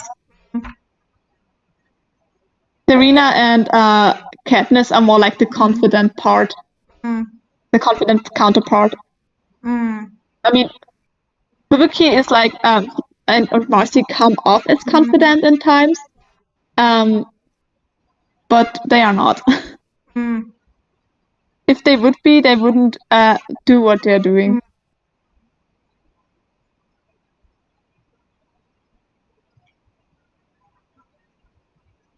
With Marcy, it's more like she is like in her, like as I mentioned, she sees herself as the protagonist. She's aware of her skills totally, and she's confident when it comes to her mind, because she knows she's smart. She knows she is good with puzzles and that kind of stuff. And we had this episode where she was really into they had to do like temples in order to charge the stones for the music box so they can go home. And the first temple was about knowledge, so it was like her temple, and she was like really, really into it, and she had, it's like, as I mentioned, she saw this whole thing as a whole game, and she was really excited because it was about puzzles and that kind of stuff, which requires knowledge. And but through that, she was like, she said it herself, she's like in the zone. She doesn't see anything around her, like her friends getting hurt or something. She's just like so focused. And as mentioned, she said, I was so desperate that I was smart enough to win that I couldn't see what I was about to lose, her friends and her family. And when you see her at the end of the season, where she's like so desperate because she was so afraid of being alone, it's kind of interesting to watch. She's a complex character, so I'm pretty excited what they're going to do with her in season 3. She's going to suffer, and I'm scared. Oh. Yeah, they hurt her pretty badly. Oh my god. Yeah, this is going to hurt. Gosh, I wonder how my book readers are going to feel when Shinran is going to suffer quite a lot too. From my experience, I was crying, so I'm scared too. I'm scared here. She's going to really rock bottom there, and until she's hit by her, then Rinsen is still just a friend to her. But that's kind of after that event where Shinran almost kills herself, then they become very close. Yeah, there is going to be again, spoiler alert, unfortunately. But yeah, she's going to actually go. So she feels so guilty in her extroverted feeling, which is her greatest insecurity of making other people feel bad, especially her mother is never feeling good around her. She feels worthless all the time. So she goes into self-destruct in that sense. And then the Rinchen, who actually happens to be an introverted feeler, is telling her, hey, I value you. I like you. And Shinran is being like, what? Nobody has basically ever told me they like me. And then she just completely breaks up. Like, somebody actually likes me? What? Oh my god, this is going to hurt. That's really heartbreaking, but she has always felt like except maybe one person who is going to become her father figure. Almost nobody else has ever expressed her that they appreciate her in a way. So it's going to be a very life-changing moment to her to find that somebody telling, hey, I value you. My introverted feeling that Rinchen, because Rinchen is actually an INTJ, or ESFP, I'm not 100% sure, but she's either one of these types, but I'm kind of more weighing towards her being INTJ. Her child, in Rinsen's inner child, is telling, I like you, Shinran. And Shinran breaks up. It's like so touched by that. Oh my god, I feel like I'm going to cry while reading that book. I'm getting the tissues ready. Yeah, you really need to, because it's especially the beginning parts are going to be really hard, because there is going to be how the mother is manipulating Shinran into feeling worthless all the time, and she's manipulating and constantly doing these narcissistic tactics to turn Shinran into her little slave, basically. Oh my god. And trying Don't to make me scared reading that. I'm afraid. The mother is so she's probably she's gonna be the darkest possible depiction of ENTJ being super in their super ego. Like, she's super unhealthy, the mother figure. She has gone through a lot of abuse in her life that turned her in that way, but she's so cruel with her super ego, and that's going to show out there. I'm scared reading. I'm scared of reading that, but I will. And it's so funny that the mother figure is actually the shadow type of INTP. It's like my conversation between two of my mind sides. That's what is about Shinran and her mother. It's my ego, INTP ego, having conversations with ENTJ shadow, that is. And that mother figure being very abusive towards Shinran. And Shinran has to learn to let go of those chains. She has to become independent from those chains of her. Yeah. And try to free herself. And with the help of Rinchen, will help her see her own worth. Because she wants to be so caring towards her mother. She's willing to go bend her backward to make her mother happy, but there is no way to make mother happy, because the mother making sure that the daughter knows that she's never really happy and never satisfied with what the daughters do to her. Like, it's really messed up how she's manipulating. Shinran also has a sister character, and this mother is trying to make them compete for her care, and also is lying to them that the mother does this thing where she kind of tries to make Shinran see, oh, she loves my sister more than me and tries to Shinran compete to be the more caring of the sister, and then she does the same thing to the sister, trying to make it seem, oh, I care about Shinran more. And then the sister tries to compete for the love of the mother, and they don't see that actually the sisters should not be enemies, but instead the real enemy is the mother that is making them feel like they are enemies when they are actually not. They should work together to get rid of the mother. Oh my God, this will I to be honest, this will help so much people. I think you write about something that is hard to write, but at the same time, I think a lot of people will be able to relate to, because people are often scared to talk about toxic relationships, especially with their parents, because here again with moral, you don't talk bad about your parents. And I think when you're writing that book, I think you move something in a lot of people with that, because as mentioned, people are often afraid to go against society standards. So I'm pretty excited, and I'm pretty sure this is going to be a big one. And I'm getting ready for some tissues because I'll need them. Yeah,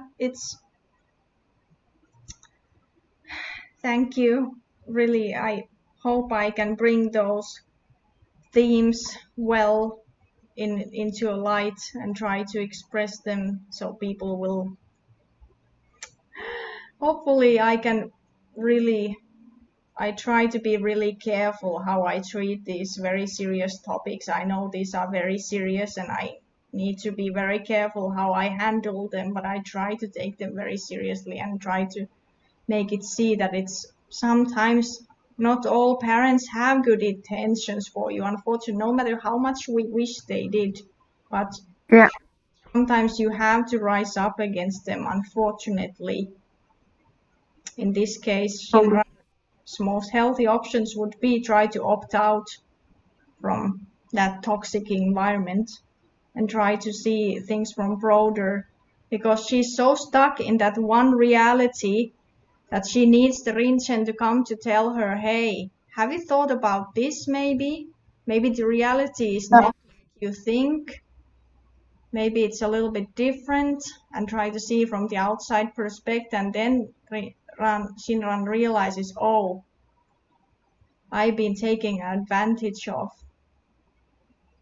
And Shinran has that typical INTP or Crusader type. Crusaders are the ones who use these 4 functions. We have the Stockholm syndrome that I talked about, and Stockholm syndrome for the run very strongly for that her mother until Rinchen helps her to break out of that, save her from that. Yeah, and sometimes we need people to see the red flags. It's so hard to see it when you live one reality and when you lived and you known only that reality for your entire life, and then it's so hard to break away from that when that's all you ever known. You only ever known that Ran is so confused about what is real love and what is like parents' love. At first, fortunately, she has some good influence from the father figure that is not her biological father, because the biological father is mostly not going to be around. But this other father figure, which is kind of a mentor character, I feel like who is going to be either ENFJ or INFJ. I'm not sure which one, funny enough, but it's probably one of those types. Teaching her, again, this teacher kind of relationship that NTPs and NFJs have. But that father figure, fortunately, a little bit helps her to deal with some things, but it's not still enough to save her from the mother's guilt that is pushing. the mother is pushing constant guilt on Shinran, who is really hurt by guilt because it's her greatest insecurity of feeling guilty. You really can hurt INTP very well if you push them guilt all the time. It's really going to break them. Because inferior function is closely connected to your demon function. So when you are constantly in your inferiors being hit and being abused, it will also activate your demon. And when INTP feel constant guilt, they will start feeling useless and worthless so easily. Fortunately, Rinchen and that mentor character exist a little bit to help her.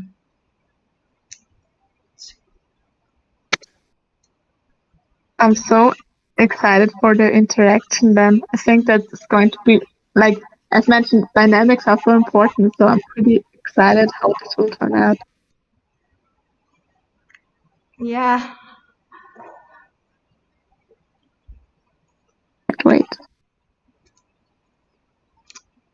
Oh my god, it's 12:30 already. I didn't even realize. Oh my god, it's crazy.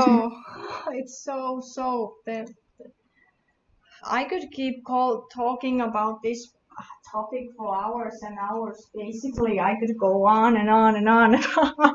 Oh, same. Maybe we should do a part 2 video, like a part 2 podcast.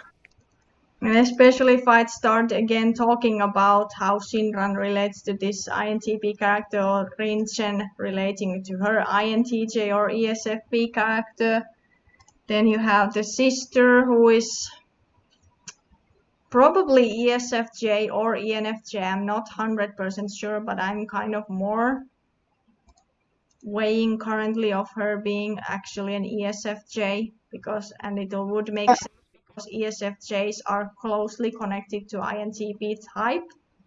So it makes sense. They are kind of sisters who are competing because your subconscious and ego are competing in a certain way when they are each other's opposites, but they still share same functions, but in different order. So it's again, Shinran and her sister are like, again, my different side of my brain talking to each other again. It's so funny. And their conflicts, the conflicts that the two sisters have are actually kind of, it's like my two sides of my mind are fighting against each other, trying to see which one is better, although they are both important and both have their value and meaning. And I think that's an important step to realize, okay, also the negative parts of my thoughts have value and are important and trying to tell me something, even if I shouldn't manifest those negative emotions.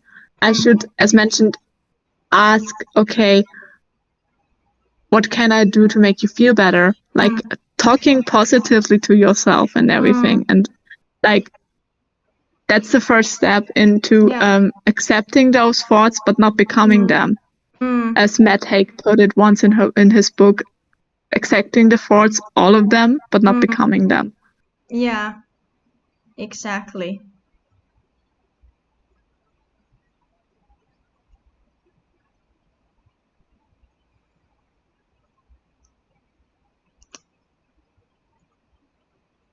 It's so funny how awkward Shinran is actually, and she's so awkward and introverted and so spending time inside her head, not really aware of reality because her blind spot is not aware of reality as much.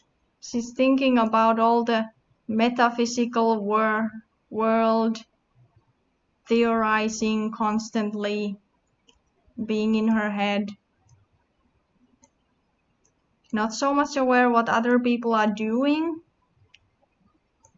although she wishes to be tending and caring towards them. She might not always be aware how other people are reacting, because extroverted sensing is connected to being aware of other people's reactions.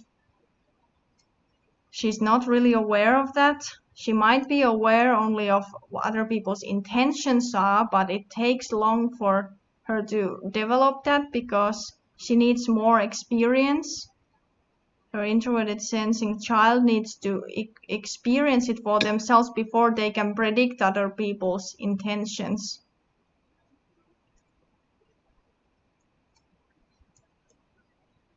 And like you just need a cheat code for it.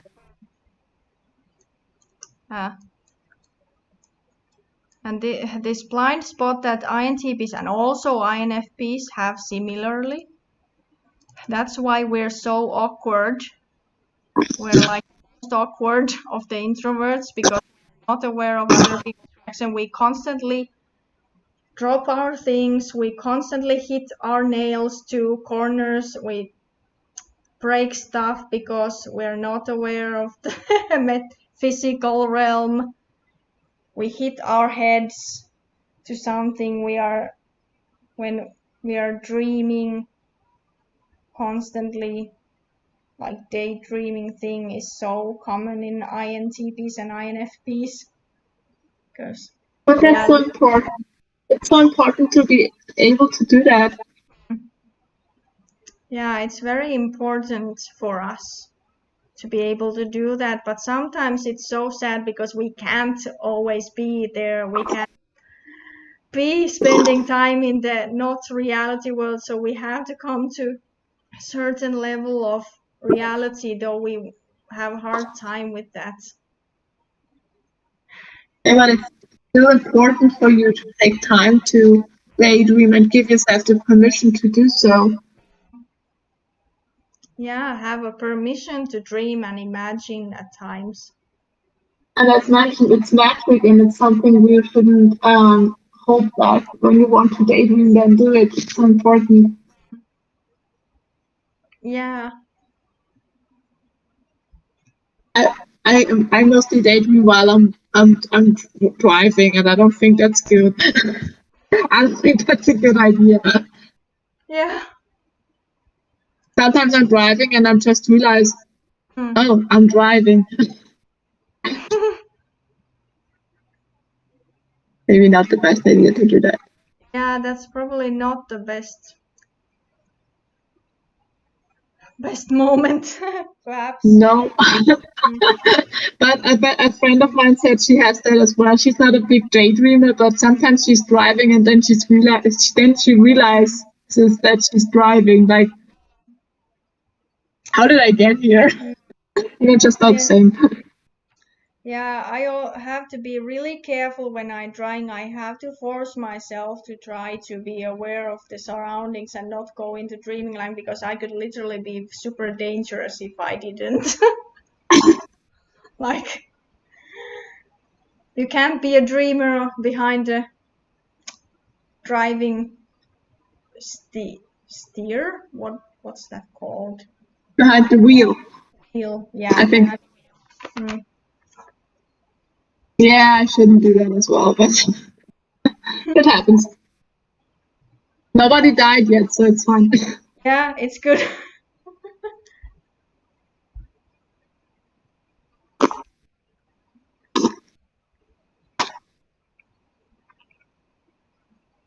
Though it really would be so interesting to keep talking about these characters. Maybe it's getting super late and maybe we need to call this.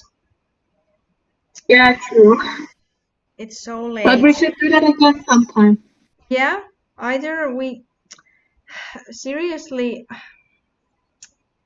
Bretzel, I'd be very happy if we could actually, even if we didn't do streams, although streams are nice too, I don't mind doing that either, but can we maybe make calls otherwise?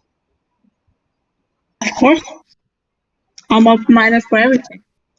I'd be very happy to be sharing thoughts and all these things with you. Yeah, same. Like, I feel like there's this, like you said, you're constantly speaking about this connection. I really feel this strong connection somehow with you. Me too. Me too. It would be so much fun to really talk with you more. I don't know why we haven't been doing that earlier, but I'm really happy that we found that way to do now. Yeah, same for me. I'm very happy to have you in my life. Oh, I'm happy too to have you in my life. Oh, this is so cute. Oh, that's my introverted feeling demon trying to be more angelic speaking. I feel like I haven't been able to be myself in my life very often. I have to be something else, so that's probably caused me to be more aware of my shadow functions more, and thus some of my weaknesses. Kinda. I had to be forced to be behaving more like my shadow, so that's kind of made me more aware of my shadow functions, perhaps. To learn to handle them, but I'm still honestly struggling with perhaps my ESFJ side and my super ego obviously, but my shadow, I'm kind of aware. Yeah, that's my shadow speaking or whatever. I really, really, really like you. I really like you too. We can defeat our demons together. Yeah, feeding off positivity into our demons and our villains. Totally. We are our demon fires now. Yeah, turning them into our allies and angels, because our Totally. villains become allies and demons become angels when they grow up. Totally. And we give them the room to grow and to be better and to make us better persons, not seeing them as enemies. That's so important. Yeah. So I really can't wait to talk with you again more. I feel like I'd want to talk with you so much. I don't know why. Aww. Then we should do our calls more regularly then. Yeah. Yeah, as mentioned, I'm always afraid on social media. I'm always afraid to annoy somebody. So yeah, I'm telling you, you're not annoying me. Whatever you're telling me, how you're feeling or what you're thinking, or whether I don't care if it feels like hippie stuff or whatever. Just come talk to me about hippie stuff. I like that. Oh, I'm glad. You're not Most annoying people me think one I'm bit. crazy. You're not crazy. I think you're really sweet. You're a really good person, and you will definitely have a positive impact one day in your life towards other people. I'm sure about that. Oh, thank you so much. You're so kind. You're welcome. You deserve it. You really do. You deserve all positive too. Thank you. Oh, we're so sweet to each other. It's cute. And we're still live, so if people are watching this, they might think we are totally out of our minds, but we are adorable. Yeah. Let's not this time care so much, even if they might think we are crazy, but I don't feel like we're crazy. I think we're awesome. Yeah. We're a pretzel duo. Yes. The pretzel demon fighting duo. Yes. Yeah, exactly. Gathering ourselves together stronger. Totally. Okay, I really need to be going to sleep very soon. Oh, same. As mentioned, I'm more like a grandma. I'm actually asleep at this time. But thank you so much for coming. It meant so much for me that you decided to come here. I'm very happy about that. Thank you. Thank you for letting me join. It was so much fun. I was pretty nervous at first, but I'm really enjoying it. Hopefully you were able to relax during the stream a little bit. Yeah, totally. Because I don't know, the chat wasn't that active, so I wasn't that nervous anymore. Because I was like, no one's interacting anyway. Maybe it was a little bit more relaxing when it was like very small audience and just us two. Yeah, totally. If people watched, that's fine, but I was more calm when I realized, okay, there are not that many people here, so I'm more relaxed then. It's almost like us spending quality time together. Yeah. Just people were able to watch us if they wanted to. Yeah. Okay. But I had a really fun time.